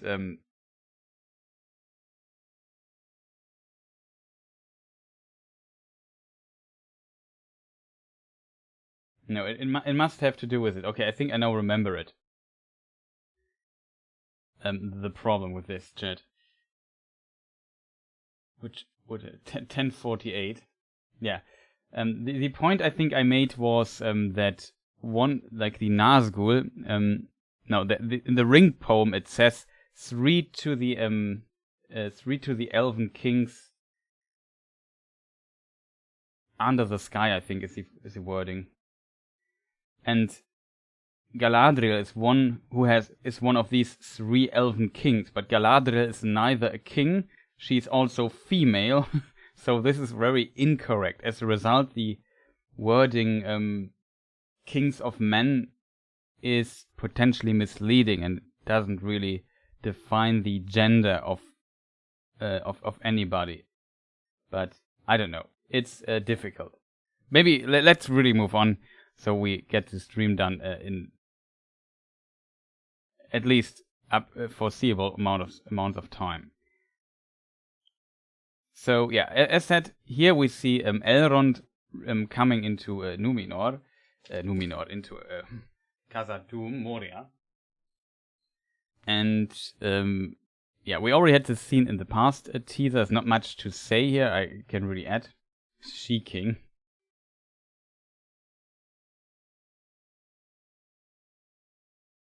And yeah, this scene is pretty cool. I think this is the father of Durin the Fourth. This is then Durin the Third. But as said previously, Durin the Fourth and Durin the Third should not be father and son. It seems to me very strange why they go down this route. There's also a text written here, but it's so blurry that I can't really see it. Also, have not really prepared it, but I don't know. Maybe I could look into that. That's probably not a good idea to do live, I guess. It might be possible to read it. Also, maybe written here on this side as well. Wait a moment, chat. Of course, I don't have this prepared. And I'm not sure if we can read this. We could try. Sadly, my moderator is not here. He's better at reading stuff on the fly than I am.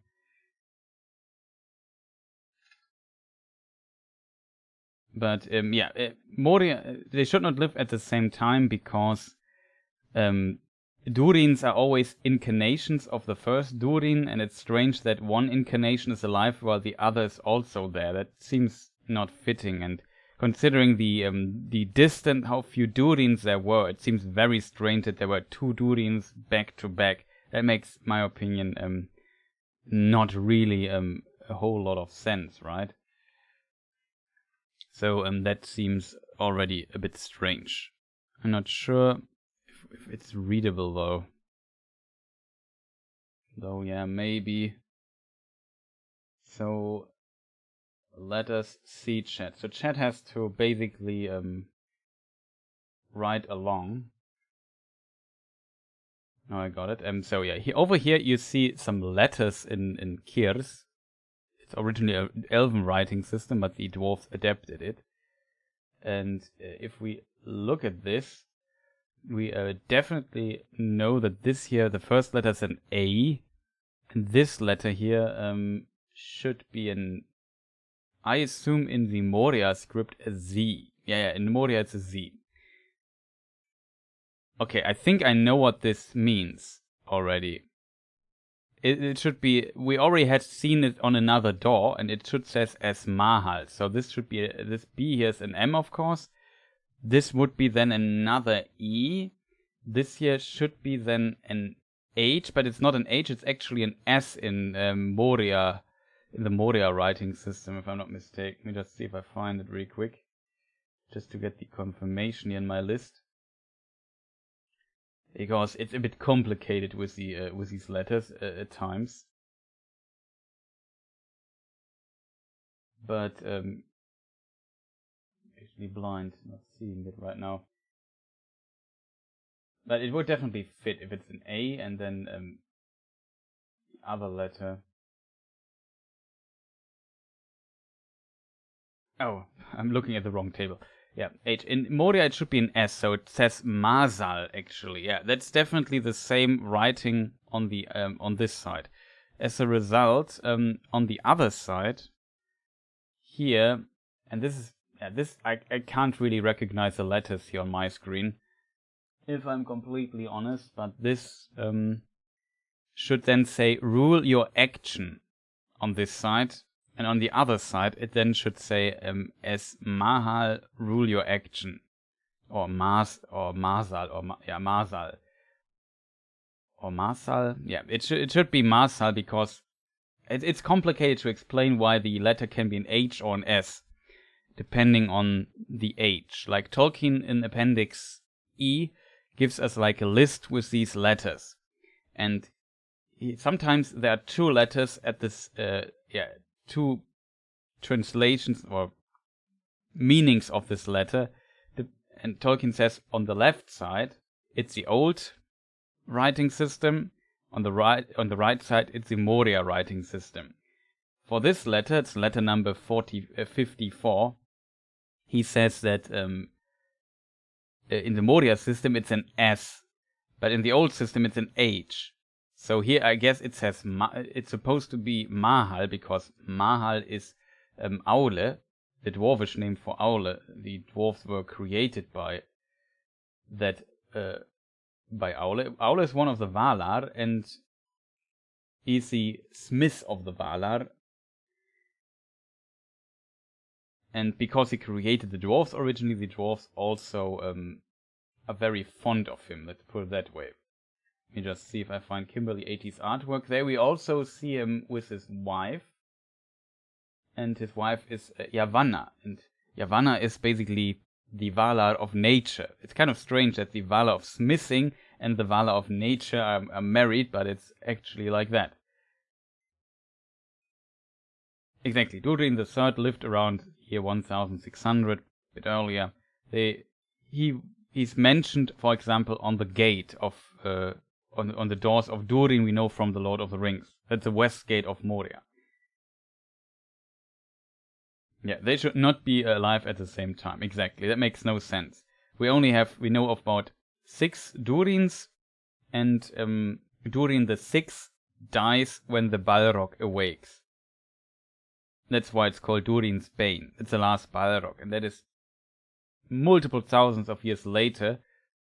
And we have basically only Durin the Fourth and Durin the Fifth, so 2 Durins in between, and we have to spread them over 2,000 years. More than this, like let me just calculate. 4,000 years almost.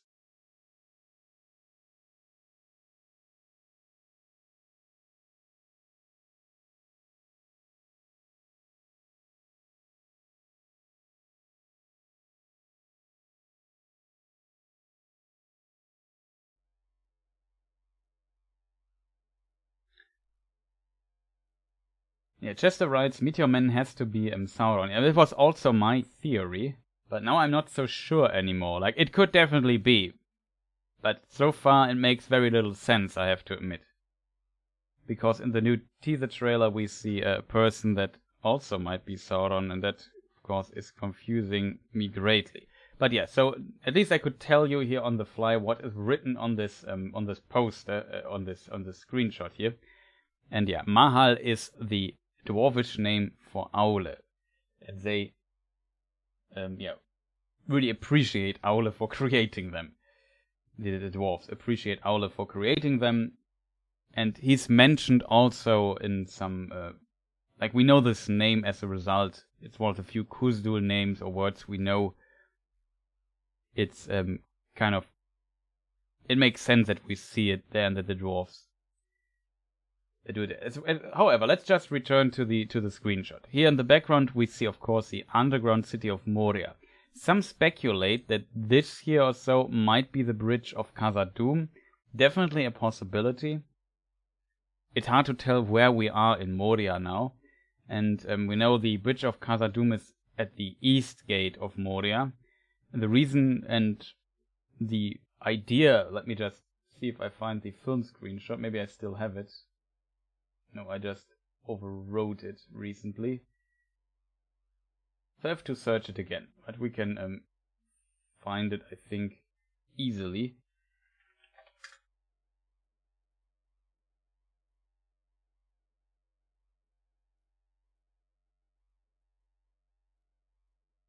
So yeah, we have this beautiful screenshot from the first Lord of the Rings film.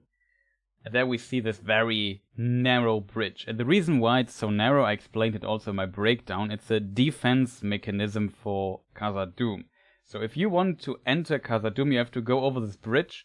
And as you see, it's so narrow that only one person at a time can get over it. As a result, it's extreme. Like if you're an enemy and want to attack Khazad-dûm, it's extremely difficult getting on the other side without getting killed and just having to go one by one. Like, it's very easy to defend for the dwarves, I would argue. And that's the reason why it's so incredibly narrow and potentially annoying to cross. If the wizards can't be Gandalf,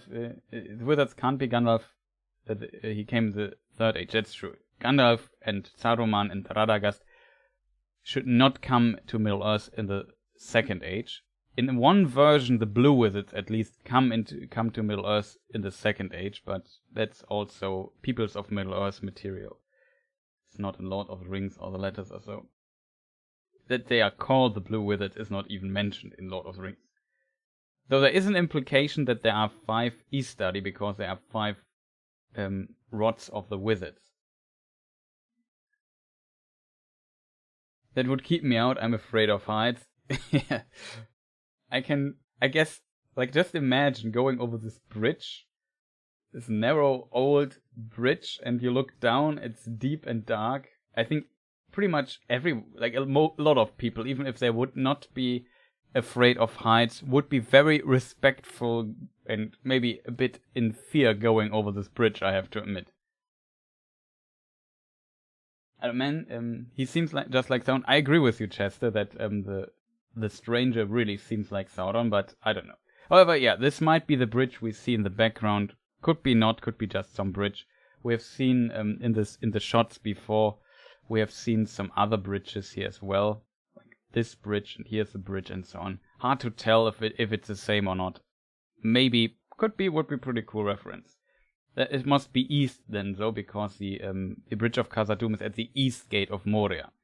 And here, this bridge can't be Khazad-dûm because we see Elrond, and he would enter Moria over the west gate. So this must be west and not the east gate. However, pretty cool shot. I really like that one. Like, here you see the king Durin looking over his realm at its peak, and it's kind of beautiful. I really like the dwarves. Pretty nice to see. I'm really looking forward to see Moria at its peak. I already said this in the other trailer, so pretty cool. Then we see Durin the Third, which was alive and lived during the creation of the Rings of Power in the Second Age, and Durin the Fourth, who most likely did not. It makes no sense that Durin the Fourth is here, or he's called like that. Maybe they changed this later, and it's just a placeholder to confuse people. I don't think so. But who knows? And yeah, they are talking. And I think I muted the sound so I can maybe...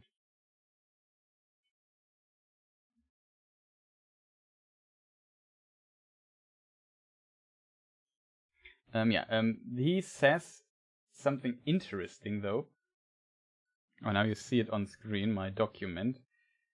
That was not planned. Let me just move my document on the other screen. But there he basically says, beyond the darkness, tempting shadow to bury us all beneath the mountain. Evil does not sleep, it waits. It's said, and then beyond the darkness, tempting the shadow to bury us all beneath the mountain. This might, like, if you hear a Durin say that, it might reference, this dude here at the end. This is the darkness. But he might also reference Sauron, though, because that is definitely also one of the concerns of the dwarf, that the dwarves are also later involved a bit in wars against Sauron and so on. As a result, there are multiple meanings or possible meanings for that.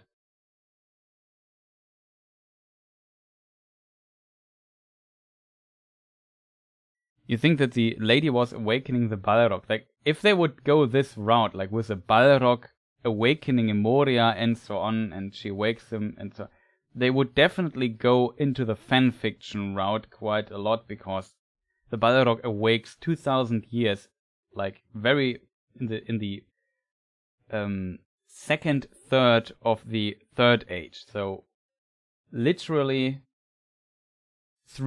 almost 4,000 years later, the Balrog awakes, like 3,600 years later. So much, much later. That doesn't really seem related, except there's time travel, but I hope they don't do that.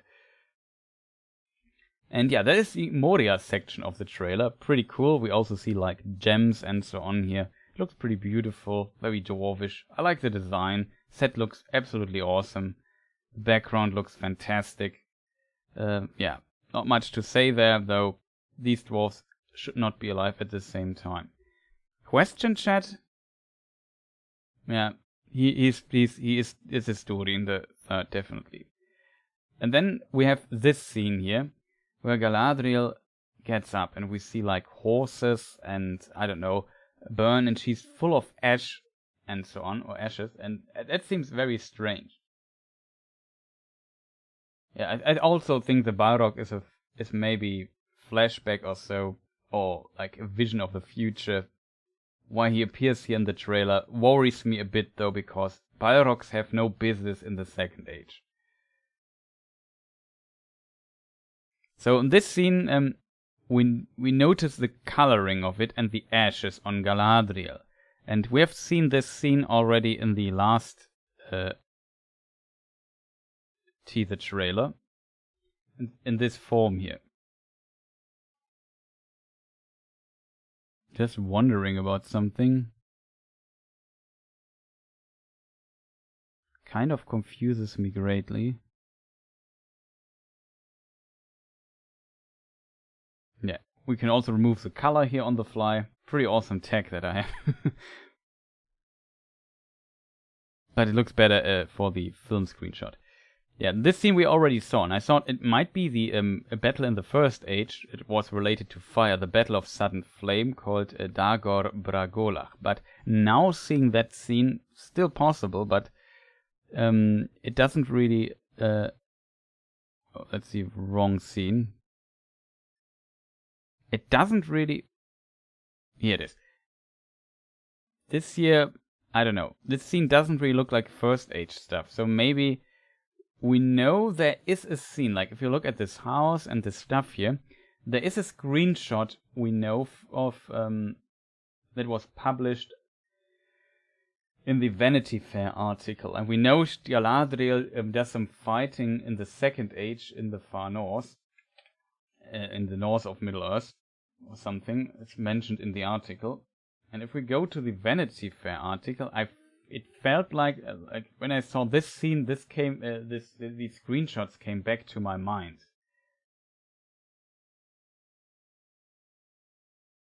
And it was this one here. Maybe I'm wrong though, but I'm not saying that it must definitely be the same scene, but I definitely get a somewhat similar vibe, especially with the fire here in the background. So maybe this shot here is actually there's a battle or so, and then fire appears, I don't know, and Galadriel appears here. Maybe it even has to do with some of these two supernatural beings that we have seen already. I'm not 100% sure here, but maybe it is this scene and not the Dagor Bragolach, the Battle of Sudden Flame from the First Age.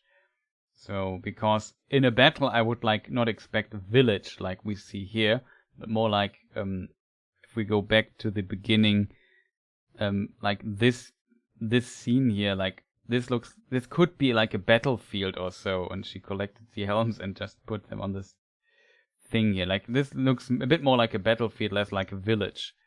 And since we have this screenshot here, which we know there's like she's a commander of the forces in the north or something. It was described in the Vanity Fair article. So maybe this screenshot is like a scene where stuff goes just terribly wrong for her. And that is what we see here. So, yeah, I don't know. That would be my suggestion. Not sure if she looks a bit waking up after bombing or something. Yeah, exactly. A war crime type situation.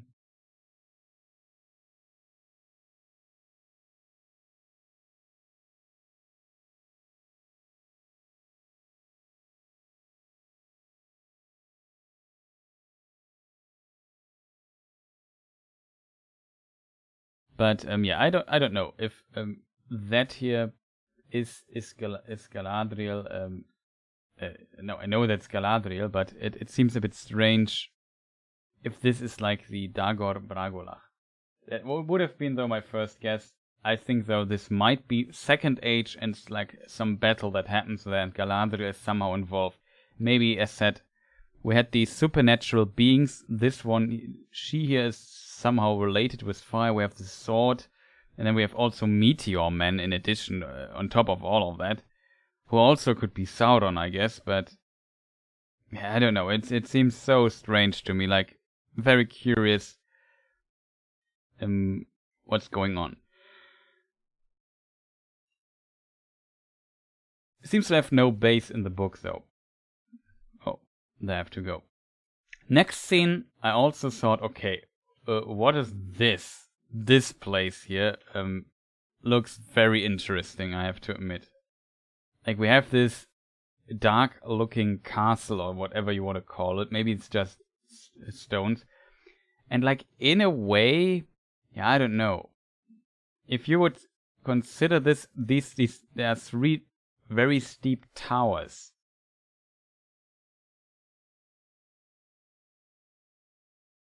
Maybe there are 3 of them.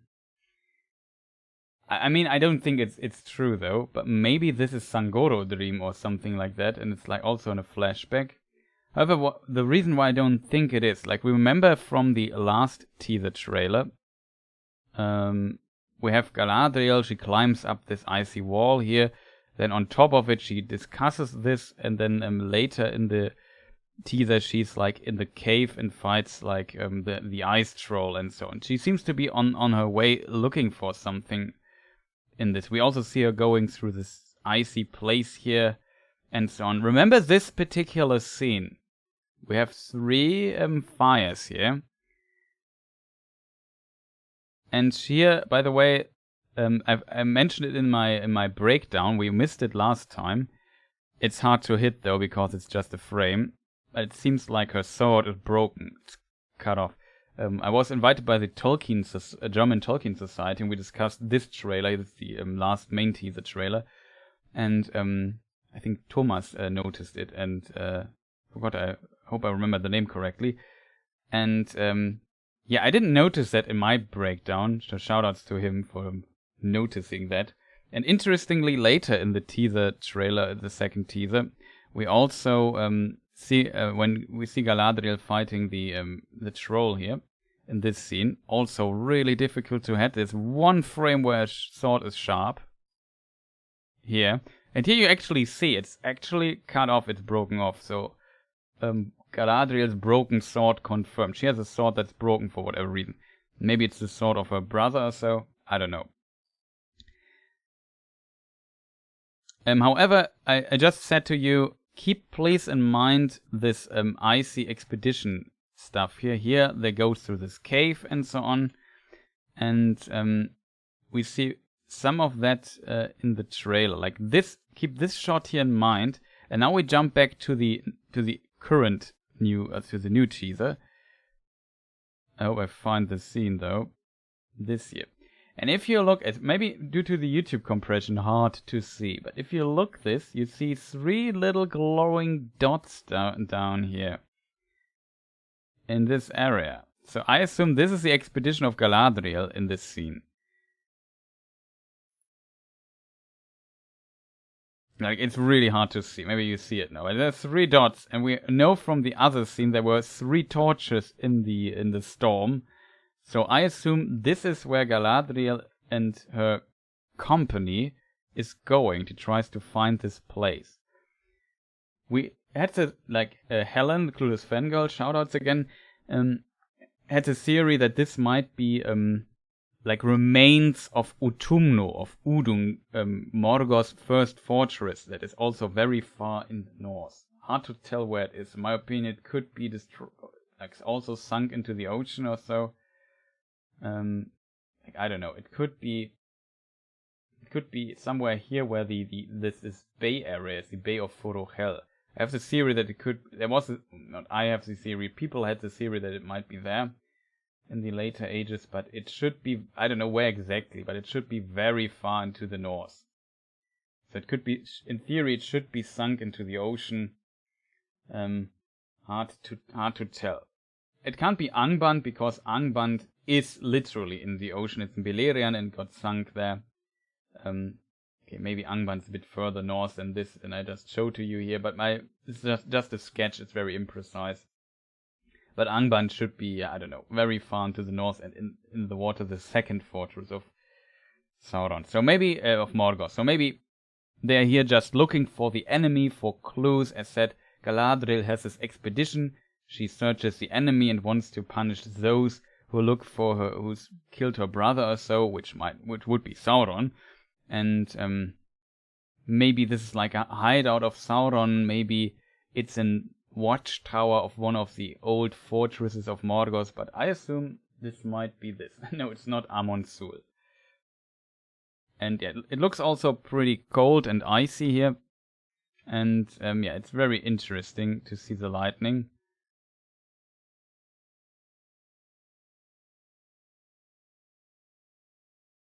But yeah, I definitely see these three lights, and I assume they explore this structure here.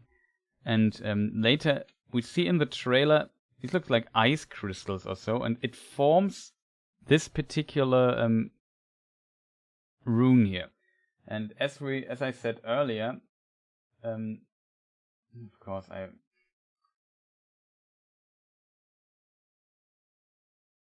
I removed it already, so I have to look up for the character posters again, and it might take a moment.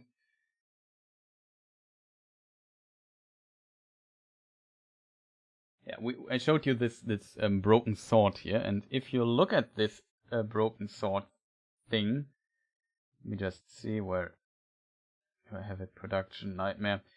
There's a rune on the sword, and I would argue the rune here is exactly that rune. Maybe you can interpret as some kind of eye. Maybe you can interpret as like a ring or so. So for me, it gives me a lot of Sauron vibes. It's not a known symbol though. Let me just see if I can zoom in the poster picture again a bit, so you can see it a bit better. But yeah, this particular rune is what I mean, and yeah, it's exactly what we see here. Maybe Utumno flashback, it is possible. However, the reason why I decide against the flashback is because Galadriel is on this mission here, and she goes somewhere, and she has this expedition, and that is like a big part of the last teaser. Like, if you look at this, this doesn't look like a flashback. Could be, of course, you could be right. But I think here we have this scene. Yeah, this group goes, they go into the mountain, and then a moment later, they climb up here on top of this mountain, and then they explore it a bit further, and so on. And then at the end,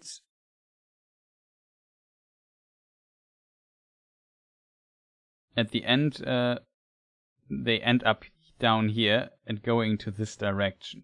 And then we have this scene here, and then we see Theo in the scene for the first time, I think. Like, before we've only seen it on screenshots. Maybe I've seen it in another scene before, I'm not sure. Yeah, and then it gets into it. Like, this looks like this structure here. And if you look at this here, some of this and the stones, it looks like ruins in a way. So this, and we see this place, and there the symbol is here again, and we see this anvil-like place. I don't know, maybe Sauron tried forging stuff here because he has to, like Sauron and smithing definitely, jewel smithing is definitely a thing that goes hand in hand. And I don't know, I get a lot of Sauron vibes from here, and they have the sword and a bow and so on. And then suddenly, ice is flying at them. And here we also see the ground. I always assumed it's tiled, so the ground looks somewhat man-made. Now you see it much better than in all the other screenshots in this scene. Then they get hit by this. So that to me seems all very strange, I have to admit. Can't really make too much sense out of this.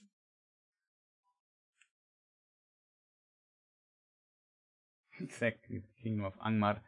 It's an interesting idea that it might be Kharen Dûm or so, the as you said, the fortress of Angmar. But Angmar came to be in the Third Age, as somebody said. So I would exclude it. It's not a Second Age story. If you, like I said a lot of times, if you want to make a story about Angmar and the Hobbit and so on, maybe don't make a series for about the Second Age. Make one about the Third Age. You just chose the wrong age.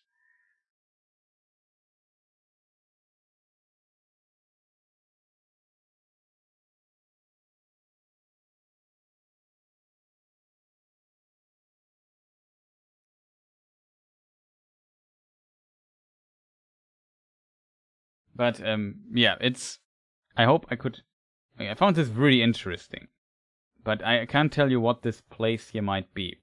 Maybe, as said, some leftovers of Utumno would be kind of interesting. In this context, by the way, let's just imagine this is like a leftover, a ruin of Utumno. Maybe this is a watchtower, or I don't know, some other smaller stronghold that is related to Utumno. Maybe that is Sauron's private little fortress. I can't tell you. Though, wasn't Sauron in charge of Angband very early on? And Gosmog of Utumno? I don't know. Hard to tell. I don't remember the exact stuff. Let's just imagine that is that. Then, of course, for Utumno, this fella here would make sense. So he left Utumno, of course, but Gandalf calls the Balrog Flame of Udun, and the other name of Utumno is Udun. So maybe they say, okay, in Gandalf in The Lord of the Rings says something about Udun. Maybe it would be cool to show Udun in this prequel series. So I don't know, chat. It's an interesting idea, I think. And then, of course, the Balrogs. There were Balrogs in Udun at some point, so maybe it is somewhat related to what we're seeing there. I don't know. Though the Balrogs fled, so it would be strange to see them in a place like this, to be honest. But I don't know. You could make an argument for that, I guess. Oh, yeah, Angband was assigned to Sauron. I think Gosmog was then in charge of Udun when Melkor was chained for 3 ages in the halls of Mandos. I could be wrong.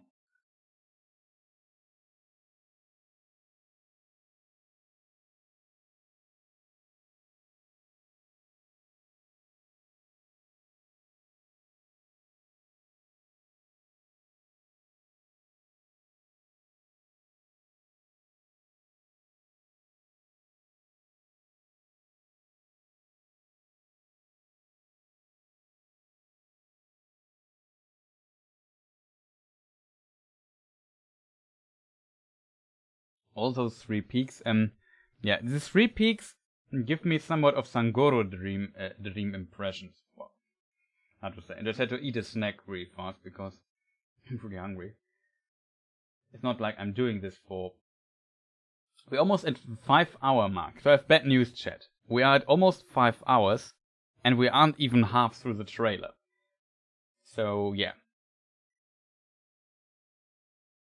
Let me just check if I have a good artwork for Like there's one of Pete and Macri, I know.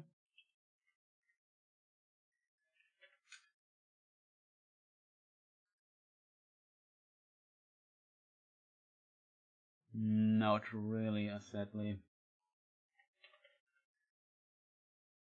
Nah, it's one of the nations we don't see it really. Like Sangoro Dream were 3 somewhat volcanic mountains, I guess, and it was part of Angband.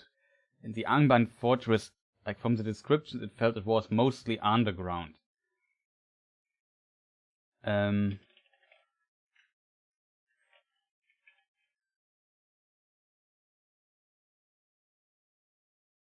the best artwork I could give you is definitely that from Pete and Macri. Here we see Fingolfin challenging Morgoth to single combat. Famous scene. That is after the Dagor Bragolach.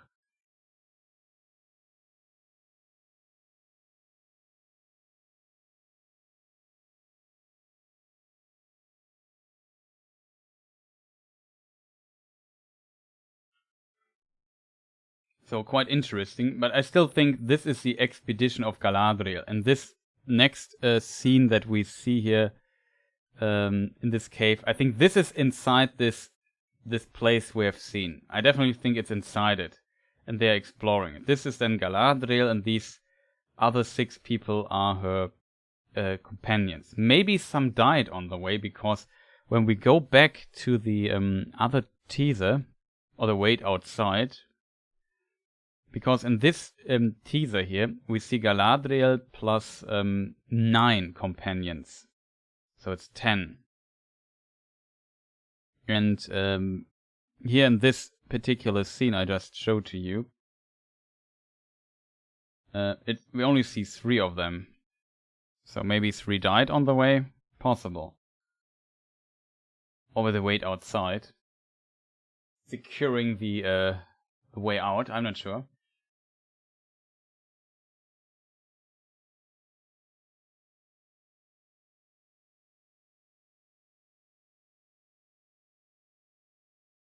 Boy.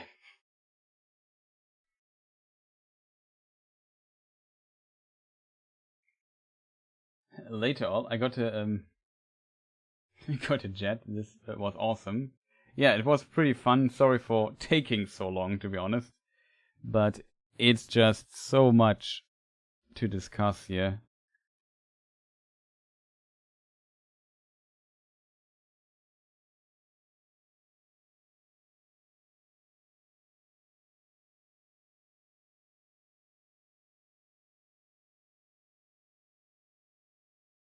But yeah, I assume they are now inside this structure here. And these 3 dots are actually the 3 torches we have seen before.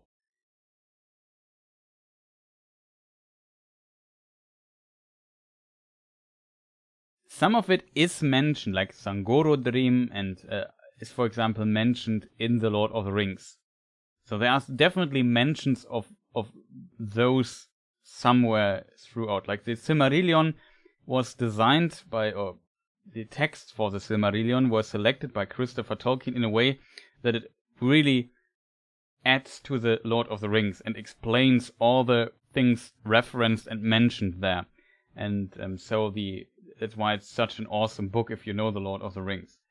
And as a result, I would say that as a result, there are of course a lot of references and mentions, and I assume those they can, to some degree at least, use. But I don't know. We will have to see what's happening there.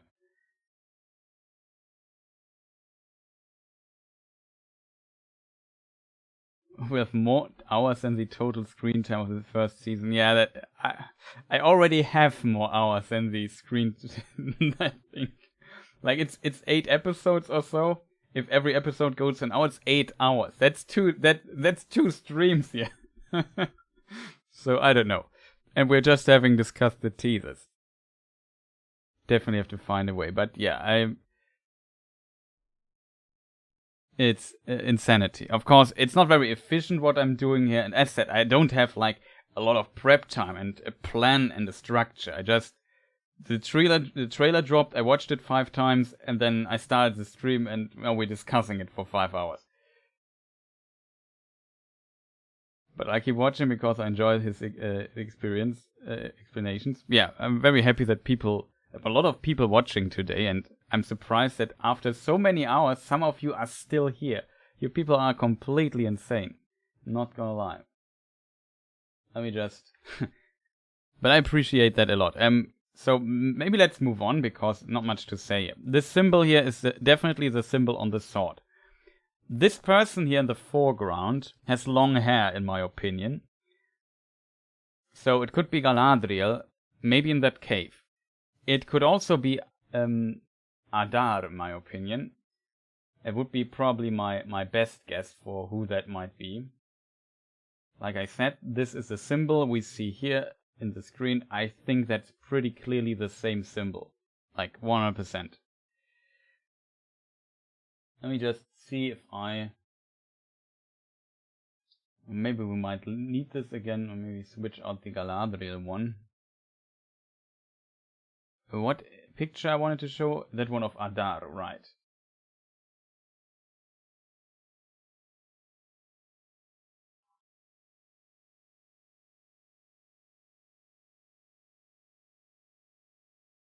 No, I don't find it anymore.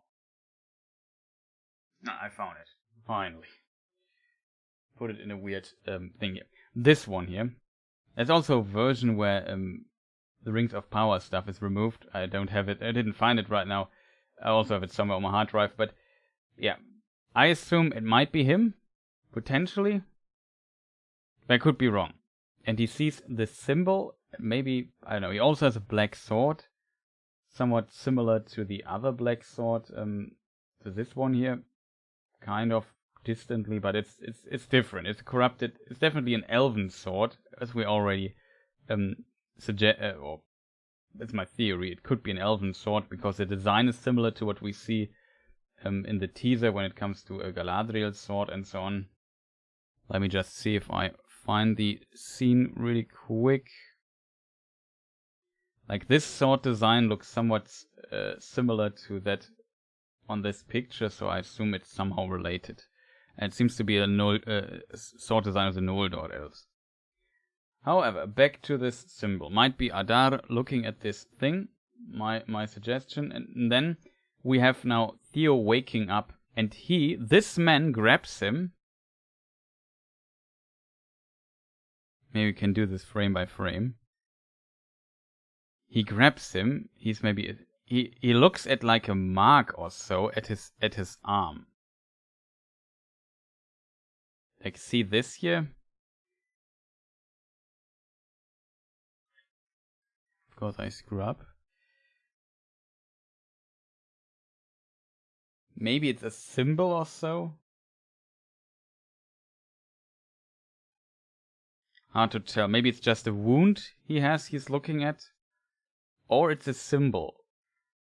Maybe it has to do with this. Maybe he slowly gets as a mark this symbol here. Well, it's really hard to see in this screenshot. Just a theory.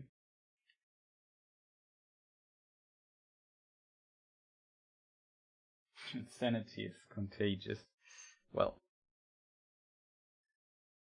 Gurthang vibes. Yeah, that is a theory as well. I hope they don't go this route though, because Gurthang, for people wondering, is a sword of Turin. It was forged out of Anglachel.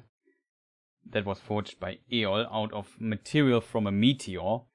And yeah, it's later in some versions of Tolkien the weapon that kills Melkor in the Battle of Battles, basically in the apocalypse. Like where the forces of good and the forces of evil battle for one last time.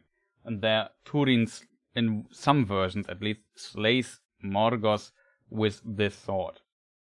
It translates to Iron of Death, and it seems it can speak for whatever reason, which is very strange. But I hope they don't go down this path. It would be too much fan fiction. Though in theory, like, it was Túrin was buried in Beleriand and that sunk into the ocean. However, it seems like the grave of Morrowind survived, and Túrin could be buried there as well, because Morrowind was the mother of Túrin, and there's an island called Tol Morrowind, I think, and there is his grave. So the sword could be where his grave is. As a result, it could have survived on this island and is not sunk into the ocean. So that's young Túrin. I hope not. Nobody wants to be young Túrin, to be honest. But it would be, I don't know. I don't like the idea. Like, the implication of this weapon, it's also a bit deeply buried into Tolkien's mythology, and the Children of Húrin is a very special writing of Tolkien. So it's difficult. Is he the Witch King? That's an interesting idea, that if he grows up he becomes a Witch King or so. That would be pretty dark in my opinion, but I don't know. But it seems like he found this weird sword with this weird rune, and it kind of, we see it in this frozen cave. And this old man grabs him. Yes, it's a man. And he asks him something. I like this shot. By the way, chat, could this be a character from the Prancing Pony in Peter Jackson's Lord of the Rings? Like one of those guys? However, he asks him...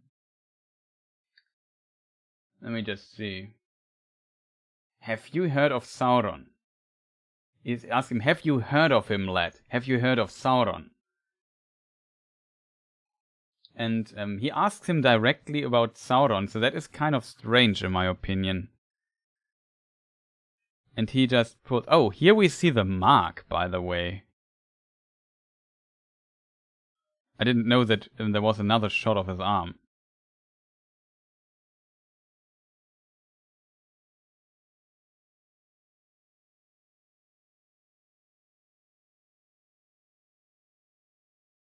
I don't know what this symbol here means exactly. So far, it seems kind of strange. Does somebody recognize this or can make any sense of it? I can't, to be honest. Maybe he was bitten by something? Have you heard of Sauron?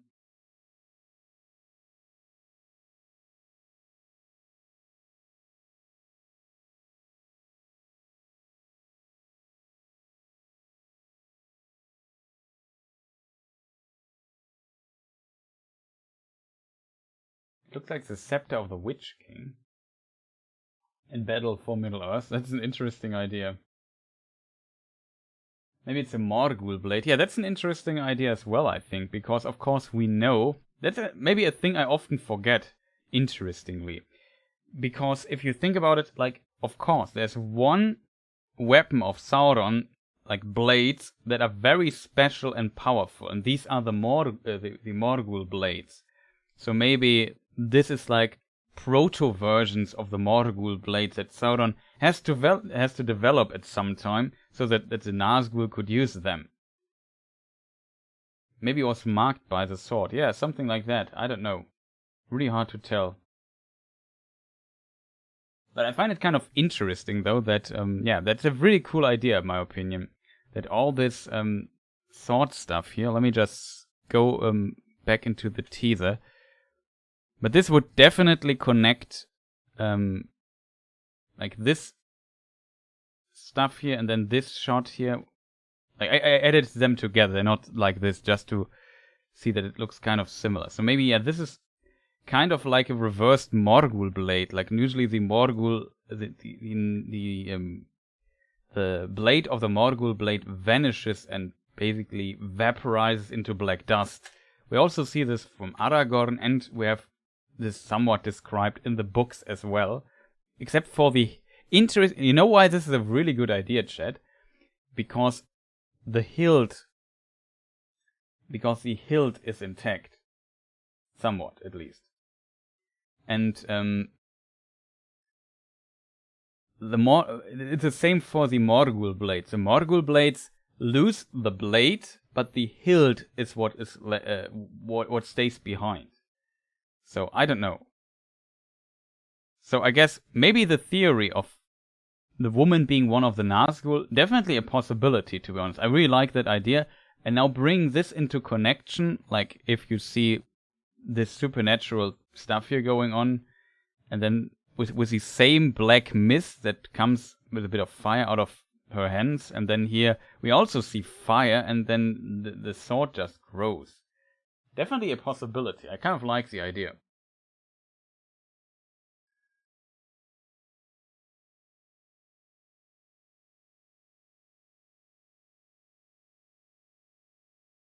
Interestingly, there is no mention that, like, the Nazgul don't have to be necessarily kings. The Nazgul, we only know that 3 of them were lords of Numenorean race. 1 was maybe an Easterling, and the rest we don't know. It doesn't have to be that all of them were kings. Probably have to check my notes here. Of course, they open on the wrong screen, so let me just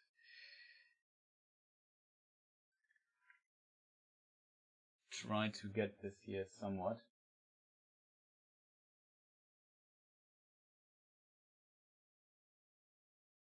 Yeah, so I can quote from the Silmarillion. It is said that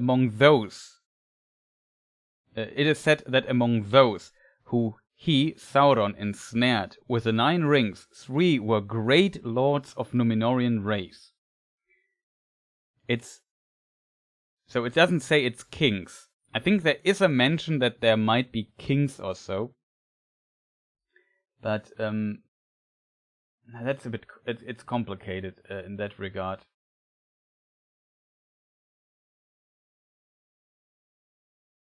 And then there's a mention of the second of the chief, Khamul, or maybe pronounced Khamul, the shadow of the east, abode Dol Guldur as Sauron's lieutenant, with 1 other as his messenger.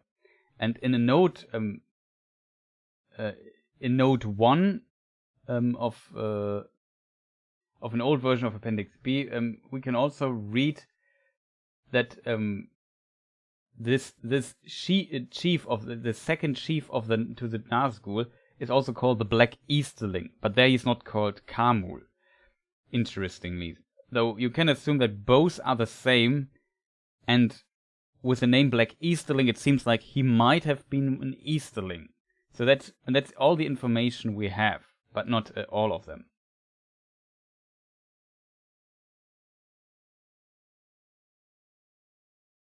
Oh, Bilbo Baggins, much appreciated. Thank you for your support. Just gifted 5 memberships. Wow, pretty awesome. I hope people enjoy it.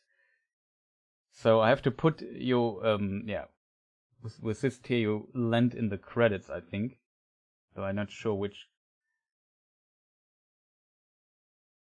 It doesn't say which membership, to be honest. So if it's depends on the tier, but whatever. Welcome everyone to the crew. Nice. We have now a few more members. It's really strange that it doesn't say which tier it is, but whatever. It doesn't matter. I really appreciate this, Bilbo Baggins, and we already know that Bilbo Baggins was very generous from the Lord of the Rings, so much appreciated. But let us move back to what we're discussing here. So yeah, I really like the Morgul Blade theory, but it would be very tragic if this boy becomes like later one of the Nazgul. I'm not gonna lie.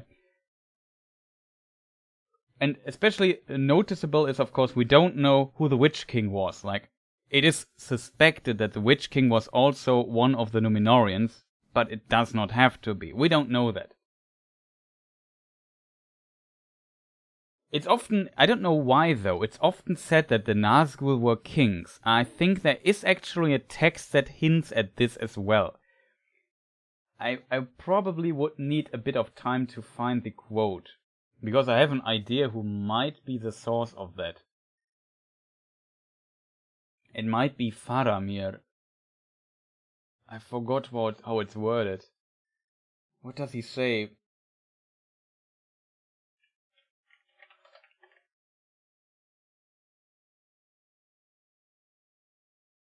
Oh, it might be awesome. Okay, I found it. So Lord of the Rings quote from Faramir regarding the Nazgul. Let me just check what I want to read of that because it's a longer passage. So he talks about how Minas Ithil became Minas Morgul and was captured. But it was taken by fell men whom the enemy in his first strength had dominated, and who wandered homeless and masterless after his fall. Very hard to tell if this already means a Nazgul or an actual group of men. It is said that their lords were men of Numenor who had fallen into dark wickedness. So here all of them are suddenly men of Numenor, not only 3 or so.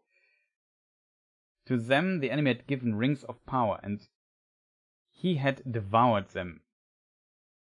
Living ghosts they were become terrible and evil. After his going they took Minas Ithil and dwelt there, and they filled it and all the valley about with decay. It seems empty, and was not so, for a shapeless fear lived within the ruined walls. 9 lords there were, and after the return of their master, which they aided and prepared in secret, they grew strong again. Then the 9 riders issued forth from the gates of horror, and we could not withstand them, and so on and so forth. So here suddenly all of them are Numenorians, so that would maybe exclude Theo here, as we've seen in this scene. Interestingly, in the Silmarillion,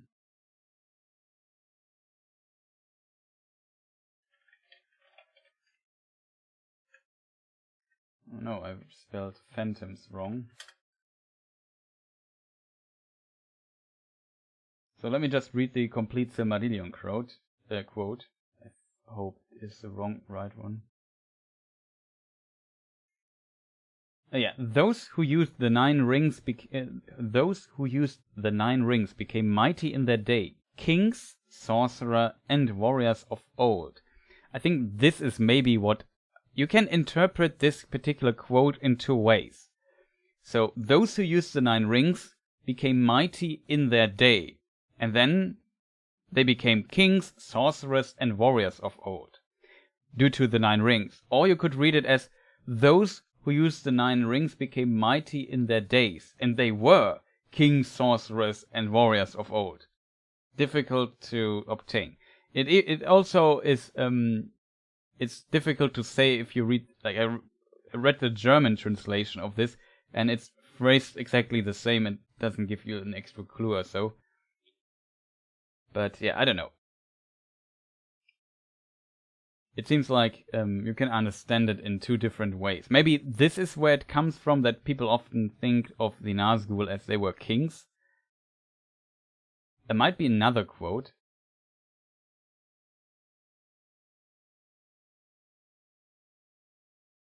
I think I had also a discussion with Spielkalb in the comments about exactly this section, because I always understand that they became kings and so on.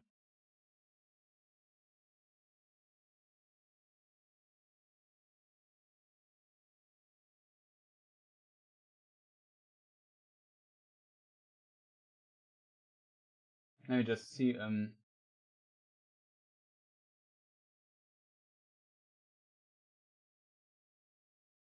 So yeah, you can definitely understand this. I also asked some native speakers how they would understand this particular section, and it says, yeah, most of them said, all of them said it can be understood both ways actually.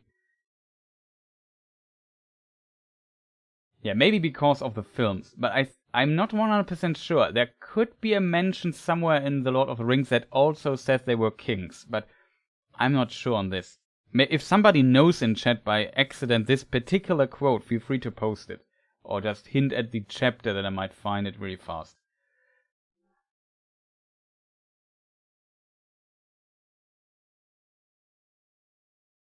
And the Witch King, of course, also had a crown like a king. That's also a description we have of him when he is in his...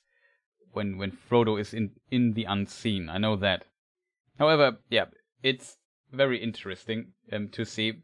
Maybe he will become the Witch King or so. We don't know. I find it very interesting, though.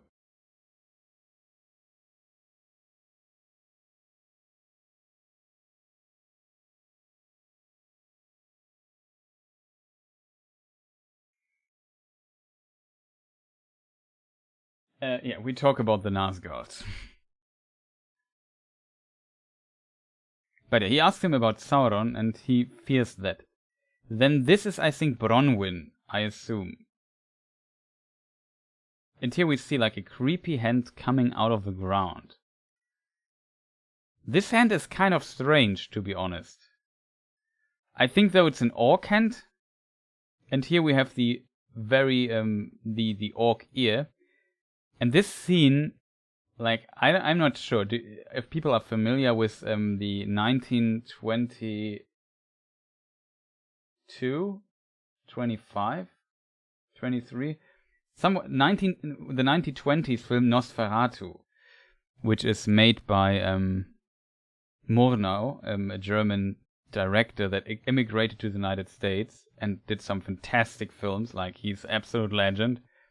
And this is probably one of the first, I want to call it, horror movies. This is so Nosferatu in many ways.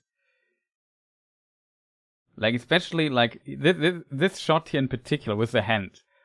Like, it's very reminiscent of the shadow of the hand of Nosferatu in this film. Very, very interesting, but yeah, I don't know. Not sure if I was the only one thinking about that. If you look at the clothes and the stuff here with the hide, it's most likely an orc.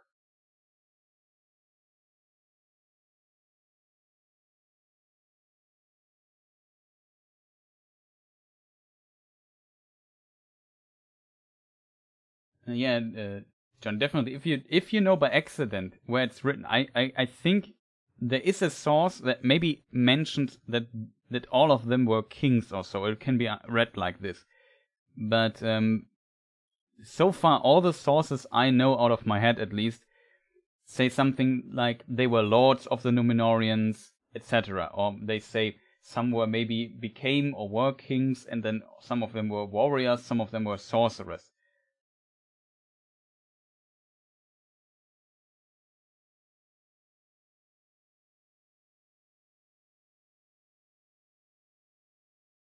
But yeah, it's a difficult topic. Oh, we have a bot here. Awesome. But yeah, let's talk about this scene here. So yeah, she seems to hide from something. I assume maybe in her village when maybe it's attacked by orcs. Why the orcs come out of the ground, I find strange, to be honest. Maybe they are, I don't know. There was a tunnel. Maybe there was a fight and he fell through the floor or so. And now he's creeping up. Hard to tell. I would assume maybe that we have this scene here. Maybe this is in the same house, and he uses his sword to attack the orcs and defend his mother, because this is most likely Theo. Here we also see the markings on his hand, interestingly. Okay, interesting idea, chat. You see these pointy endings of the sword end, of the, what did you call it?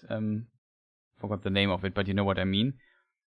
If we go back to this scene here. Oh no, I screwed up. Maybe this is the sword?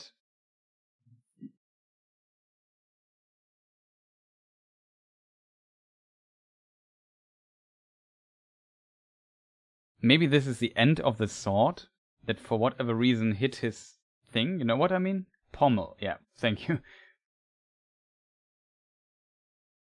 Yeah, the pommel thing on at the end of the hilt.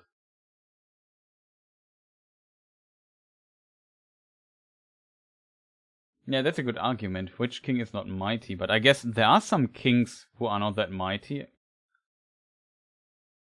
Yeah, the pommel definitely hit the marks here. Okay, Jensen agrees with me.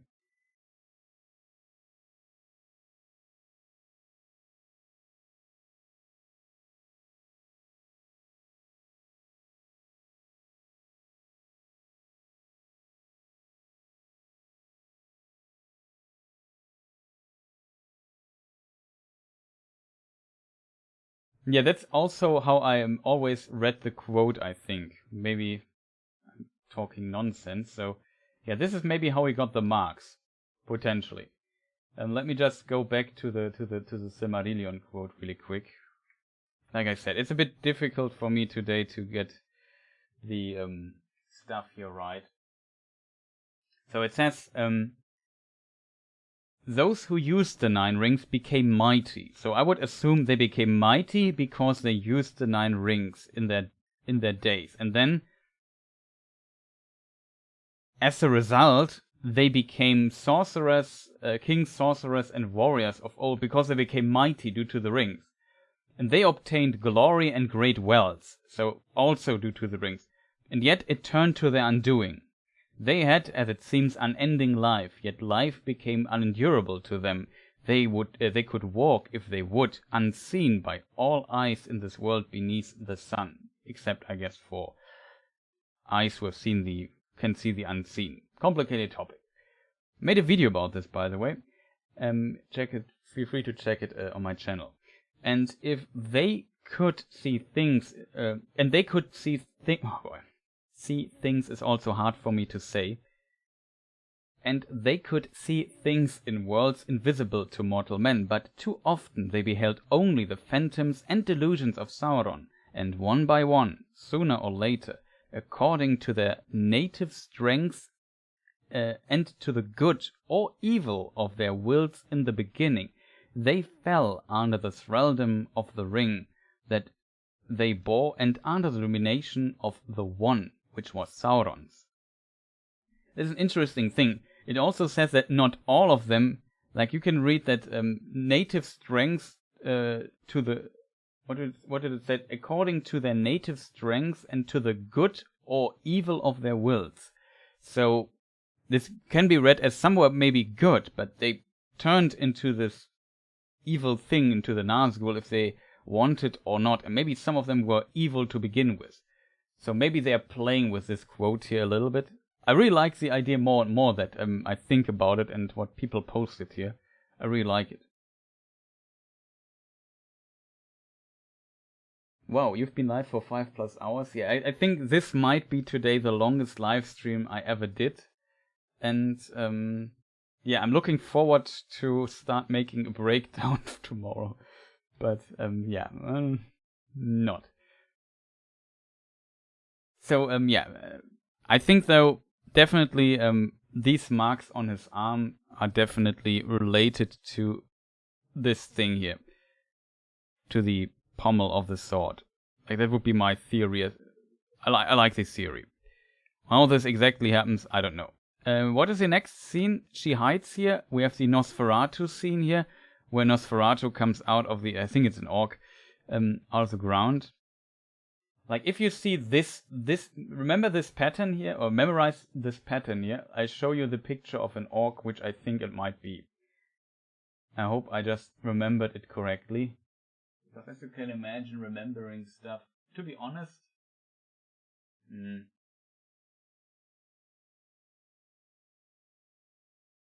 it's not him.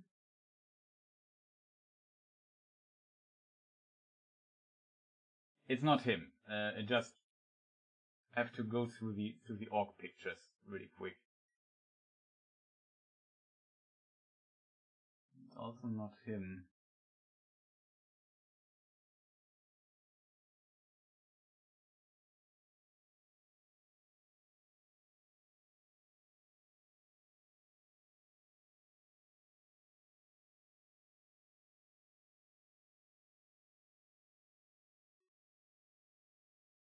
Let me just give me a picture. I could open the browser window. That's not what I wanted to. Yeah, let me just do some production really quick in the background. As said, doing the production live is kind of nightmarish. I could swear there was an orc that had like a similar marking on his body, but it's not on the screenshots. On any of the screenshots. I could swear I saw this somewhere. But it's not on the screenshots I have here available. like this looked somewhat similar. I've seen that somewhere. Maybe I dreamed that. I'm not sure.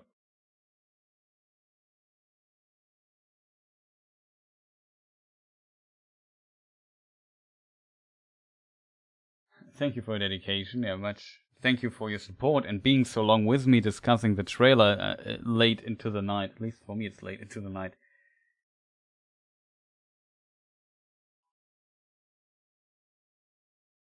Why so long? I don't know. I'm just very bad with finding an end, I feel. And we are still not through the trailer, and I'm still motivated.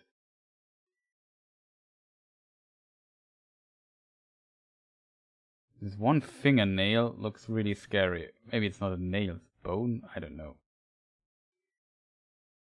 But yeah, I would definitely say it's an orc or so. And it has really Nosferatu vibes.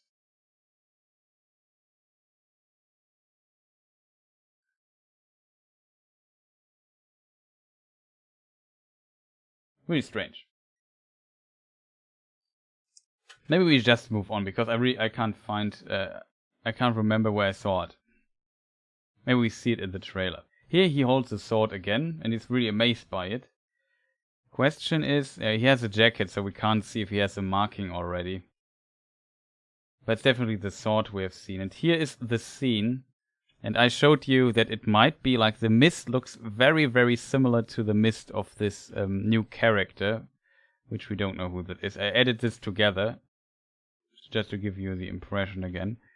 Really like this mist looks so similar to this here.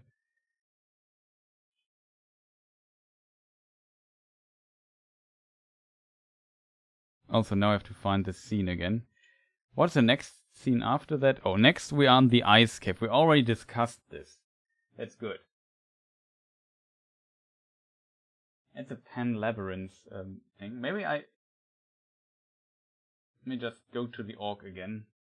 That's wrong. The problem is, if I stream it like this, I don't have my main screen available without you seeing all my stuff, which I of course don't want.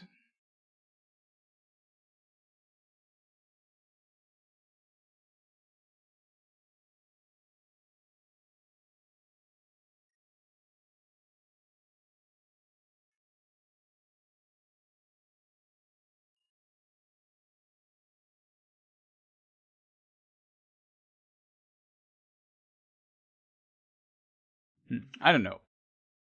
Really hard to tell. Any suggestions, chat? Is that not Sauron? Maybe it's Sauron. Would also be my guess, but I also have another guess for Sauron, which is a good one. But maybe it's one of the Nazgul. Hard to tell. But let's move on in the trailer to just slowly. The good thing is we discussed this already. This could be just a natural cave, and these are just some natural created monoliths, or this is actually a ruin, and these were columns made by people. Because we also see, like here in the corner, you see it looks like bricks. You know what I mean? And this other thing is definitely man-made, so let me just try to move this here in the foreground. This here looks like bricks and not like stones.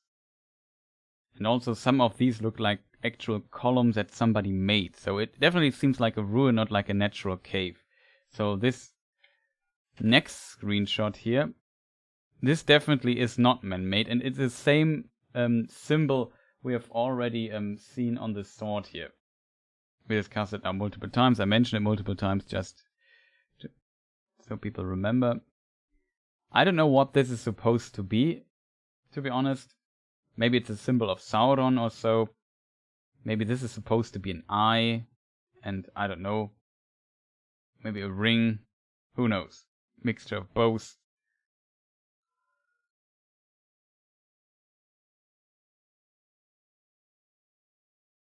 Maybe it's weird jagged eyes. It is possible, of course. But I get, like, my first impression was definitely it's man-made, and we see like a lever or so. Maybe it's a hammer. Maybe this thing here, whatever that is held by that. I don't know what this here is supposed to be. Maybe it's some... Okay, my suggestion is if you have like hot tools for forging, you put them in here and pull them out like a tool holding device or so. Because this looks like an anvil, if I'm honest.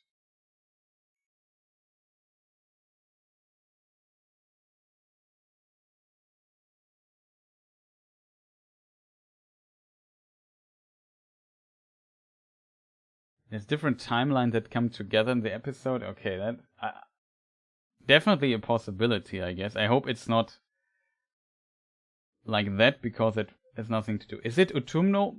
Maybe, like we discussed already earlier in the video, that this place here might be Utumno or some outpost. In my opinion, Udun or Utumno should be completely destroyed. And maybe even sunk into the ocean. Really hard to tell, chat, if that's true, because the world changes its surface multiple times. I know my map here is not complete and correct, but let's imagine Utumno would be somewhere here. At least on this version, it might be that it got sunk into the ocean. Really hard to tell if that makes sense, but I don't know. Definitely, though, my impression as well that this might be related to that.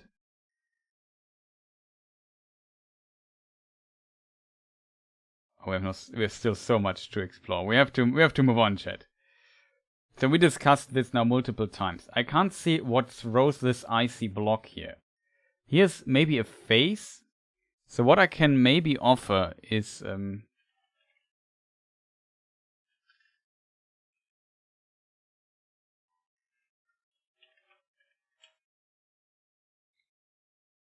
what I maybe could do is brighten the image up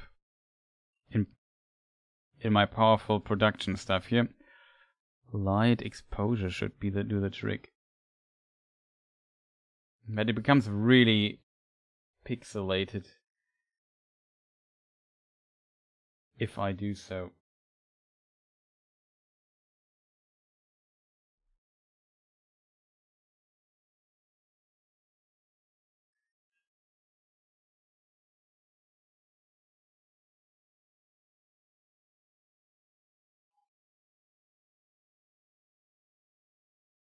Yeah, here we see these. Here in the background is the source of what throws it. It's really hard to see though.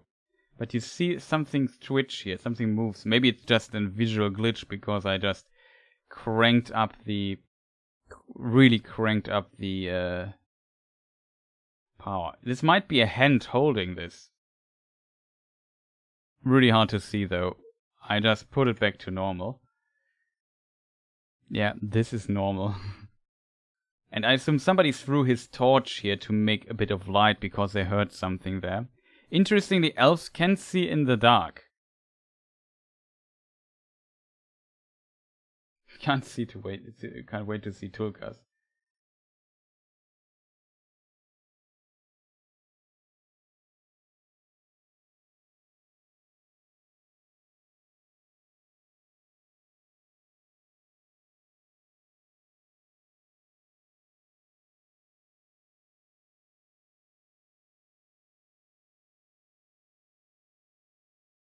But yeah, it seems like something stands here. I assume it's maybe the ice troll. My assumption would be that Galadriel fights an ice troll later, so I could imagine it's him who throws the ice block at them. In the worst case scenario, it's a Balrog or so, but I hope it's not.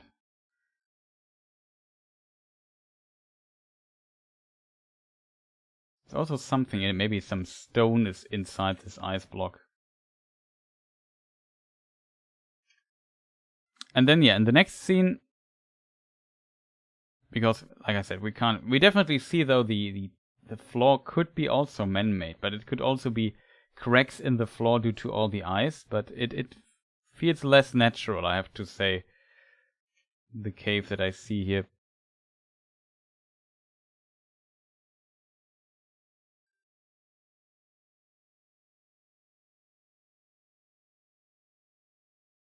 Yeah,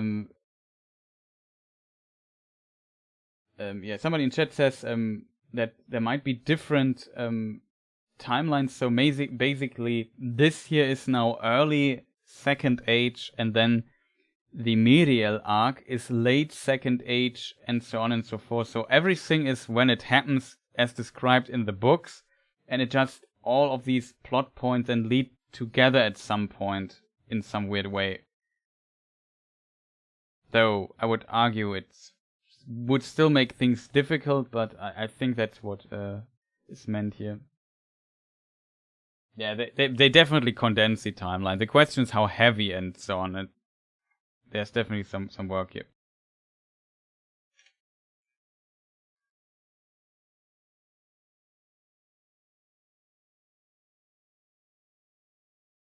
But it's really hard to see what's going on there.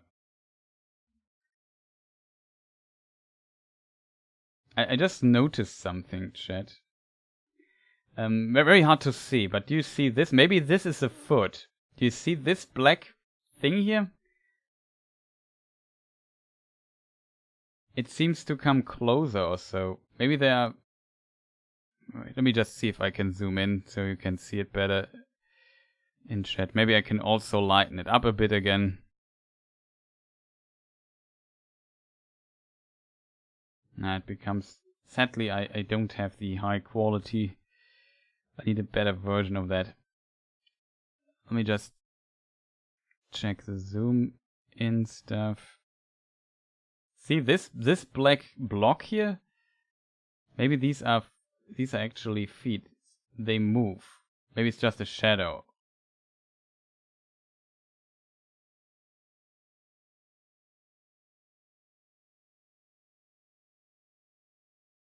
Not to tell. Still interesting, I have to admit.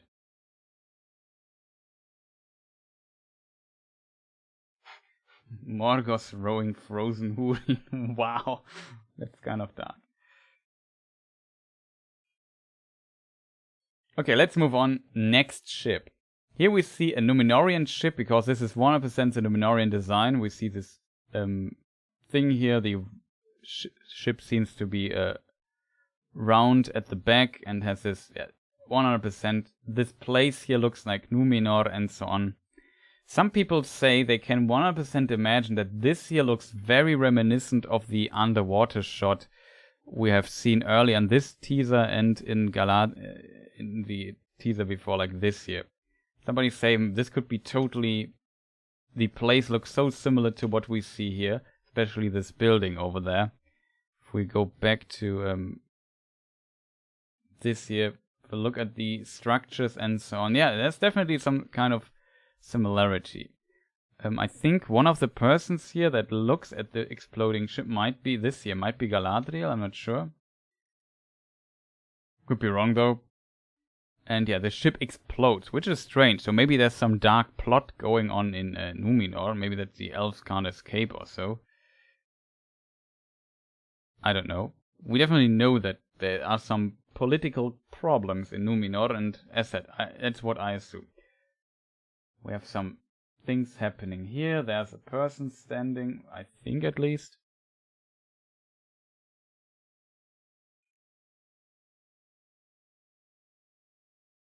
Maybe it's not a person, I'm not sure.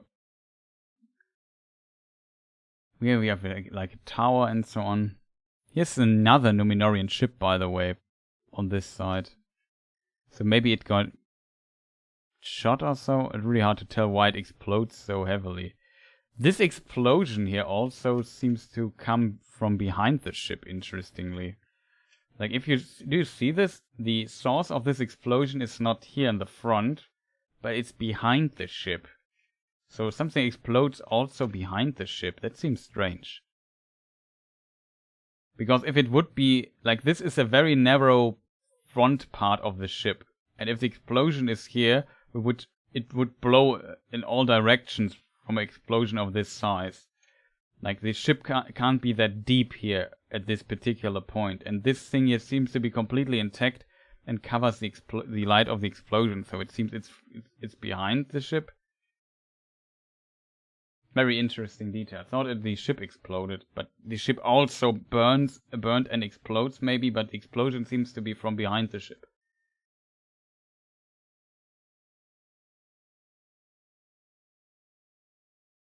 I got to run. Thank again for the deep dive, Chris, and I hope I get to catch another live stream again soon. Yeah, thank you, much appreciated. Shoutouts to you, also for your support, much appreciated.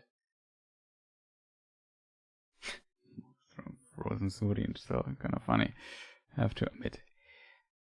So yeah, the next scene, we see Bronwyn hugging her son. She doesn't have a mark on her arm. And yeah, Theo. Theo might be an Old English name.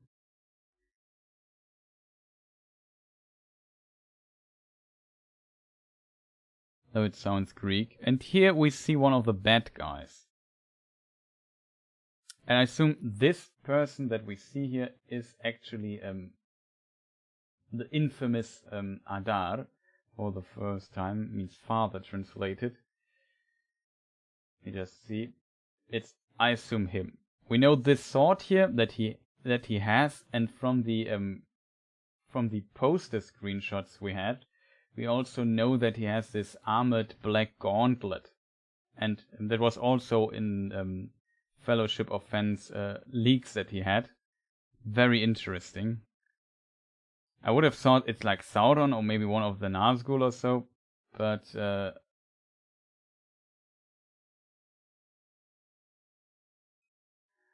let me just see. Posters. Where do we have here? This picture here. Here we also see the sword that he has on this picture here. And we see this gauntlet. And this gauntlet seems very reminiscent of what we see here in this scene. And if you look closely, we look closely to these, I assume these are orcs. All of them wearing masks though. Is there one orc that is clearly identifiable as an orc?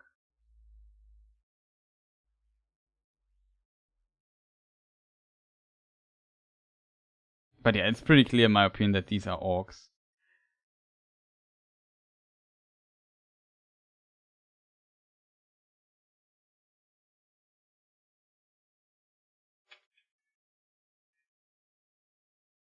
And they all bow in front before him.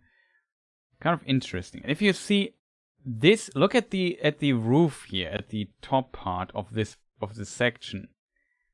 If you see this, and if we compare this to the very first teaser that was ever published, we see Arondir, who is chained somewhere. We see him jumping. Here it is a scene. And you see this here, it looks exactly like the ceiling in this other scene. So I would assume these are orcs that we see here. He's chained and was trapped by those. And I don't know, he's now trying to escape or so and gives them pretty hard time and some trouble. And yeah, as a result, that looks very reminiscent of that. And we have multiple shots of Arondir in this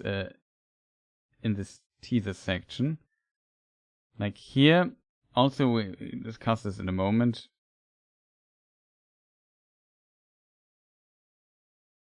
Yeah, this scene here, for example. I'm not sure what that here is, but we see those, and that looks very familiar. And he just tries to murder all of them because they chained him. It seems like he has help. This dude here, we saw him in another scene, which I wanted to come to in a moment. Here he is thrown down, and we see some dead people like in a pit or so. We also see this yellow stuff here, which seems unusual. And here we see one of the orcs. Here we see something burning. And here we have again the same background here. Like if you look at the ceiling, we have these dudes here. Maybe somebody gets a branding, like, I don't know, like a brand mark or so, whatever you call this in English. Really strange. And they throw them down in this pit here. Maybe it's a fighting pit or so, or I don't know.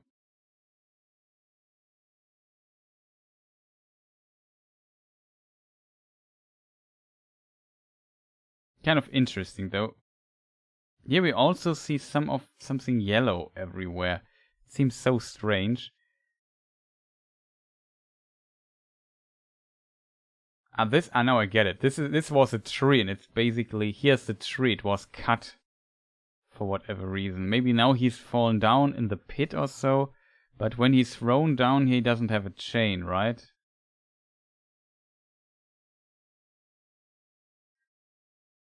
Now we don't see if he has a chain actually.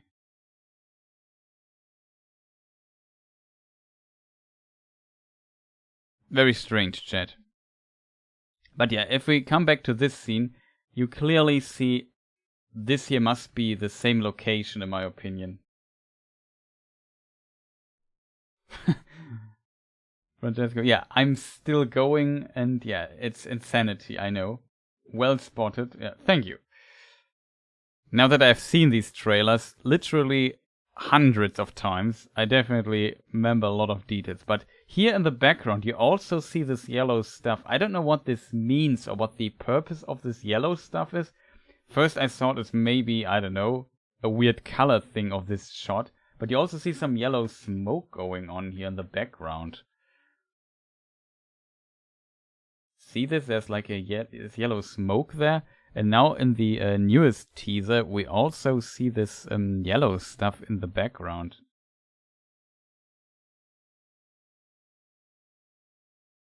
Maybe... Where is it here? See, here's also yellow stuff. Here's some yellow stuff. It doesn't seem like it's just a mistake or weird coloring thing. It definitely has something like here's also yellow smoke. I'm not sure what they are doing exactly with this yellow. Maybe it's like... I assume they cut down trees and have like mines and mine stuff. Maybe that's some important stuff they need for something or so. Sulfur, yeah, that's a good idea. Maybe it's for like some weird, I don't know, chemistry they are doing. I don't know, siege weapons. What do I know? Alchemy.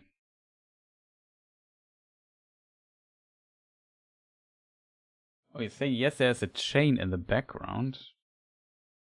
Yeah, you're right. Here's a long chain in the background. Well seen. I didn't notice that. I thought it would be like roots of trees or so, but you're right. This is a chain here. So, and here's like here and other people, probably other prisoners who work for them, like in a mine or so, and they have to mine sulfur. I don't know. But yeah, this seems to be somewhat related. And yeah, here we see this guy fighting, and in this in the last teaser where we see him do the jump, we also see some yellow smoke, and we see this guy with the axe here, and maybe they unleash the wargs on them, and now he has to fight. There's also the yellow stuff as said, and next to him we also see like maybe a dead orc or so. Really hard to tell what the exact nature of this here is. Maybe this is also the tree that is intact or so. Hard to tell. Somebody's dead here, so it seems like they really tried to get out this time. Or like lime to kill the tree. That's also an interesting idea.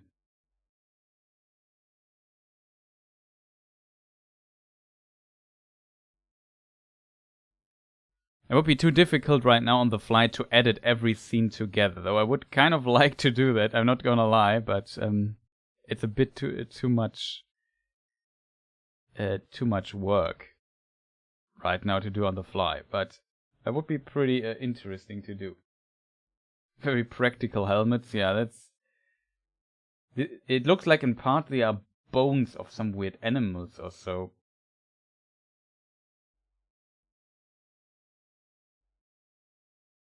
Yeah.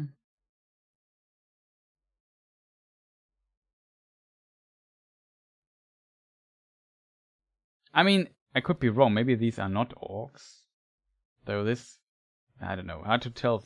We will find out. Let's put it that way. Next scene, we see... shall we move on? Sulfur producing gunpowder. We had an explosion. Maybe it's related, yeah, I don't know.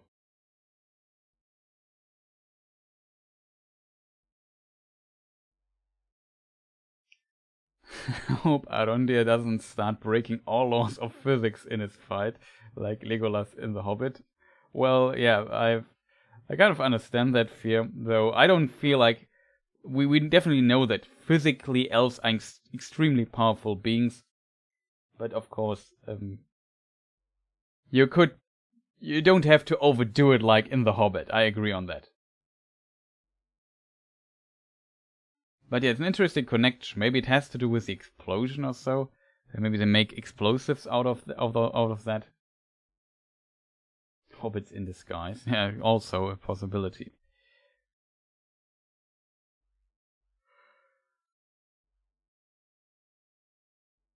Because in comparison, the orc, Arondir seems very tall. Though goblins, orcs and the term goblins often use synonymously to orcs, so they are the same. But not all orcs are very tall. I guess could kind of work. Shall we move on, chat? Because we still have a bit of footage to cover. This is Halbrand. As said, it might mean something like intact sword. He has a sword or a dagger here to his side, and now he is closed. I at least think it's Halbrand. There is a scene, maybe it's the same dress he's wearing. Actually, I do terrible. I think there is something written maybe on it, and there was like a Vanity Fair screenshot, if I remember, where I remember speculating about what might be written on that. Let me see if I find it.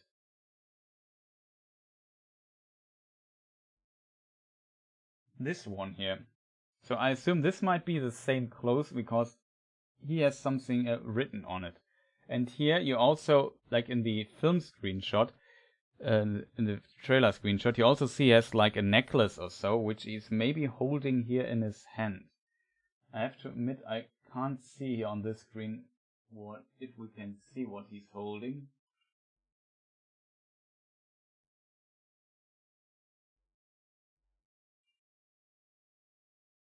But yeah, now we see it a bit better. We also see his what he's wearing. Could be the same, could be slightly different, to be honest. But yeah, it could kind of be exactly that. How is there still footage to cover? I don't know. Like we just discuss every frame for half an hour. Also here in the background, there was like his horse head sword. Really hard to see. Like there is the character poster where we see Halbrand holding like a horse sword. So maybe this scene that we see is there on the poster, and here, like on the poster is in Numenor, because this scene we see here in the trailer is definitely Numenor. Let me just see character posters. Yeah, this one here. So it might be that we see this sword here, there, back on the wall, maybe. I'm not 100% sure.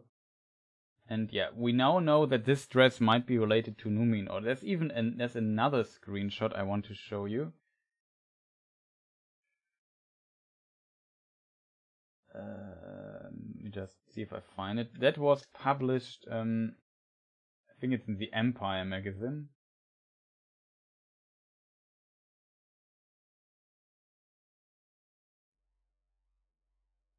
And the dress is a bit different. It seems like the underdress is maybe the same, and under it he has like this other layer of this other mantle or whatever you want to call it, tunica, I don't know, over it, if that makes sense. And this one here might be the same. Now in my wisdom, I of course switched the scene with the other Vanity Fair picture, so we can't compare it.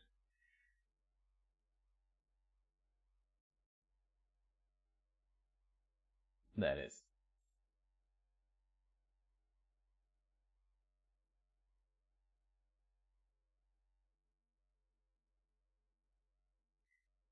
You don't think is Halbrand? I think it's not officially confirmed, but I'm pretty sure it is his sword. But the reason is in some of the screenshots where we see Halbrand, his armor is fitting to that on the poster, which I can't show you because I don't have to do the switching stuff again. I think it was kind of confirmed that it's the sword of Halbrand. I would need to also look at the poster stuff. Let me see myself. I need to see this a bit bigger. Like on my screen it's very small on my side screen.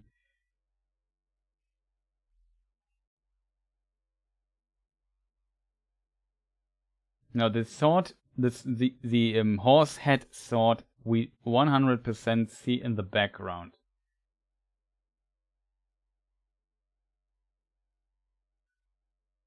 And if we if you look at this particular poster here, like it's 100% this. Like it is hard to see here if I zoom in. Let me see.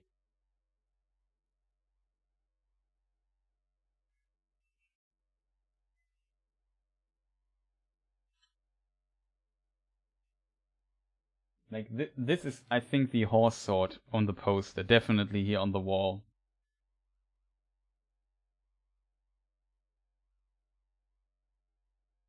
And interestingly, I just noticed that if you look at this armor here in the background, that could be like a Numenorian armor or something.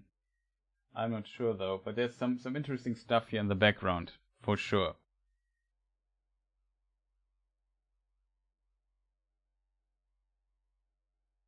And yeah, here we see him again, this time without the horse armor. I also think there is in the other trailer, if you compare this again to the poster.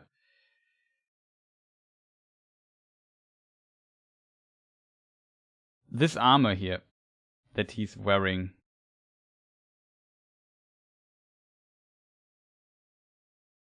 First of all, I think here you might see the horse sword that he has. And if we compare this particular armor to the poster screenshot, which I now have to find for the 5th time now.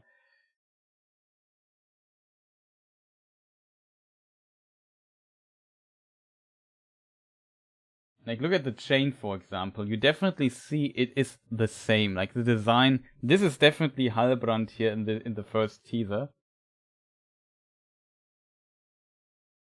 So I would say it's definitely at him. It's kind of fascinating that if you just look for several hours at those trailers and those images, that you can definitely draw so many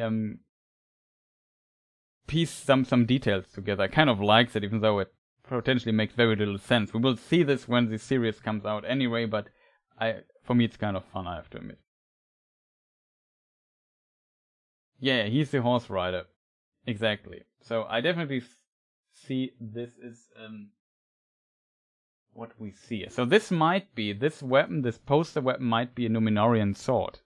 Maybe he gets it in Numenor, because in the trailer, if we just jump back again, in the background we see this soldier here, and this is 100% a Numenorian soldier, as discussed in last breakdown. Exactly, he got the armor and breakdown from. It's also the scale armor design. It's the same.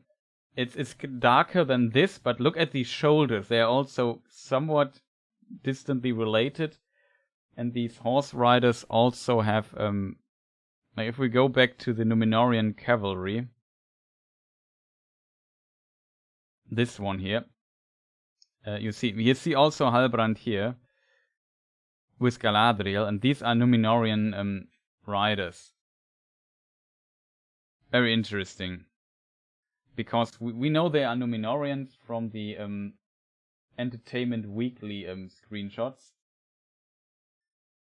There was a publication of them where we see like Tar Miriel with a bunch of Numenorian horse riders here.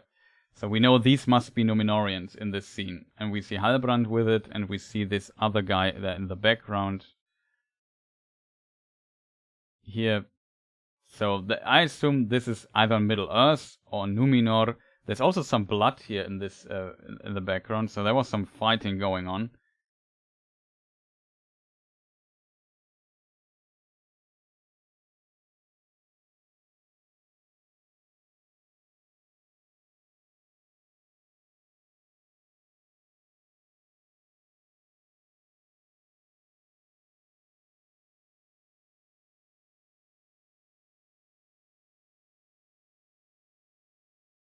Yeah. The Rohirrim are not around yet, though their ancestors could be there in the Second Age. At the beginning of the Third Age, the ancestors of the Rohirrim are called Eotheot, which means horse people. They could be called like that also in the Second Age, but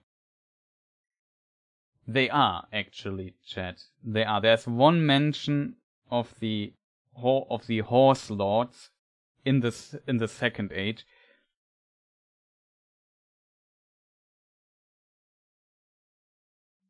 No, I remembered it wrong. No, I remembered it wrong. It's in the Angmar War. Yeah, it's the Angmar War. Just ignore what I just said. I just confused something. It's in the Angmar War.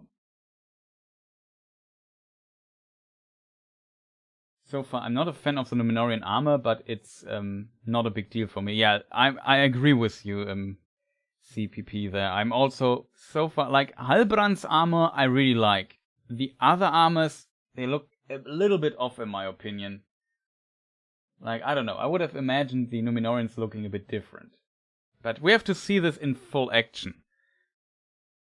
How it looks there, but so far, okay. Yeah, it's definitely similar to the Rohan armor, I agree. That's why I think, and because of the horse sword, that he might be, like, related to the Norsemen. And then he travels with Galadriel to Numenor and gets stuff there. But it seems like the horse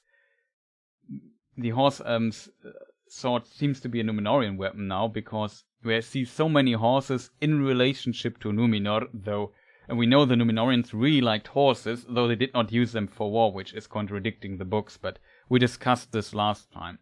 Tolkien mentions... I won't find the exact quote here in time, but I would love to find it. I can read it, but how was it worded?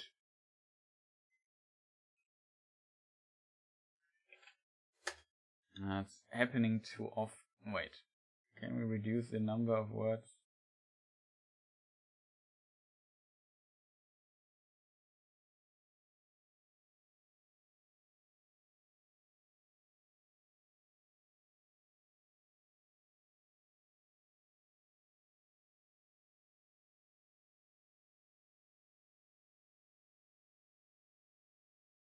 Was this a note or not? Note would be easier to find.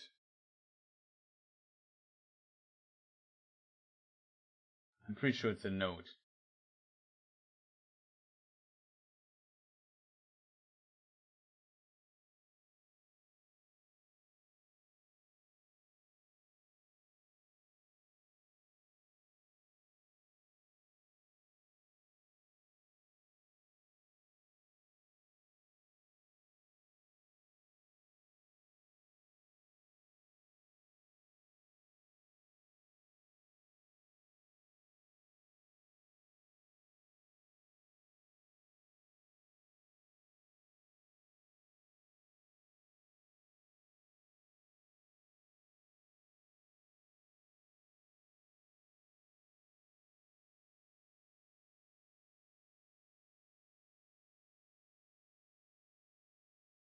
I found it. It is note number 7 of the disaster of the Gladden Fields. It's kind of weird. And in the Unfinished Tales. And there it says, in their settlements on the shores of Middle-earth, they acquired and bred horses, but used them little for riding, except in sport and pleasure. In war, they were used only by couriers and by bodies of light-armed archers, often not of Numenorean race. In the War of the Last Alliance, such horses as they used had suffered great losses, and few were available in Osgiliath, Tolkien writes. So that's one of the notes where Tolkien mentions that, the Numenorians, at least in Middle-earth, didn't use them for war, and on Numenor they had no wars where they would need horses, so it makes very little sense that we see this. Only maybe some archers, and often they were no Numenorians, so they were basically hired people there that helped them out. 6 hours. Well, it might be the longest stream we had here ever, but yeah, whatever. Let's move back to the trailer and get some progress, because that's a very good point, and we still have so much to cover. So yeah, this symbol here, Numenorian, we have also... Wait a minute, chat. I notice a detail. I think. Do you see this symbol here? Doesn't it look very reminiscent? Like, just... I might be completely wrong, but it just remembers me of it. When the boat was landing early in the trailer here, does this not look somewhat distantly similar to the symbol? So we already know that these people are Numenorians. We just were wondering about what does this symbol there mean? Lord, I can't speak around, but popping back to give kudos for the stamina, dear Lord Chris. You need sleep. Well, we first we need to complete the trailer, then I can sleep. I will sleep well today and have earned it in a way. So, yeah. What do you say? Does this look distantly similar to the symbol? I think it does.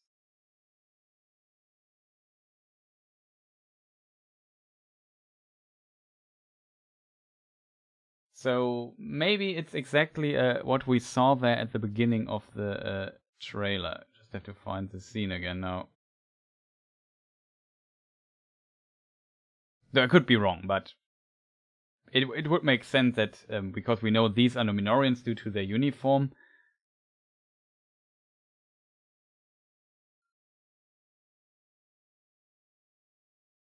So a potential detail.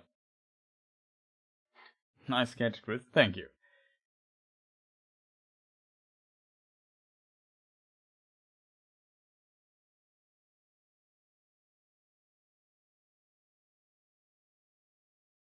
Maybe the 5 parts stand for the 5 regions of Numenor. That's a good idea, to be honest.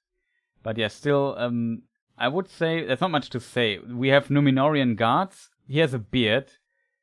On paper, Numenorians rarely have beards. Not sure if that is true for all Numenorians, but at least it's very true for the royals, so as that. Also, there's some light reflection going on. Like a door opens. Look at his clothes, and now suddenly light comes in. I'm not sure where this comes from. Maybe because of reflection, or I don't get it fully.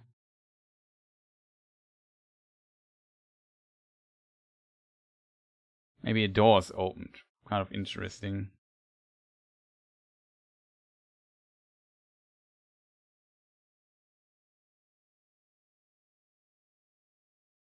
And yes, there's a guard behind him. I didn't notice the guard, but I'm just wondering what is this object here that appears behind him. It's a spear, like this one here.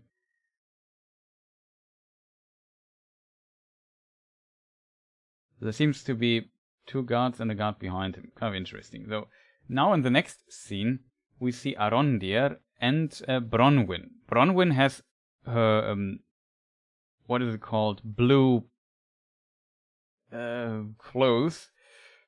We know from the other stuff.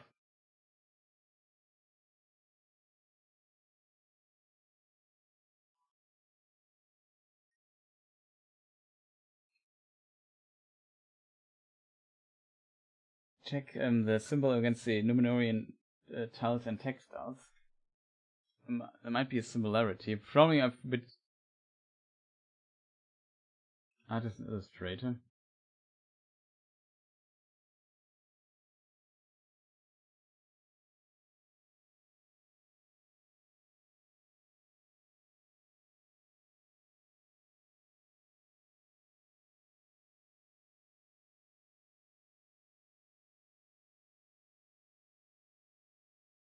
Might be.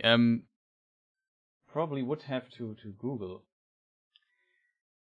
Tolkien estate.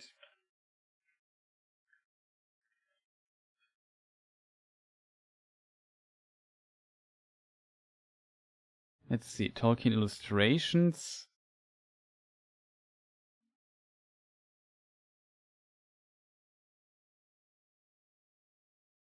For children, real life, imagination. Maybe Silmarillion stuff.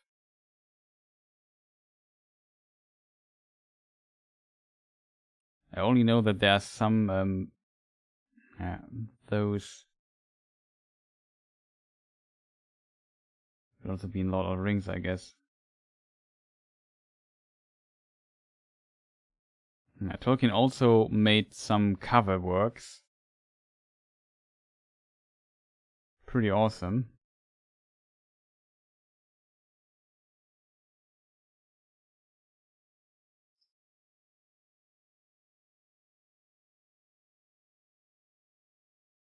Also good to make the symbol on the screen. Yeah, maybe we'll look a bit later into it, but you might be onto something. Though, yeah, maybe let's move on for the time being. Can maybe see what's going on. So here we see that his wood armor has like a cut in it of Arondir. So it seems like there was already battle going on, and she seems to hold a speech or something to maybe convince people. We see them here on ruins or so. So I don't know. I'm not sure if he's holding a speech. But she seems to, like, she opens her mouth, so she's talking clearly. And maybe these ruins are the exact ruins we saw at the beginning of this teaser here. This here, maybe they are here. We also know that there are two figures walking over this bridge here. And yeah, this shot might be somewhat related. Maybe the people of Tir Harat are fleeing here to this place because they know that orcs are coming or so, and this is their hiding spot. I'm not sure. Because I definitely think the orcs are attacking this here over the bridge. We will look into this later in the teaser trailer.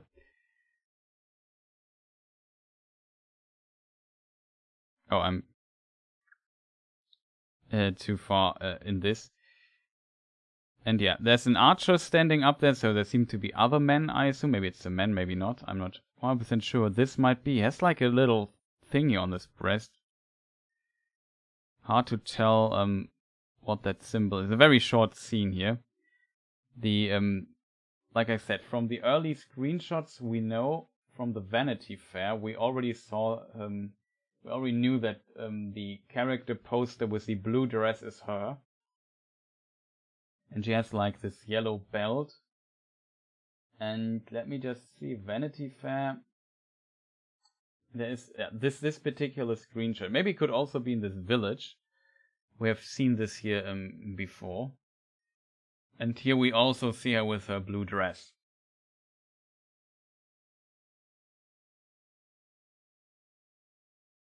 I'm back, glad I can catch more of the live stream. Well, there's still a much left, that is true. I'm sure. I would say we move on.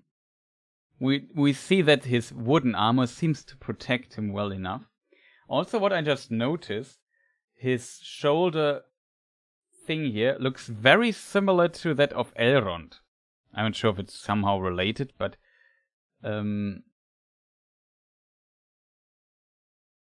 I'm not sure. When do we see Elrond the first time? Here, do you see this part here?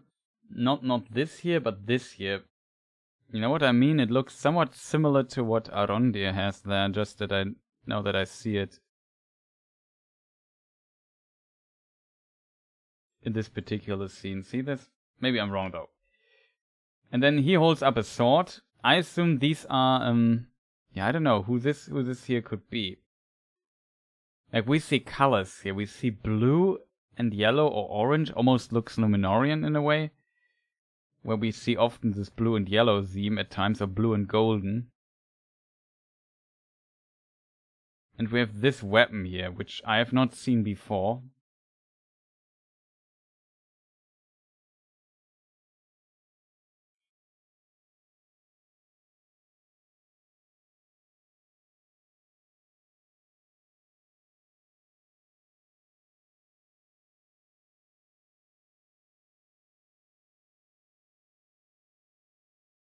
But yeah, not sure if there's a detail I missed. I can't tell you where this is. I can't tell you who these people are. It seems like men, I would assume. And I don't know. I said maybe they are attacked and now they have to defend themselves. Or maybe this scene is related and she's talking to them. They go to battle or so. I don't know. There's something here, but I can't read it. Hard to tell. And this scene we already had. It's maybe the Oath of Feanor. Yeah, maybe a good opportunity to show you again the artwork of Jenny Dolphin, because that is at least distantly reminiscent. It depicts the so-called Oath of Feanor, where we talked about this earlier in the stream, a few hours ago. Where Feanor and his son swore the oath, and they all put up their swords. And yeah, we have this scene here. Ted Naismith also illustrated that, I think, somewhere. But I really like the one of Jenny Dolphin, so shoutouts to her.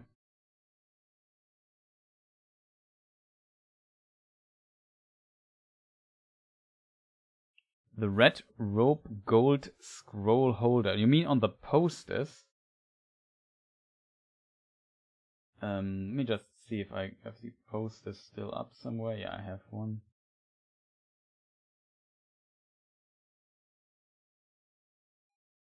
You mean you mean this?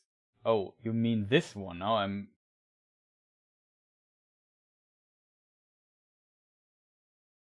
You mean this person here? I think this is Celebrimbor, but we don't know for sure, to be honest.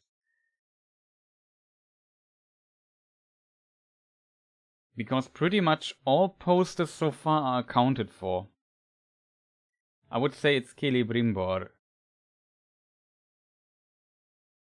Because on the map, on the scroll, we can read in Tengwar, Eregion and King Square View from South. Or something like that. I made a stream translating that, so I won't go through it here again, but you can read it here. Somewhere here on the side is written Eregion, so I would assume, because he's the Lord of Eregion, that it might be Celebrimbor, and I think we know by now all the other posters that were originally released.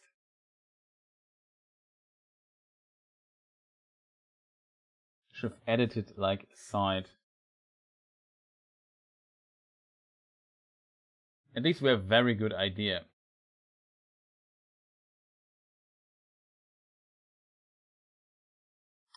The person that seems pregnant, I would assume, I'm not sure if she really is pregnant, to be honest. I had the same idea though, I remember discussing this as well.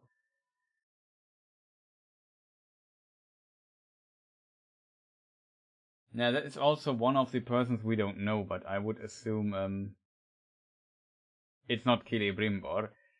It might be one of, I assume it's one of the hobbits. Maybe,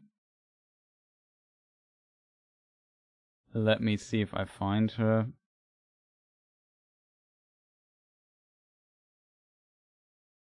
Yeah, it's her. See this? Oh, you don't see it on screen. It's this Harfoot here. She has this reddish part and this other thing. So I think it's definitely her.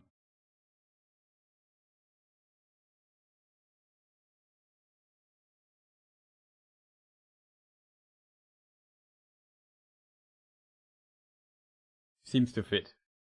Definitely a Harfoot. I think it's definitely her.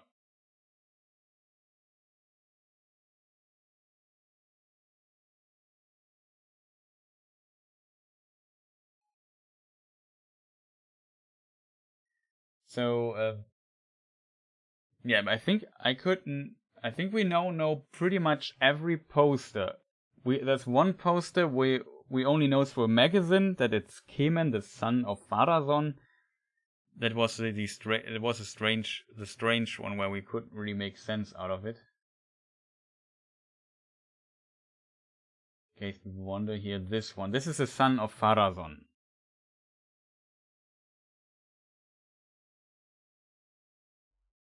Yeah, definitely accounts for the odd look.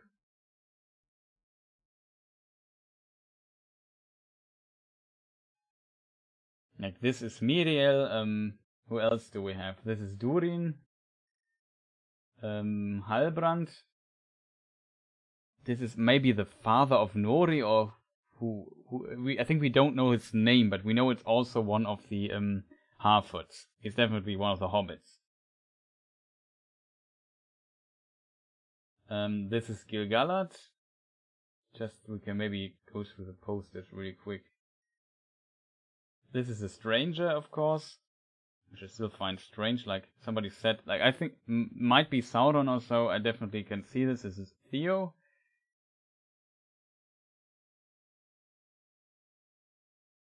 Maybe should remove the arrow, but it would require additional click. This is maybe the friend of Nori. Let me just remove the thing here really quick. So also one of the Harfoots. I'm not 100% sure if it's her. Let me just see if I find her really quick.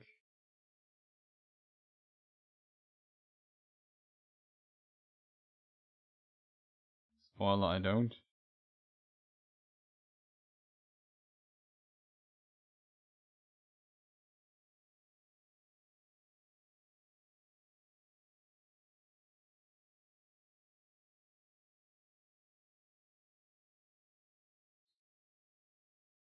Let me see. I think that's her, maybe, or her. I'm not sure who is who, to be honest, but one of those two, I guess. Maybe there's also another Hobbit which we have not seen yet, or another proto-Hobbit.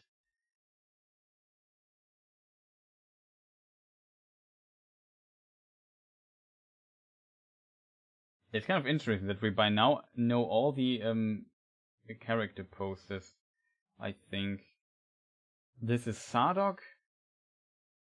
Man with a scroll, we definitely know that.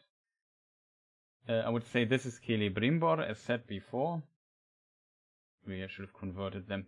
This is Earien, the sister of Isildur and daughter of Elendil. She's not in the books, but made up for the show. This here, I think, is supposed to be Isildur. Though that's one of the posters that doesn't really fit, to be honest.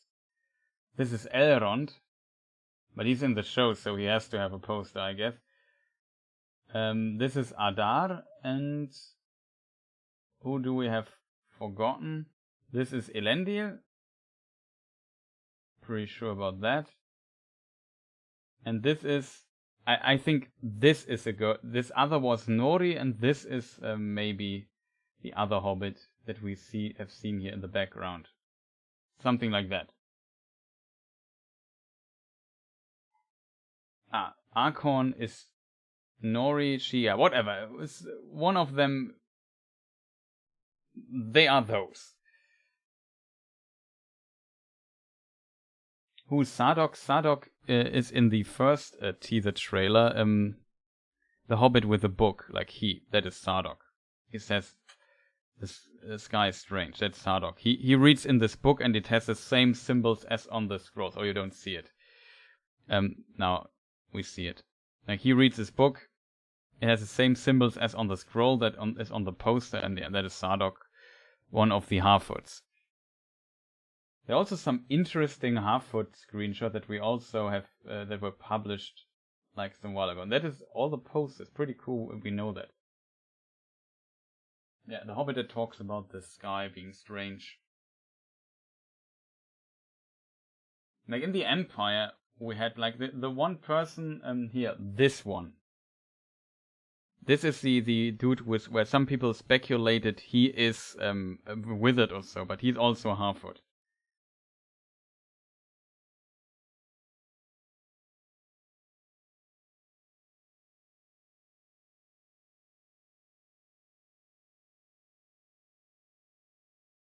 We know this from this picture. Okay, thanks. Yeah, no problem. Who else did we forgot? Like this is from the Empire magazine. There was another picture here. Here we see him also a bit better, especially with this particular weird formed stick. And then you can clearly see that he is the one from the poster.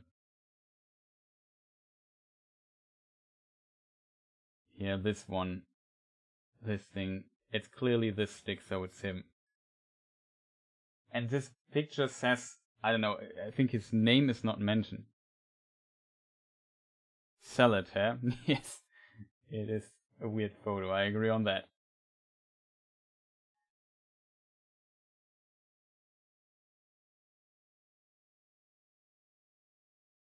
And there's another one.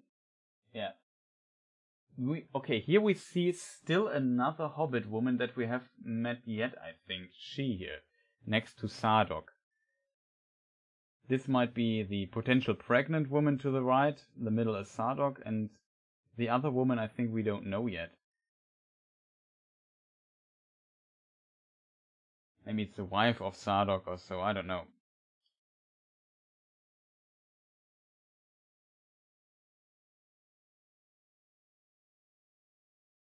Yeah, here we have Nori again, also Empire, and we see some of the scrolls of Sardok here in the background.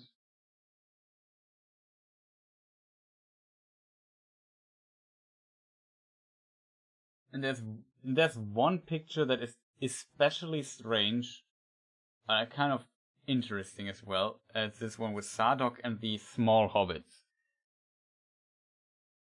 It's kind of a weird one, but I also kind of like it.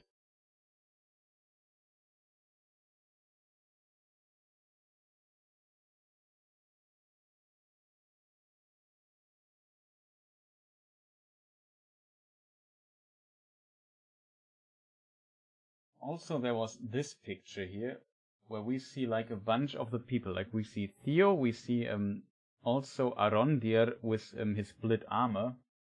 And we of course see Bronwyn here. She has this belt, and I think I forgot to show Bronwyn, right? Maybe I don't have a picture. Strange.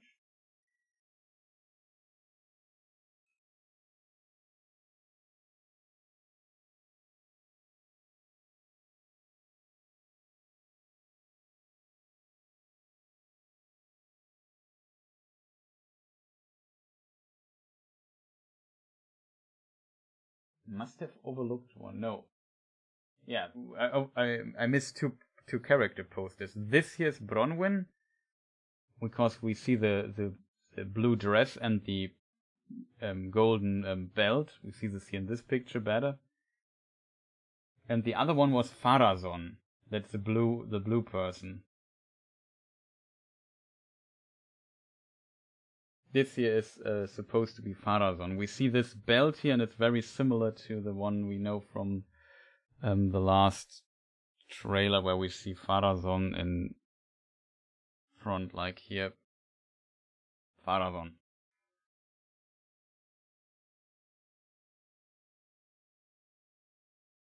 I think they will have like they said, they will have an isolated role, else they can't have contact with the elves for sure, and with the Numenorians they can't have contact either, so I would assume it's kind of strange. Is Arondir holding a grenade?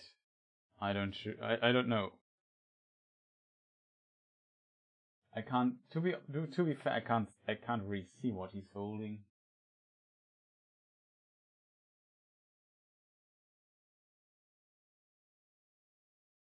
I think he holds a sword of Theo.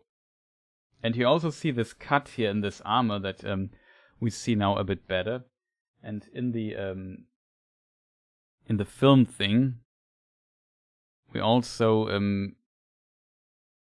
when he stands there, we also see this cut in his armor, so it seems like it saved his life in a way.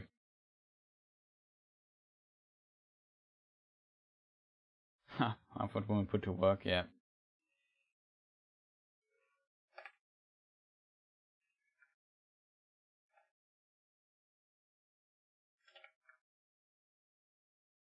But yeah, we also see some of these people there in the background, and it really seems like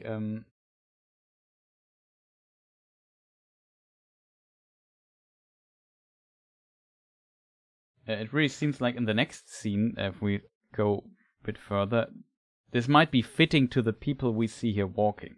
However, let's move on a bit and get some stuff done. And now we have this scene we already discussed. As said, it's the Oath of Feanor. Pretty cool.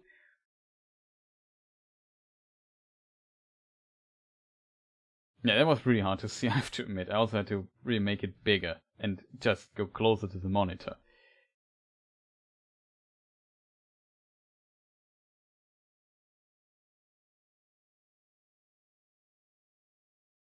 So here we see Galadriel going on a ship. We see here the Númenórean armors. So this is most likely in Númenor, I would assume.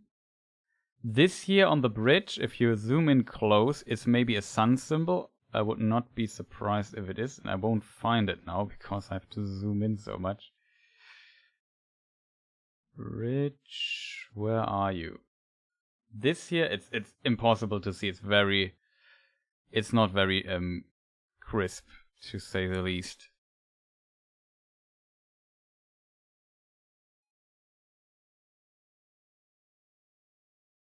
Could try to sharpen it, but no chance. It's just too...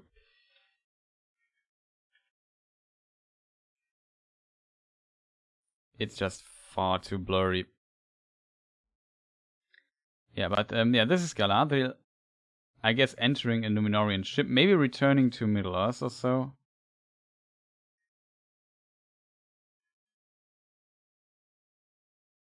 In the background, we see like a bridge. Hard to tell where this is exactly, but these people here, definitely Númenor. We also see the horse sword here, interesting on this shot. I did not notice this before, but on the Númenóreans they also have this horse-shaped sword. And here he grabs somebody, and I assume this is Halbrand, because the armor, like, look at these scales here and the color. If we go back to the character poster of Halbrand, you will see that this is somewhat fitting, in my opinion. If we look at this, see as he chains here around his arms, it seems to be really fitting.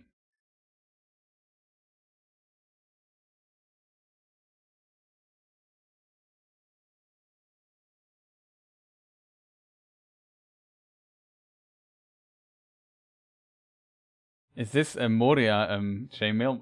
I mean, the elves also could use mithril. It's not like only the dwarves could use it, and they Galadriel in some versions is the lord, is also in Eregion and one of the founders of it. And Eregion settled, or the elves settled there and founded Eregion because in Moria the dwarves had mithril and the elves were interested in that. So I could imagine. I mean, she is like, Galadriel is one of the, from her position, one of the highest and most noble elves in Middle-earth, like wearing like a mithril mail would fit to her, to be honest, if she has to go to war.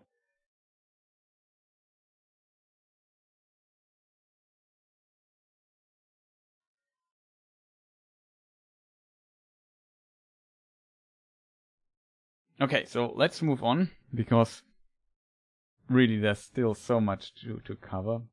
Here we see here the dagger she wears around. We see her in her armor. Here we see Arondir, and he kicks down like a stone, and then the mountain explodes. No, you know what I think? He jumps down. If we look closely, we see a body of water there, a river. And you know, that makes me think, this particular place, here we see the orcs, they probably attacking. As I said, like somebody posted this theory on Reddit or so, and I just agreed with him heavily. Somebody said that this whole scene, well, let's start chronologically. There's a scene where we see a bunch of orcs on a bridge, or not on a bridge, on a small stone narrow pass. This one here. Here we see Adar, and he's attacking this, and they come up here. I assume that this scene, and they also have a ram thing here with them. Rambock in German. A ram with them. I don't think you say it like this in English.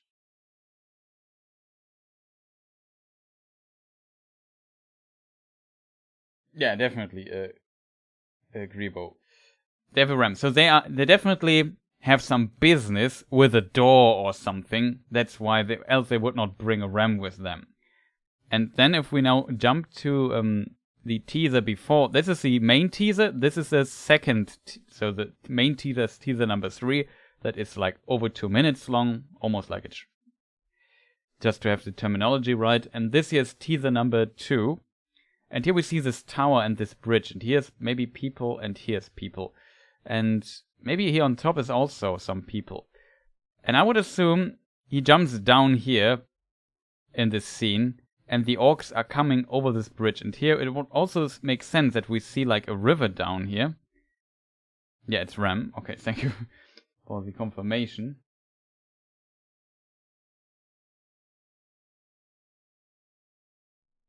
And yeah, that makes it kind of, in my opinion, very similar. And he jumps down. It might be exactly this bridge.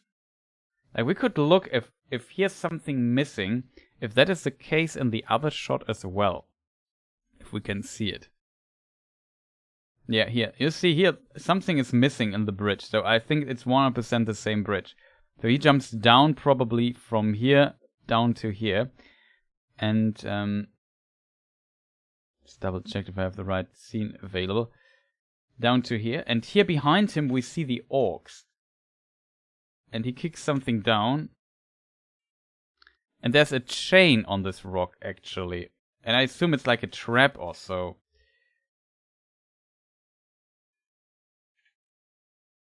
And these, maybe they tried to open the door or so. Maybe they already opened this door here in front. He still has arrows.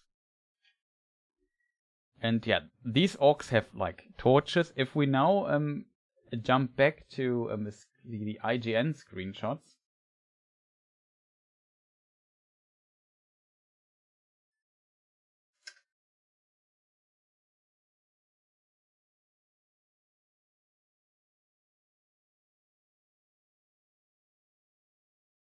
Should be careful, almost ended the stream by accident. That was not intended. If we jump back to the IGN screenshots of the orcs, they are like in a hallway and doing something. So this might be actually what he's looking at there. These orcs coming through like a gate. And I assume it's all playing in this specific tower there.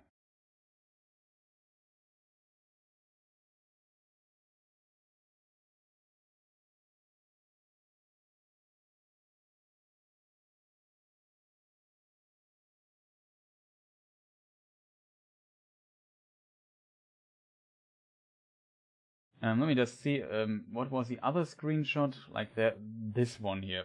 So yeah, this probably when they enter this place, and this is where they jump down, where Arondir jumps down behind them, and this particular scene here. He maybe later jumps down there, and this is what we see here in this particular scene. And then if we move further, something crashes down. I assume this is when the orcs come up to the ruins or so, and now something crashes or so. He tries to really destroy them or so. There's maybe a trap he placed before. Maybe they knew it's like a last stand, a defense, and he knows the orcs are coming for us for whatever reason. And this is maybe how he defends against these orcs. I definitely think these are orcs, but I could be wrong.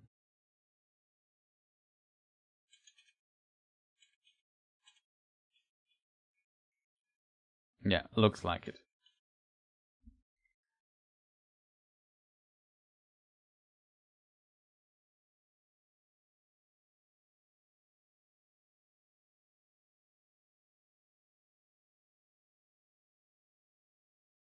Yeah, the orcs look pretty great in my opinion.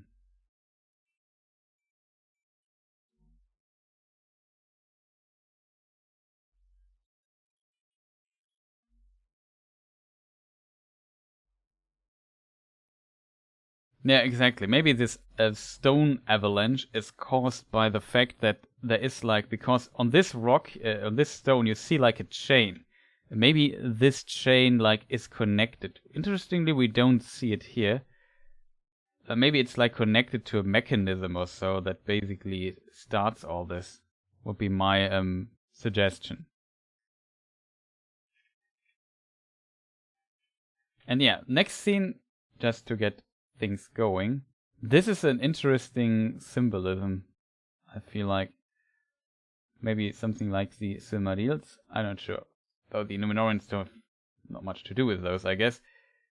Except for Eärendil having one, but whatever, it doesn't matter too much. And here we have Tar Miriel again. We see again the white flowers raining down on her. Maybe this is like last time it was a tree losing. Maybe these white flowers. This time maybe it's to celebrate her appearance here. Hard to tell. It's a very short scene, but yeah, it's Tar Miriel. We discussed her already. Looks kind of cool, I have to admit. I really like those scenes. The costume also looks pretty cool, so fine with that. In this scene here, we have Disa again. We know... Oh, this is poster I missed. This is Disa, the wife, I assume, or girlfriend, I guess, of Durin the Fourth. As said, the sister of Thorin Oakenshield was called Dis. And I know that Disa is also like a name that has like Old Norse roots, so it's kind of fitting in my opinion.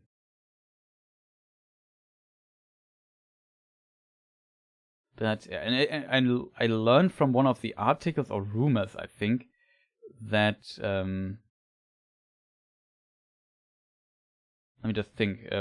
That there is like a collapse of a tunnel, and the mines collapses, and this is like a lament of her singing. Like there was a mentioned singing performance of Disa to lament the death in the collapsed mine tunnel or so. That's what I heard. So I assume that might be what we see here. Let me just see. Character poster wasn't there. There's too many of these posters. You just miss one very easily. Yeah, I missed one. We also missed the one of Galadriel, but that's probably obvious. So that is her. And Galadriel also didn't show to people here. Very unfortunate. Getting sloppy here. But yeah, this was Galadriel. Pretty obvious, but just for completeness sake, so that we've shown on all the posters, I hope. And yeah, pretty interesting to see. Like I said, I'm very interested to see more of the dwarven stuff. Because I also like the dwarves. And yeah, Tar Miriel. Here we also see this fish scale thing here. We saw it in the scene before. Now here it's blue though. Here it's has a different color, but yeah, it's definitely Tar Miriel. It was always speculated that it's her. But yeah, let's move on, chat. So I get to rest at some point. Here we see female dwarfs. I read though that we see several of them. That some of them have also like sideburns or so, some beard form. We don't see it here right now, but it seems like we have here dwarven nobles or holding a ceremony or so. Quite interesting. Very curious to see all the dwarven stuff in action, to be honest. So of course, according to Tolkien, dwarven females also have beards. So, and they were indistinguishable from dwarven males by elves, for example, or men. That's not the case here, to be honest. But it's not that big of a deal for me. Not gonna lie.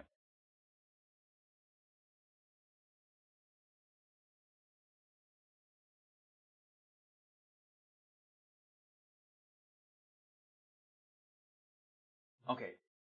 Just to drink something. Let's move on, chat. Here he holds Mithril. We talked about it briefly. It was found in Moria. It's Durin. We have Durin the Fourth holds it.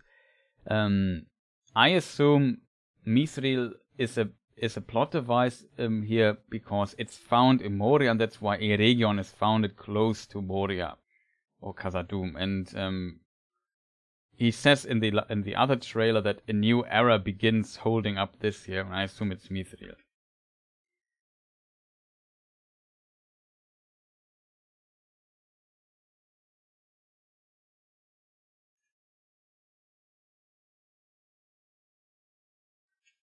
kind of interesting. Here we see Arondir and Bronwyn. They're like a couple. Here we see the Númenórean riders. Like, this is pretty impressive, you have to admit. Like, seeing so many horses and riders, information and so on. That's like pretty awesome already. Now, it's pretty good for a series, right? Kind of like it. And of course Galadriel, and I assume this is Halbrand.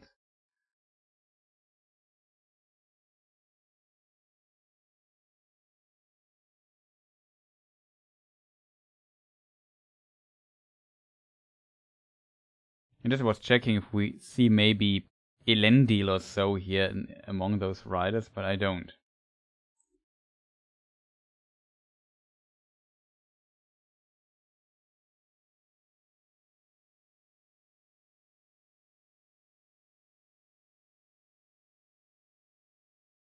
No, pretty hard to see.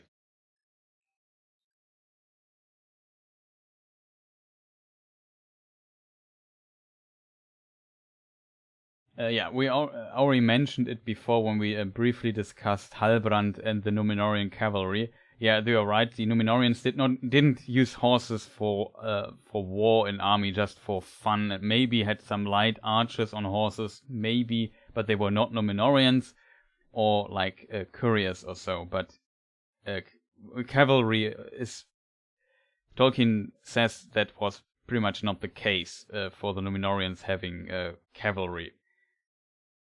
But yeah, it seems like the filmmakers decided this to be different. I can't tell you where this place here is. Sadly, I would love to tell you this is there. I would expect that Númenor with Galadriel, the Númenóreans, return to Middle-earth and help maybe in some kind of battle or war. And they are literally the cavalry helping people out or so. And then they also established settlements in Middle-earth. Maybe, I could imagine that we see something like that. Because why would they ride with Galadriel otherwise? It's kind of strange to see it like this, but whatever. It seems where the show is with going their fanfiction way. And very curious how this is all connected. So I could imagine this is actually Middle-earth and not Númenor. But who knows?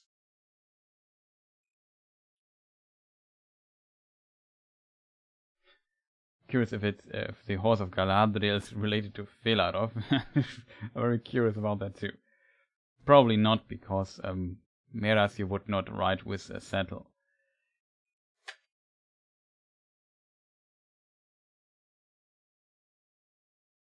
Especially the noble ones. And here, yeah, more Númenóreans. She draws a sword. And here we see, maybe here was where I saw, like here you see maybe the leg.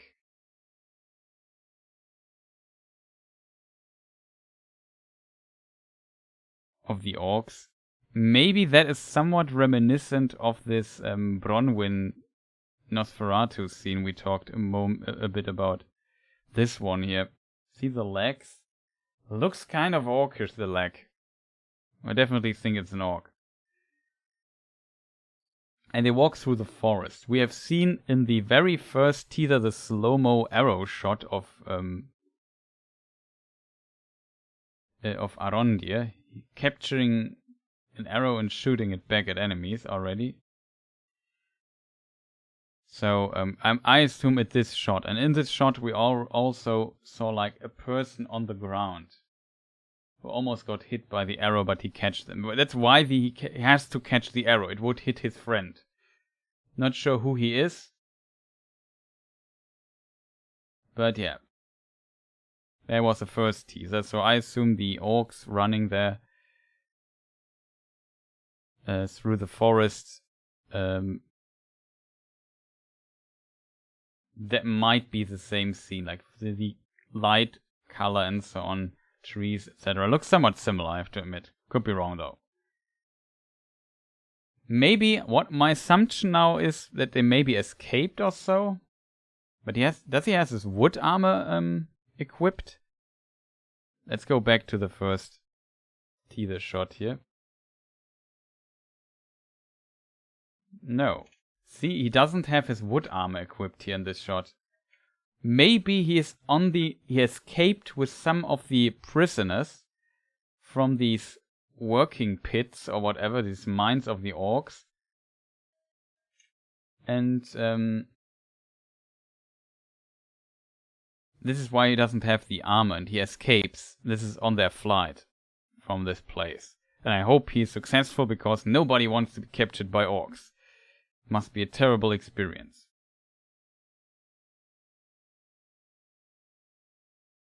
So yeah, there's that. This, not sure if I missed something. You didn't see the person. Yeah, that was, I think,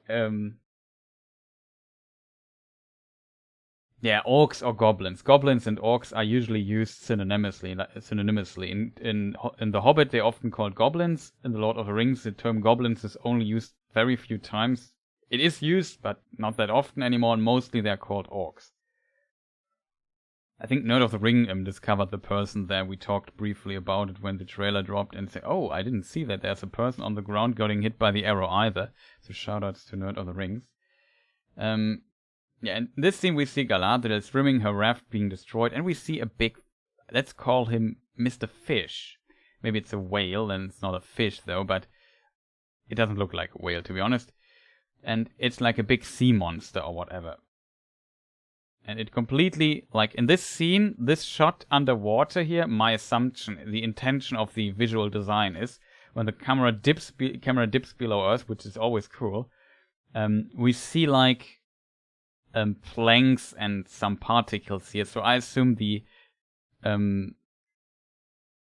when this, wait a moment, there's a person on the, wow, I didn't notice that before. There's Halbrand on this thing. He gets crushed by the fish because he definitely gets hit by it, because you see here the planks and underwater planks, so they definitely indicate that the raft is completely destroyed now in this scene. So we know they are on the ocean and things are going wrong, and then they're attacked by a gigantic fish.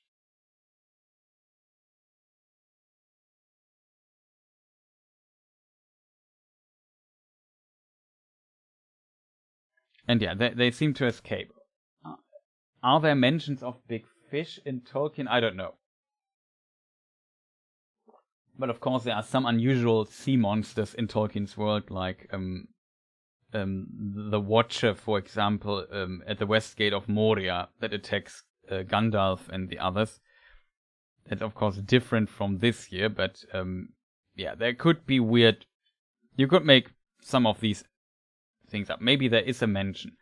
This thing can't be evil though. The reason for that is because water, especially the ocean, is very free of Morgoth's power. And usually Morgoth and Sauron never really do much when it has to do when it comes to ships, to naval forces. They don't have those because the evil forces usually fear the water. As a result, I don't see this being like an evil thing. Maybe this is some weird form of Ulmo. Ulmo is, as said, the Vala of the Lord of Waters, the Vala of the sea. I have the beautiful artwork, of course, of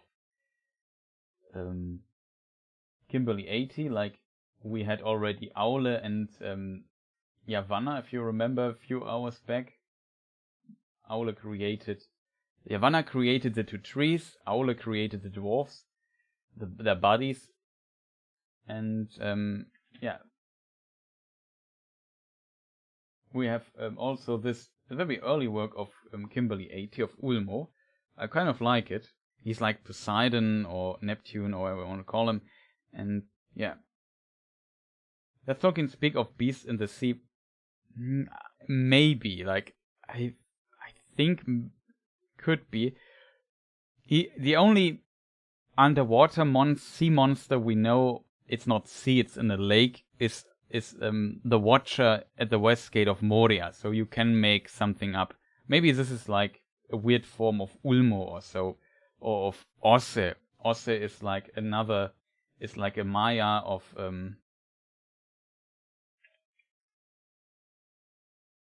is a Maya of Ulmo as well, that we have seen. And here he is with his I think it's his wife, Uinen. We mentioned the island in Numenor at the Bay of Romena called Tull Uinen. It is named after her. And yeah, Osse is also the one who, I think, pushes the island of Numenor out of the ground. So he's in a very powerful Maya. And he was almost ensnared by Morgoth, interestingly. But Uinen explains to him that that might be a bad idea.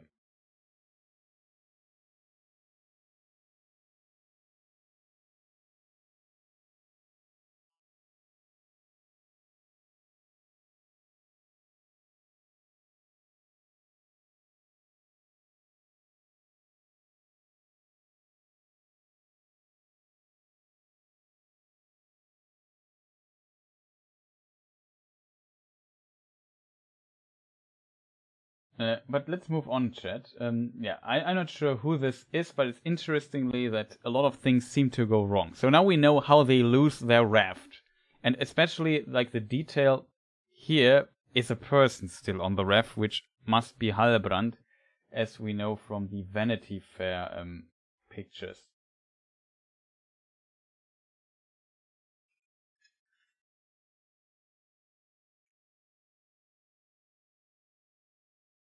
Like, we also have this picture here where Galadriel is in the water and we see something in the background. Maybe a ship, maybe, I don't know. I don't know exactly how it gets there. I still can't really puzzle together how this situation here happens exactly. But yeah, from this we know Halbrand and Galadriel are both on a raft. We know this from this very early screenshot here. And here it seems like, yeah, as said, there is actually, if you look at the raft, there's a person on it. And now he gets hit.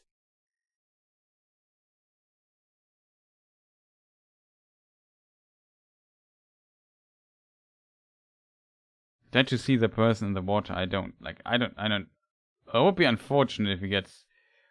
Maybe this is how they get separated, and then he gets pushed to Numenor or so, and wakes up at the coast, gets washed up there. Very difficult to tell. But yeah, it seems like Galadriel really has to swim here.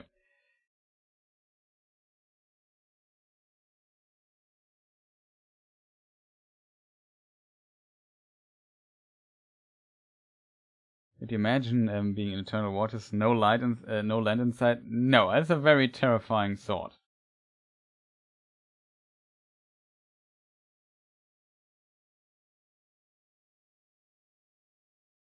So yeah, let us see.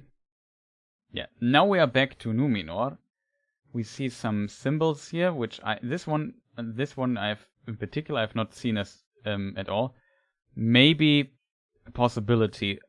One symbol is like the symbol of the Lords of Andunir. One is of the line of kings. Hard to tell. We see Halbrand on a horse and a lot of Numenorian people here. Here at the side we see Tarmiriel on her horse. Also these drums here. We see the horse sword thing, and we see the fish mail thing that's very typical for the Numenorians, it seems. In this scene, like if I switch to the image from Entertainment Weekly, we see, of course, Tarmiriel on her horse. I assume it is exactly this scene here, just from a different angle, where she's riding on her horse. It's really hard to see her. Like, here's one little frame where you see her completely. I assume that's her. There's also red flowers this time raining from the sky down to her. We see also the flowers here on the ground where the people march. This seems also pretty cool. Looking forward to that in a moment. Yeah. Is there much to say here beyond that? But he also has one of these horses. So we definitely... Oh, I forgot to switch the scene. Sorry, chat. So yeah, as said, here we see the flowers on the ground, and in this scene here, we see also flowers raining on them. So I assume it's like a royal thing. See the horse thing here. We see the horse sword again. So yeah, pretty cool. They walk, and then in the next scene, this is a pretty cool scene in my opinion. Like I don't know why it has something. Like he says, "Stop." Here we see the mask of the dwarves a bit closer. There's gold there. We see some dwarven nobles, and he stops them for whatever reason. He also doesn't look happy, to be honest, here in this particular scene. Very serious expression in his face. And also I like how everybody reacts to him, even though he doesn't say a word. Kind of find this image really has a lot of authority to it. Like you definitely notice that.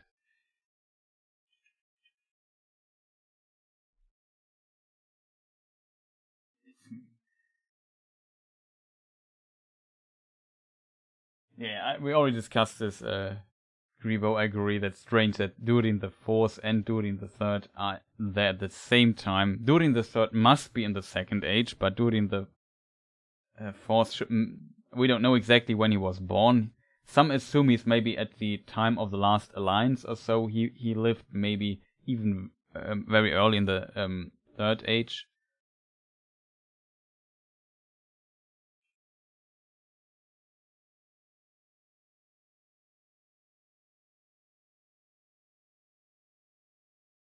But yeah, it's a pretty cool scene. Sadly, I couldn't find. They have like drinks in their hands.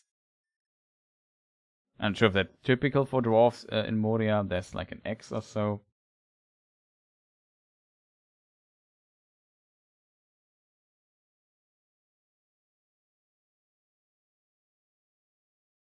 Interestingly, if we look at this scene, now that I think of the drinks, in the very first teaser trailer, I think, do we see a scene with the dwarves, or was this somewhere else? It might be the second teaser then. But yeah, you see some of the dwarves here. They don't have something to drink though. Probably was in the other teaser then.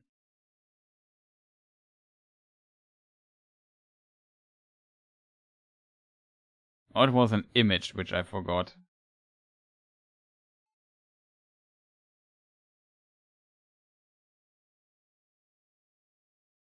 No, I think it was an image.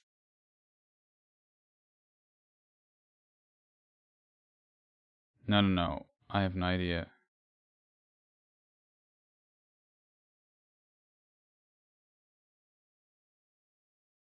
In this particular scene here, you see people having mugs in the background. It was in the first teaser, I remember correctly. You see these people having these mugs here. Maybe these scenes are connected, but I don't know. It's a rock smashing contest here, but I'm not 100% sure. Like, see, they're having a good time partying in the background, roasting each other.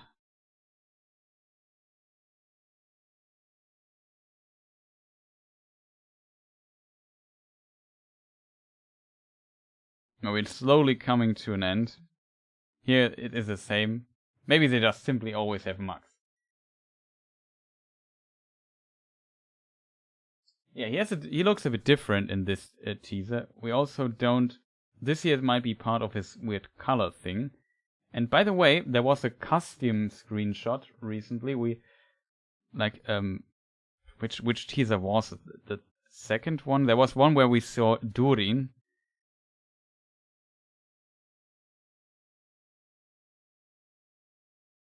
This one here, and we read this. This is ATHLES, and maybe another S. And we read it as Deathless. This particular picture. This is Deathless.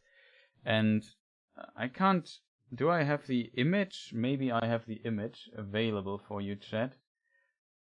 I can always spoil it. On the other side, there's written Durin, because somebody made at Comic-Con a screenshot of the armor. I sadly can't shout him out, but somebody made this picture. And here we see the other part of the collar, and it says Durin. So in case people wonder what is written on this, just for completeness sake, here This isn't U, this is the R, this is the I, and this is an N. And the D we don't see. And we also see this little thing here. You don't have my... we don't have an arrow, so you don't see where I'm pointing at. So yeah. This is the N. Hard to see here. This is definitely a U. This is the R, I, and the N. And here you can see the D. And yeah, it literally says Durin Deathless. And you see this thing here, this part of this collar thing, whatever you want to call it, in the other scene we just looked at, we also see it. So it is below his his cape or whatever you want to call it. So here you see this too. So it's definitely there.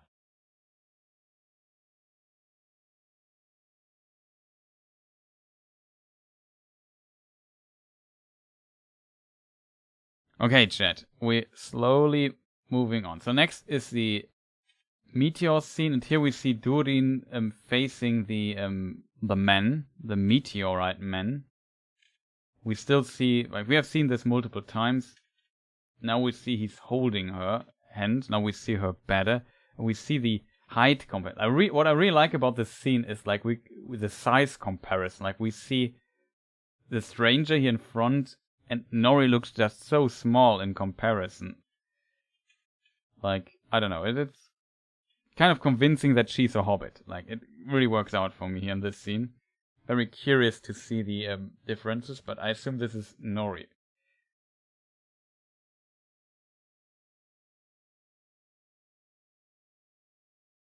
The arrow is S tier, honestly. Yeah, it's a pretty cool feature.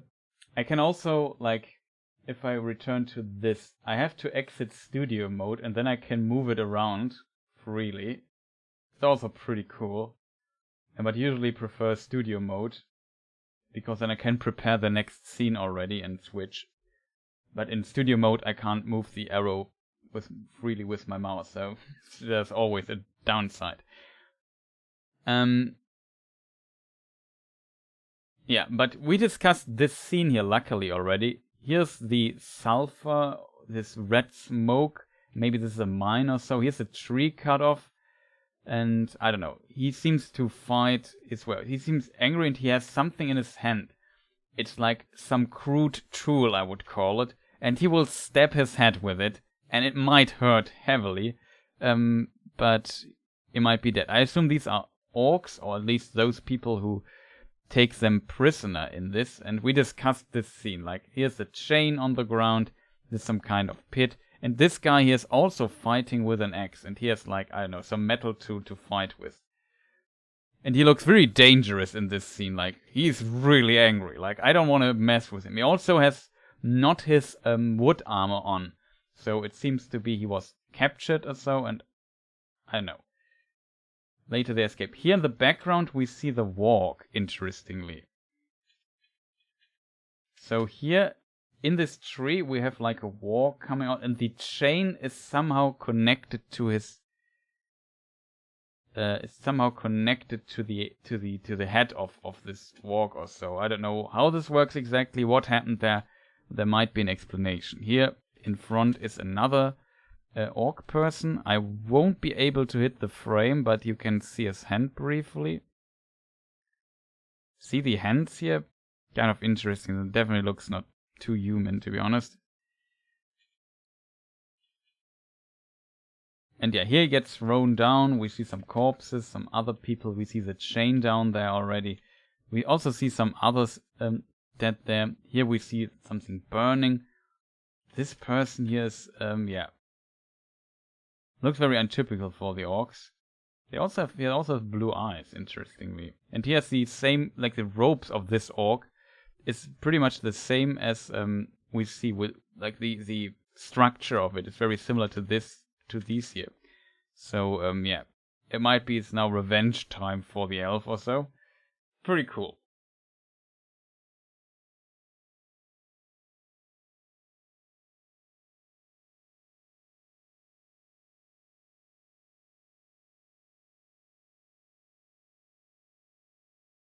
No man, my man, you're still streaming. This is epic. I know you only I know only a few who have streamed longer, but you're already amongst legends. Thank you. Much appreciated. We are just at 7 hours 12. So it's a very long stream today. I just want to point out, I'm talking for 7 hours straight. So, yeah, we have to end the stream really soon because I'm really tired, I have to admit. But I think we get here. The next scene, I don't want to rush though, or give the impression of rushing, but I've earned my rest, I feel. Here we have the hobbits and the stranger. And what is interesting, look at him, he for whatever reason,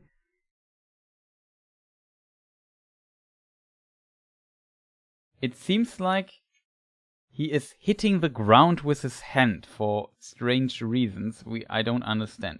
Maybe he just falls down, but maybe he hits the ground, because usually if I would hit the ground, nothing would happen. But he puts up quite a bit of dust. Like, look at this. Oh, it's hard. It's really hard to see. Let me just see if I can get this better.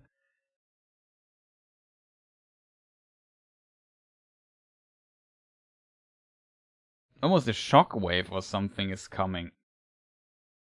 But here you see all the dust on the ground. That would not happen if I would fall like that. And especially this shock wave here seems kind of strange. And we see the hobbits here in the background.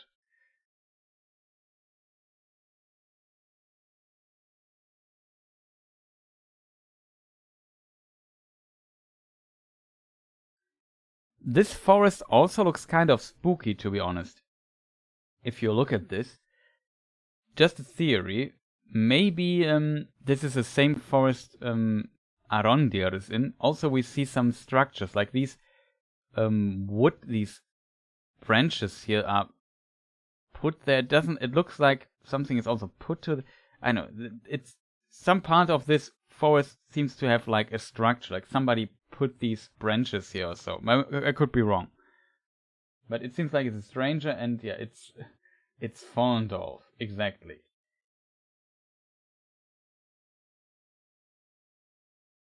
Oh man, I never noticed this is the stranger with the hobbits. Yeah.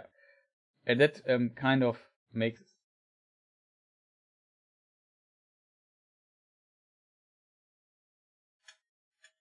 But yeah, it really hits the ground hard. I don't know why he does this. I can't see if he has something in his hand or so. Why does he do this? It doesn't make really much sense. It seems like he's falling. But if you play this, it's really hard to do this. Like, it really feels like he's hitting the ground for unknown reasons. I can't see what he's hitting there. He just really seems to just smash the ground like... I don't know. And then in this scene, we discussed this already, luckily, so we can skip through it fast. Here, like, we have some smoke steaming. I suggest that maybe somebody gets, like, what do you call it? Like, this brand thing you use for cattle. Maybe something like this. I get vibes of that in the... He looks really happy what's happening, so it can't be a good thing. He also has fantastic teeth in a weird way. But yeah, whatever. Also look dangerous. Like the orc design, the prosthetics and so look really cool on the orcs, I have to admit. We have seen this also, this particular person on one of the IGN screenshots already. Maybe I can show you the IGN screenshots.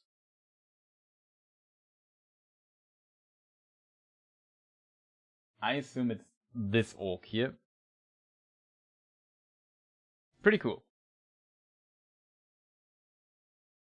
Yeah, wizards. Some suggested, like we discussed this, like so much. For such a long time with him being maybe a wizard. I have the idea that he might be Sauron. Interestingly, he has a beard, I think, here in this scene. Does he have a beard in the other scene as well? I can't remember, chat. I think he has. Yeah, he has a beard here as well. This is the stranger. Oh boy. Still have quite some stuff to unpack, not gonna lie. But yeah, some say maybe it's Gandalf also, or one of the wizards. As said, at least 3 of the wizards come to Middle-earth in the 3rd age, so this can't be 2nd age. It's not 2nd age material, though the 2 blue wizards are there. He doesn't look like a blue wizard. And this, in the last teaser trailer, we got this image here, and this looks like a fiery eye. And I don't know. My suspicion was he's Sauron, because he would be one of the most unlikely characters to be Sauron in a weird way. Though you would, with this, you would kind of expect it, but I don't know. Like, if you just see the stranger, could this be Sauron? I don't know. I don't get it. But he's definitely, so far from all the beings we have seen, he is the most supernatural. Like, he seems to be insanely powerful. Now we have this fire, he survived a meteor impact for whatever reason. And now here he hits the ground like, I don't know. Like, I don't know, he has a shock wave when he hits the ground. That's nothing I would expect from this guy. So something is definitely unusual with him.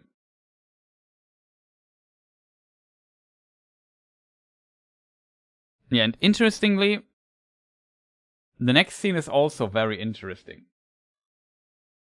But Sauron can't know the Hobbit. That is true, but I don't know what the explanation is. There is a theory that he might have known about hobbits, but forgot because he thought they are just unimportant beings that he does not have to care about. But yeah, it's like I know Gandalf says in one point that he won't forget you again to the Hobbit to Frodo. That seems a bit strange.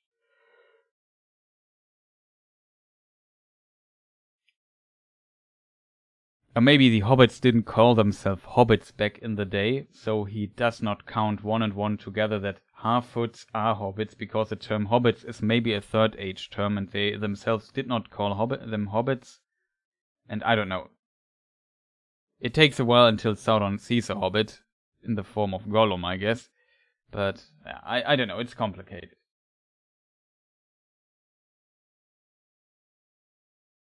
Then here's something weird happens, like a shockwave or a storm or so. Maybe when this guy here hits the ground, he pulls out a shockwave that is so powerful that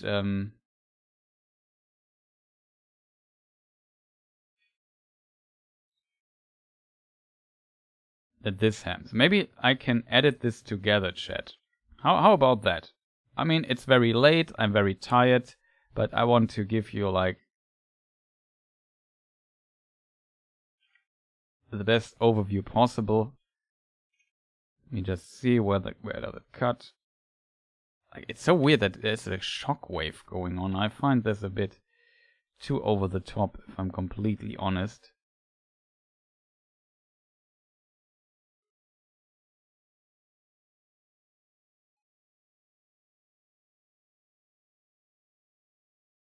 I missed the passage. Here it is.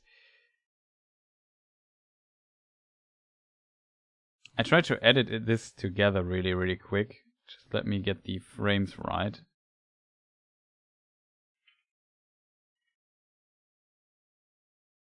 It seems something like almost an earthquake, like something really extreme is happening. Maybe a storm. But even the roof seems to be a bit damaged here in this scene. Very unusual.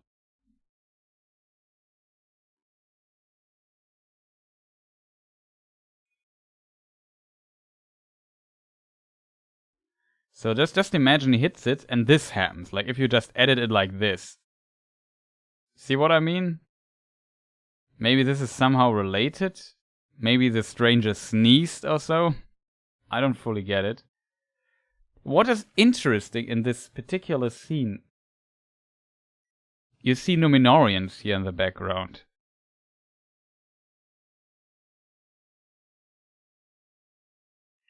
So, that seems to be really unusual.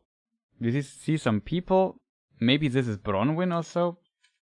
Yeah, this here might be Bronwyn. Definitely see Numenorians. Is this Tarmiriel? No, or is this Isildur?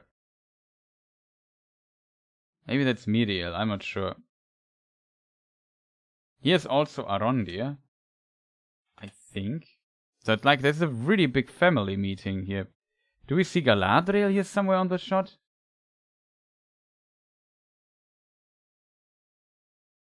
Here he also holds the Numenorian scepter up. Maybe it's Elendil or so, I'm not sure.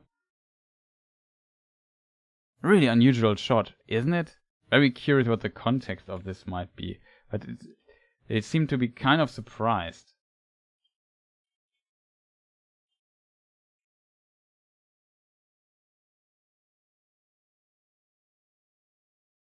Yeah, the Istari arrived by sea. Like Gandalf finds the first person he meets is Círdan, and Círdan gives him his ring. So that is why we know that the Istari arrived on Middle Earth by ship, not by meteor or something. So yeah, now we go back to the normally edited trailer. It has this scene here instead. And yeah, then we have this scene. Very strange though that we see like Numenorians and Arondir, I think. Is this Arondir? Maybe I'm wrong. Maybe this is not Arondir, but it kind of looks like him.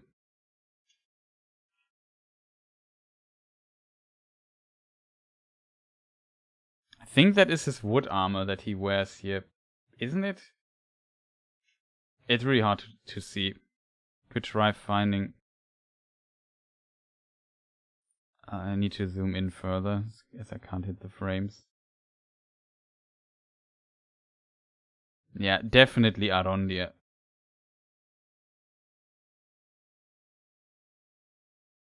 Be a fighter, welcome.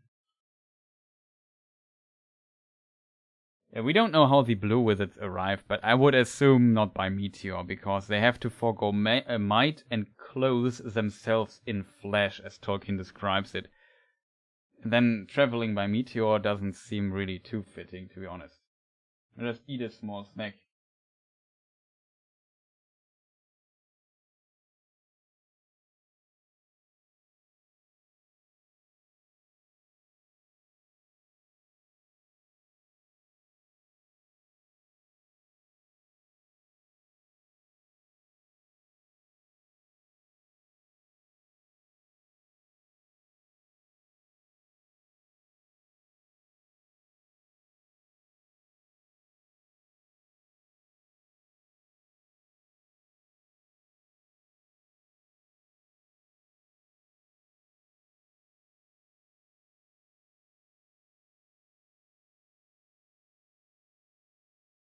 Okay. Yeah, let's maybe move back to the normal stuff here. Next scene we see Galadriel. Here we see again the sparks and the fire. We see some people in the background. And this might be also Numenorians. We see here her sword. Which now looks again a bit different than before, if you think about this. There was a sword previously.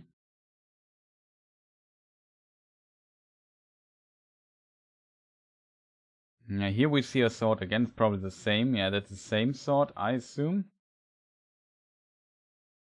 And here, this time, her sword seems to be complete.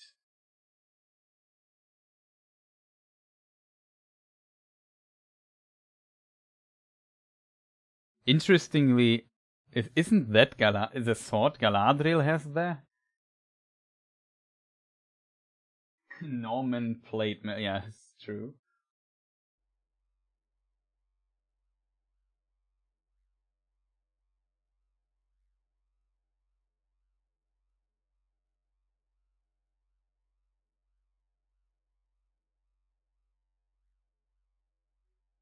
And the terrible wind, I assume it's maybe it's a stranger, I'm not sure.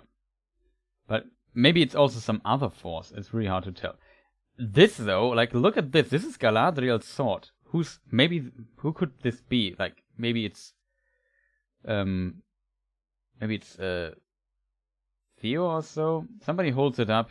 We can't see who it is, but It's very interesting. This is definitely the sword we see here later in the trailer at Galadi. Like, look at this. This is definitely the same sword. So she loses or gets rid of her broken sword, and now she has this one, it seems. Very interesting. And yeah, good part is we have discussed some of the scenes here. Like I said, we see some fire going on, so I'm pretty sure it might be here, this particular place. We know the screenshot from the, I think it was a Vanity Fair thing. This one here. I assume this might have to do with that. Maybe just ignore the arrow there.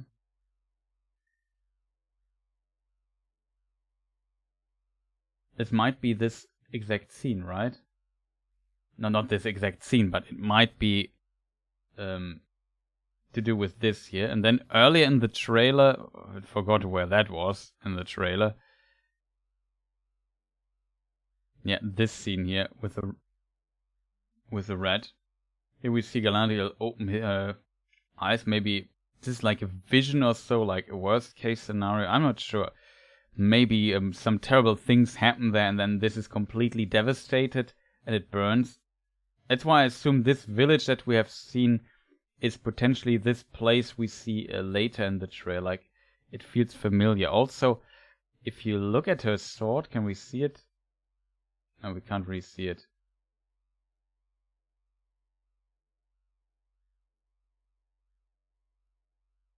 But it might be the same sword as well. It's not this weird Noldor weapon. So I assume it's not the Dagor Bragola. But maybe it reminds her of it. Quite a possibility. Maybe she closes her eyes and has this vision now of this potential outcome where everything is dead and burned. Quite interesting. Next scene, yeah, we discussed this already. This is this new character, which I have no clue who this might be. When I saw this character, this scene, I thought, this must be Sauron. My first thought. Maybe it's like one of the upcoming Nazgul or so. We don't see this person wearing a ring though, but I guess maybe the rings of power are not forged. Maybe it's an ally of Sauron. Sauron gifts this ring later to this person. Hard to tell. And now we are to the scene where Anatar is played by Eminent. It's interestingly though, I think this is not a man, it's a female. But I don't know. It seems strange. I can't tell you much more. Like the blue eyes, in a weird way, are somewhat reminiscent of this guy here.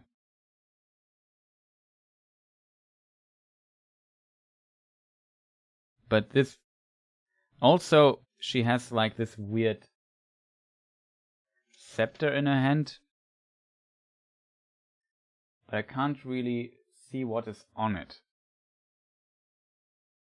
Let me just see. Can we do something with it?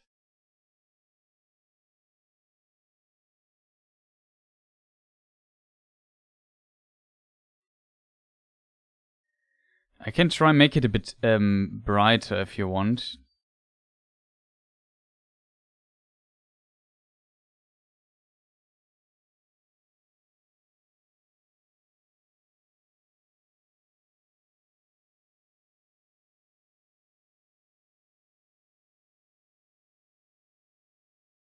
Yeah, this here looks like a snake or dragon or so, but I can't make much sense out of it. Sadly, we don't see the complete ear.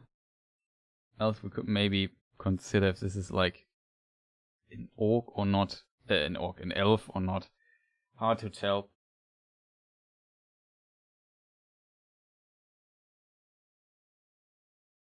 Yeah, it's a priestess from earlier, but like I said, I can't make any good guess who that might be. It gets from this supernatural stuff here, I get Sauron vibes, kind of. Here also, if you look at the face, it really looks female here from this perspective, and of course her silhouette and so on. In a way.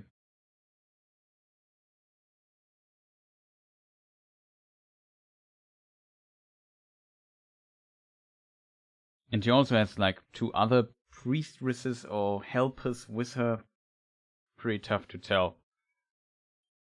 And this symbol here I also have not seen. Maybe it's a ring. So maybe it has to do with Sauron. Who knows? I could imagine, my first impression is, okay, this is maybe Sauron. And this is his form as ambassador of the West. Which is kind of strange, because the symbolism, seeing it, that don't ring any bells.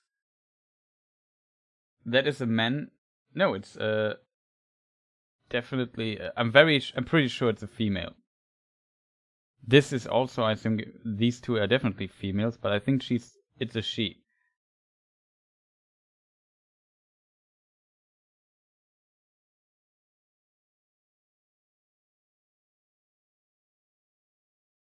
Mrs. Darklord. Maybe, like, I don't know. Maybe somebody knows the actor/actress. Would be interesting to know, but I sadly don't know.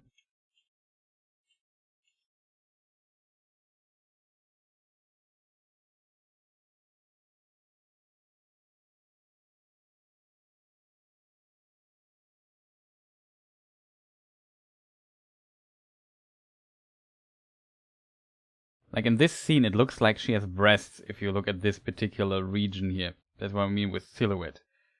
So, it would be a bit unusual for a man, I would assume.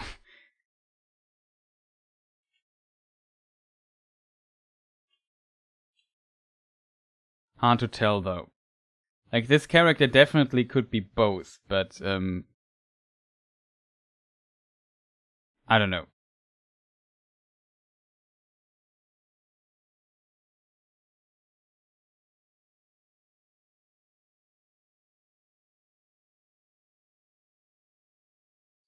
Yeah, that's another possibility. However, you have to consider that this whole Morgoth worship thing, at least from the book's perspective, came to Numenor through Sauron. And by nobody else. Like, he had no helpers there. He was a prisoner there, and then he went from prisoner to high priest and advisor of king, and then there was a dialogue between him and the king, and then the whole Morgoth cult was started by that. So I would assume this is somewhat different. However, this seems insanely supernatural. The eyes are a bit strange. I don't know. It's pretty hard to tell. Somebody called out the name of the actress here in chat. If somebody knows the name of the actress, feel free to post it.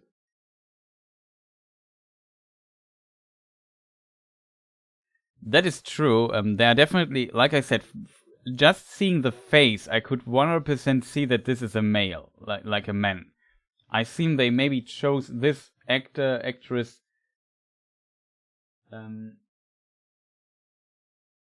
Bridie Sisson.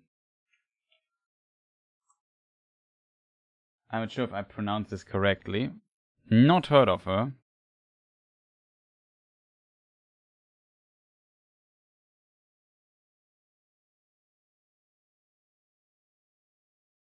But yeah, I definitely see the similarity here. I link it in chat because I'm not sure, portray shots of actors are always a bit problematic to show. I wouldn't get a copyright claim, but just to be on the safe side, for people interested, I just link the JPEG directly here in chat.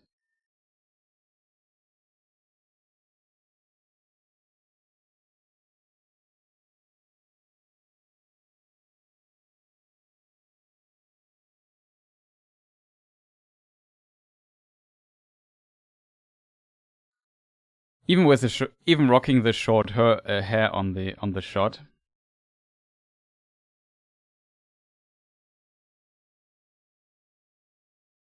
There's another shot on her Instagram thing.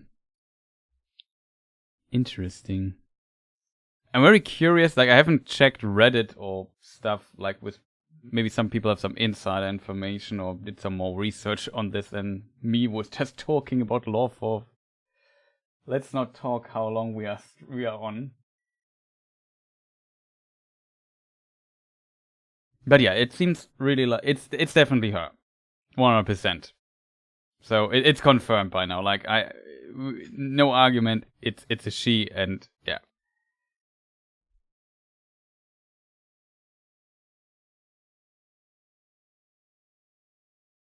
Yeah, there's also a Meteor Man image I just saw here.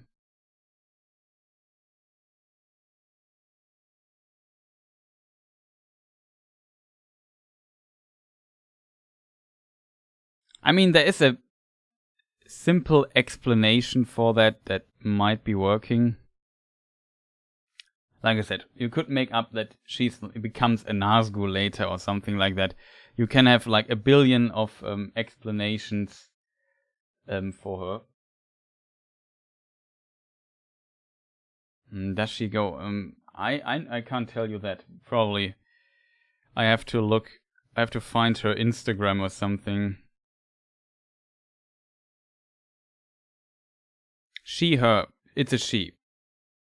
If this is her official account, it's definitely a she. At least that says her Instagram. IMDb also says it's an actress. Does she have Twitter?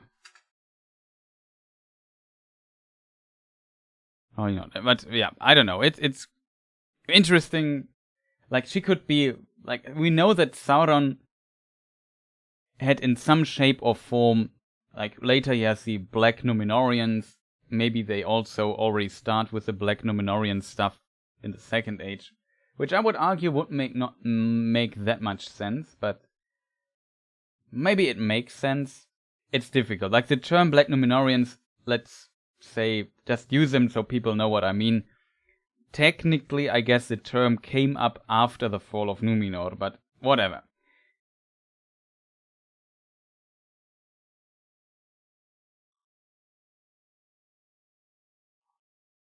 Yeah, it is possible. I don't know. I have no idea what's going on with this. It could be Sauron himself, though I still feel like the stranger might be Sauron.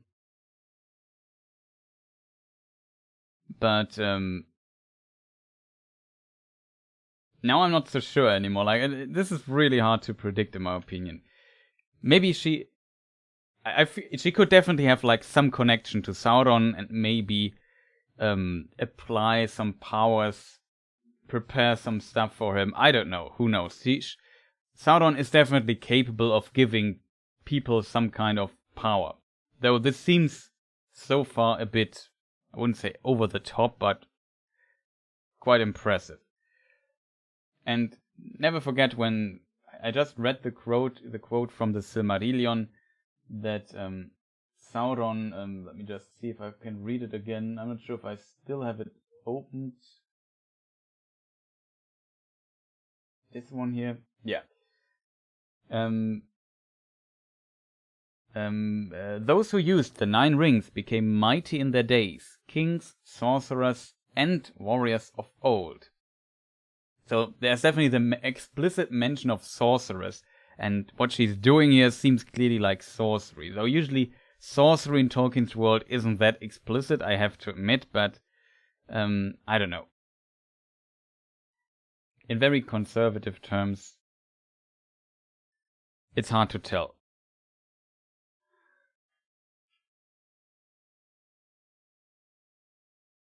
Interesting detail with this picture, though, which I would like to discuss for a moment. Let me just try to get this frame by frame. If you look at her face here, wow, it's black so long.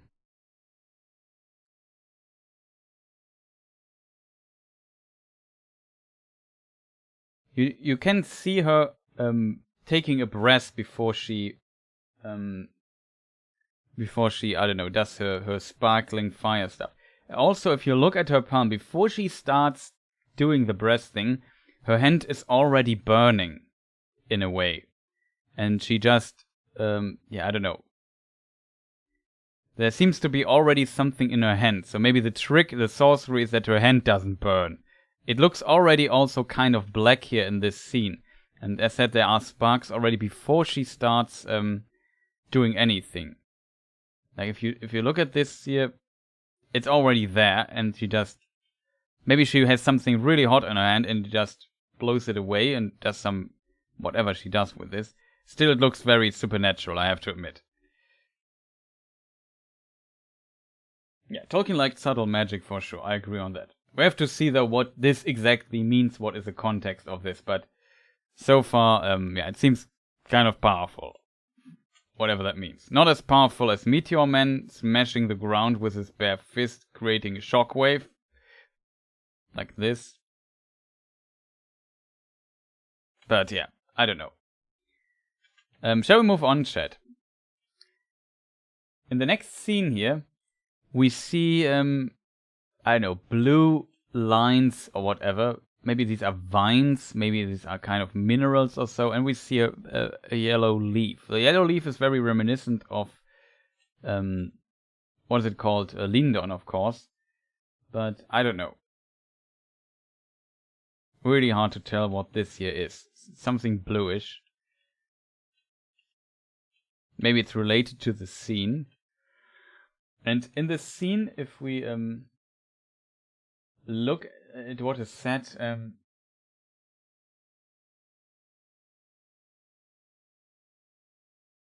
you have been told many lies of Middle-earth. I think one of the sentences said here. It might be Mithril, it's a possibility. Maybe this is in the mines of Moria and, I know, something collapses there or they find Mithril. Definitely also a thought I have. Maybe it's something completely different. And now it falls down and this thing here burns. And that seems strange.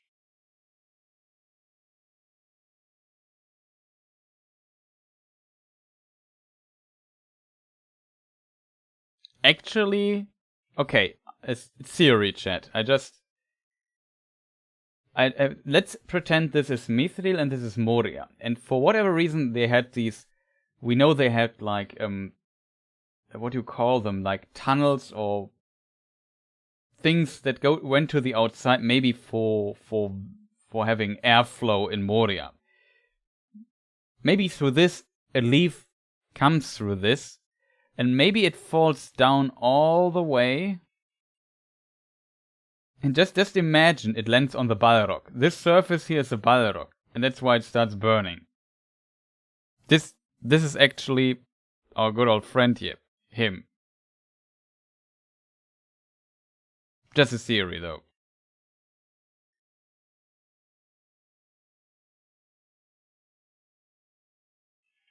The question is, like, some speculate maybe she goes to Moria and awakens the Balrog. The Balrog should not be awakened, though, in the second age. It's a third age thing.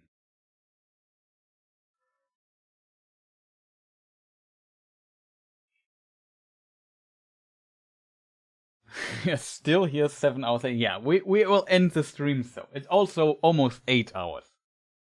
And the longest stream I ever had was, I think, 16 or 17 hours on Twitch, but I was playing video games.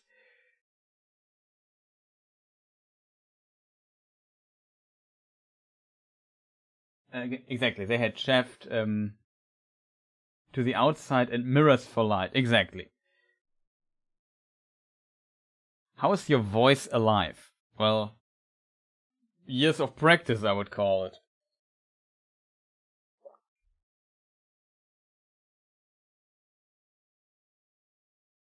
The question is, will my voice be alive tomorrow? Because I have to record a breakdown video, another one. So I have to do voice recording tomorrow.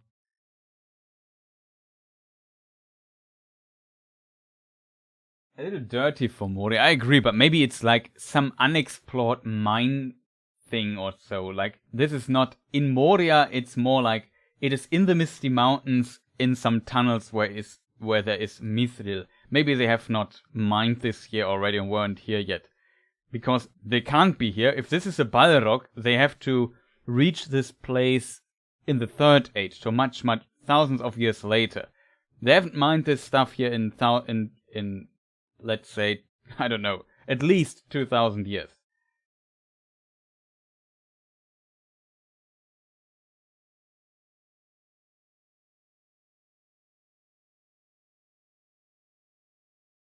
Yeah, they find Durin's Bane is awoken. I don't know the exact date. I think it's 1980 in the Third Age. And so, if this shot would be Second Age, at the very end of it, it's at least 2,000 years. If it's earlier, it could be 4,000 years later.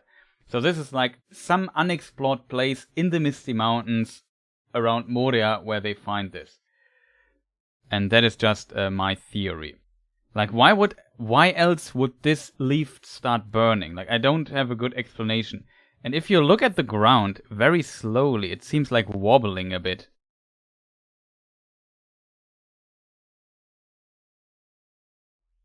See this?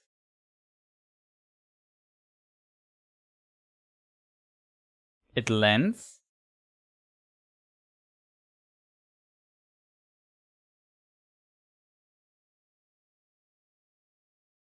This particular part here, so maybe it's like really something soft. My theory, it's a Balrog it lands on, and that's why it starts burning.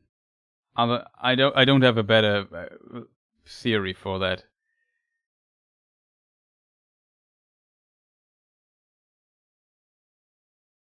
Yeah, exactly, Spielkalb. Some weird city places or whatever. And then I think we come to one of the last scenes of the trailer. This here. We have Arondir with his dagger, his wooden armor, he's sweating, and he's somewhere hiding, it seems. Where there is like woods or so. I don't know. And then we see like hands and they grab him.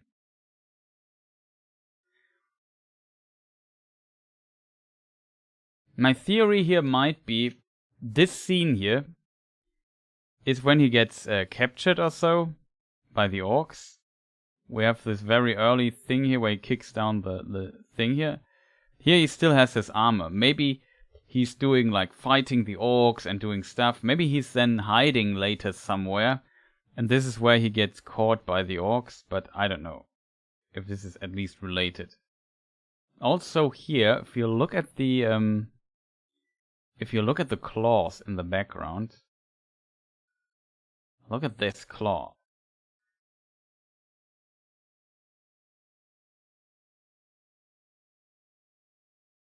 It's very reminiscent maybe of the Nosferatu claw here. Could be wrong though.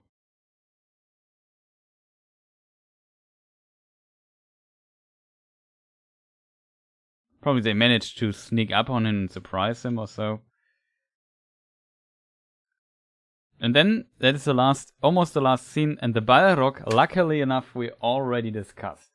So after 7 hours and 50 minutes, I think we reached the end of the trailer. There's not much to add to the Balrog here, except that I really might think that this scene here is really like some shafts, tunnels of Moria. For whatever reason, a leaf manages to find its way all the way down and lands on the Balrog and it starts burning. Only theory I have here that this makes kind of sense.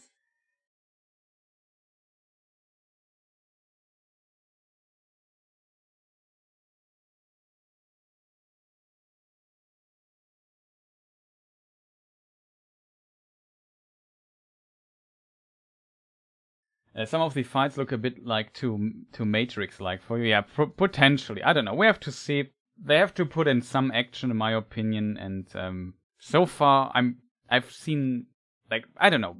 We will see how well it works out. I'm very curious to see. I was right. Durin's Bane wasn't awakened until 1980. I was right with the number though, because my number memory is not the best. It's not completely garbage, but it's yeah. I often forget a number or two, but I did some videos recently on that, so I still have the numbers somewhat in my head.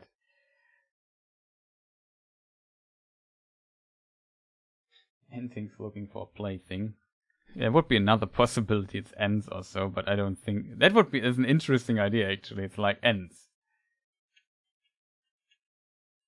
Would be really scary ends, but I don't know. I thought it would be orcs, but you might be right. Could be something completely different.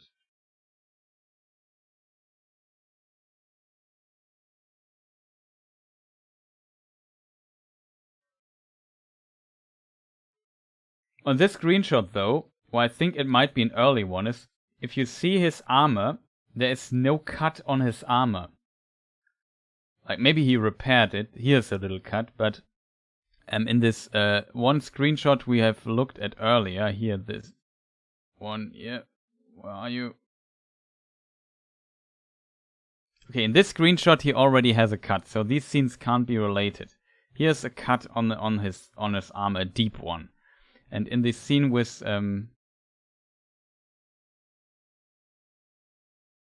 where is the other scene? I can't find it. Oh, it's such a short one. Here you see the very deep cut into the armor. So this must have been later than the scene that is this one. Else we would see a big cut here, and we don't see this behind the dagger. We only see small here. So kind of interesting. I guess he's hiding or so. He looks like he knows something is wrong. I'm not sure if he's sweating or if it's like water falling down from these root things or whatever that is. Hard to tell.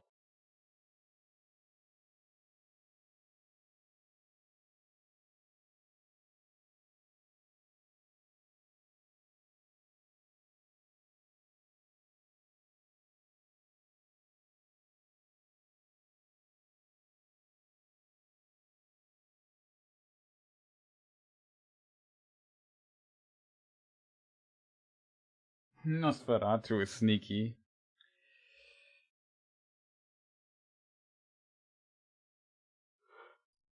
But okay, chat. I would say I did my workload for today by a huge margin.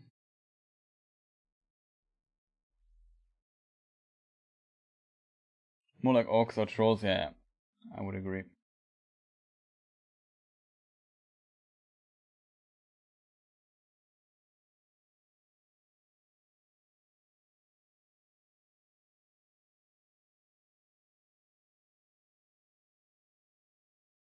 Yeah, the Balrog thing is really strange. I don't know what this is. Might be a flashback or so.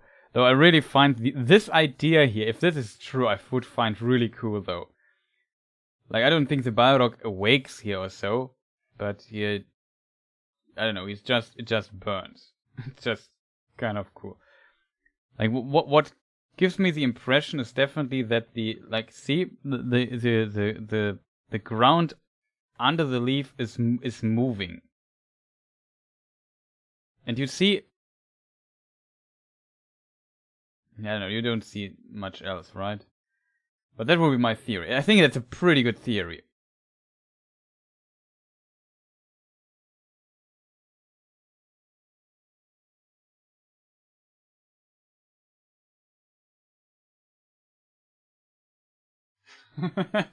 The stream started for me around 12:35, give or take. I worked another 7 hours, drove home, took a shower, and ate dinner.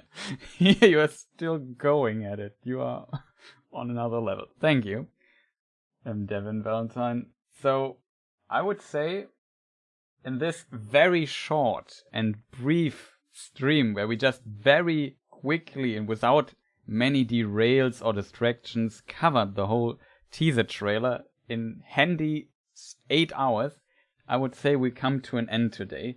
I won't make like another question round or so. I hope nobody is sad about that, because I really need to go to bed. Like, I felt like, oh no, the trailer comes out. I won't go to sleep for another, I don't know how many hours.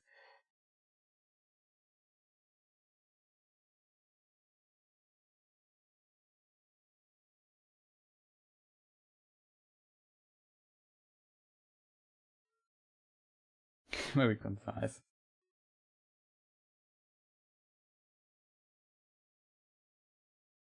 So I could... I guess it's always a good question. How do we do this, chat? Let me just double check stuff in the background really fast. Maybe I go already to the we end the stream now screen, because that's what I will do. Then I don't have to worry about my main monitor anymore. And can get that back. That would be awesome. Maybe I could also show you this here. So that was the Comic-Con 2022 trailer analysis. In handy even 8-hour parts. The breakdown will be shorter. As said, I might focus in my breakdown not on other things, but maybe on shorter things, if that makes sense. Like I might pick some highlights and discuss those. And I try to get it like under an hour or so. That will be healthy and smart, I think. Else, it also would allow me to end to complete the project somewhat earlier. There is some other stuff I need to consider. Like shoutouts to Bilbo Baggins again for gifting some subs. So people also not subs, but what is it called here? Memberships, of course. Thank you for that. Much appreciated. Pretty awesome. And he even gifted like the philosopher tiers I just see. So much appreciated. Also, yeah, Great Grieber also joined and so on. Pretty awesome. Thank you, people, for your big support here. If I would put you into the credits list, I would have to re-render the credit thing though on the fly, which I'm not sure if I can do this really fast in the background.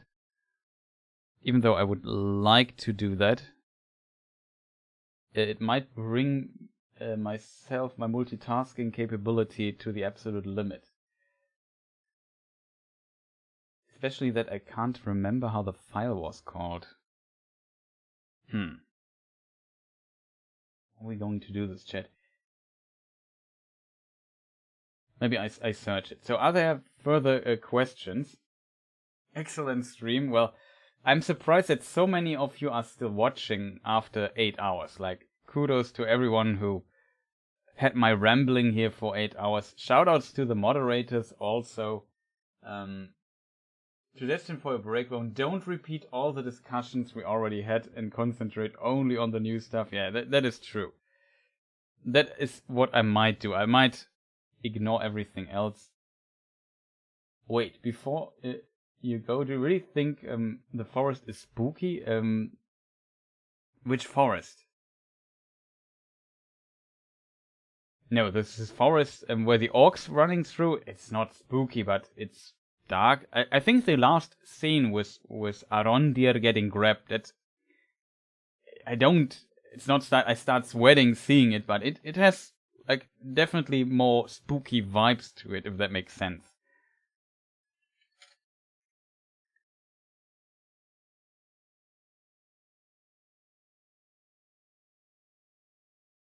Let me just think. Oh, that's credits. Twitch. It's not the thing. I would really love to. Oh, credits live streams. I have a file.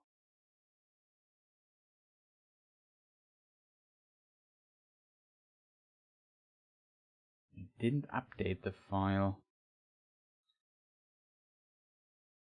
My things are sometimes not really in a good order. There's a okay. Doesn't help me either. Because I would have updated it at some point. I try to find something really quick before I end the stream. But as said, it's sometimes a bit difficult doing all this stuff live in a live scenario environment.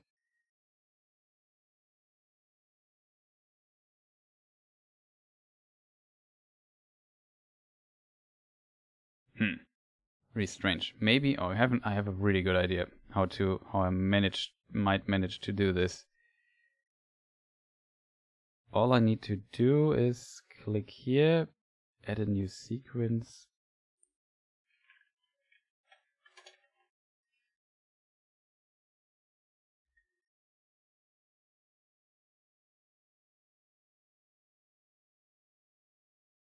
Let me just see.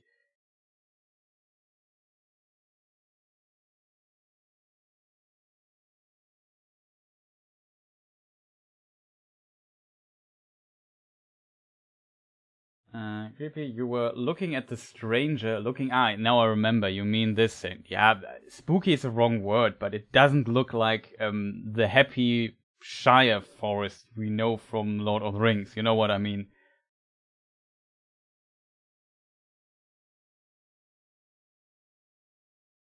The is him, I get confused, you know, but it's also it's simply too late for my mind to completely work.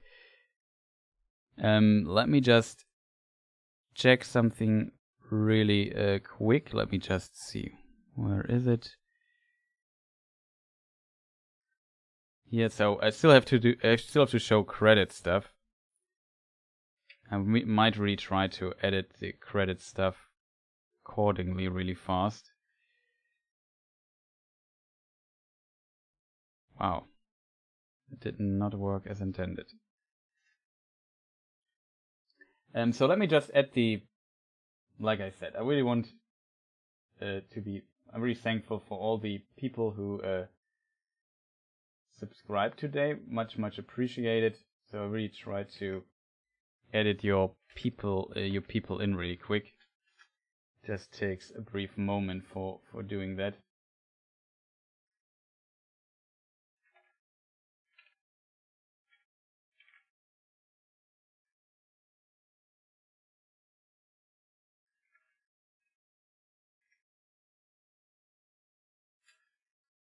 Quite a bit to edit, so really much appreciated. If anybody wants to get a membership right now, I won't edit you anymore because it's just quite a bit of work. Oh, I forgot one, unfortunate. Some really long lanes, pretty cool. People want nicknames or so, you have to contact me. Is there anything I forgot? Let me also check if... Oh, one is of course missing. I have to change that really quick. And then I render this and then I call it a day. So, what's coming up next? I'm working on currently on Still and Who is Elrond. I hope I can complete it soon. Probably will need 2 more videos though. Then I also work on a little other project in the meantime. Not sure how my completion rate on that will be. I will make a breakdown of this freestyled as before, because otherwise it is almost impossible for me to get this right. Like, it's really too much work otherwise. Let me just think, did I forget anything important, chat? Thanks for sharing your passion.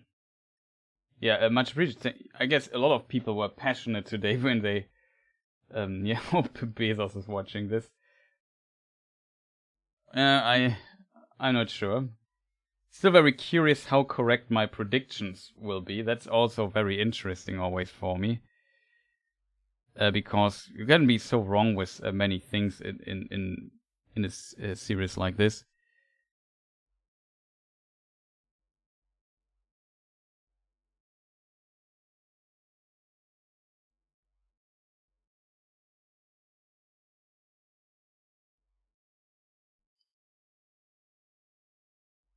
Let me just see, chat.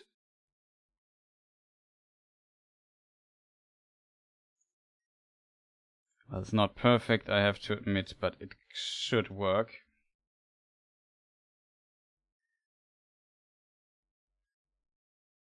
Did forget anything, chat? I think, yeah, that's basically what's coming up next here on the channel.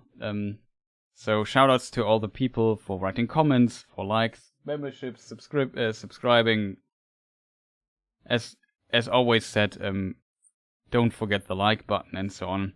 Always helps out creators and so on. Let me just press the render button here quick and see where this might land. I'll just save it here, right?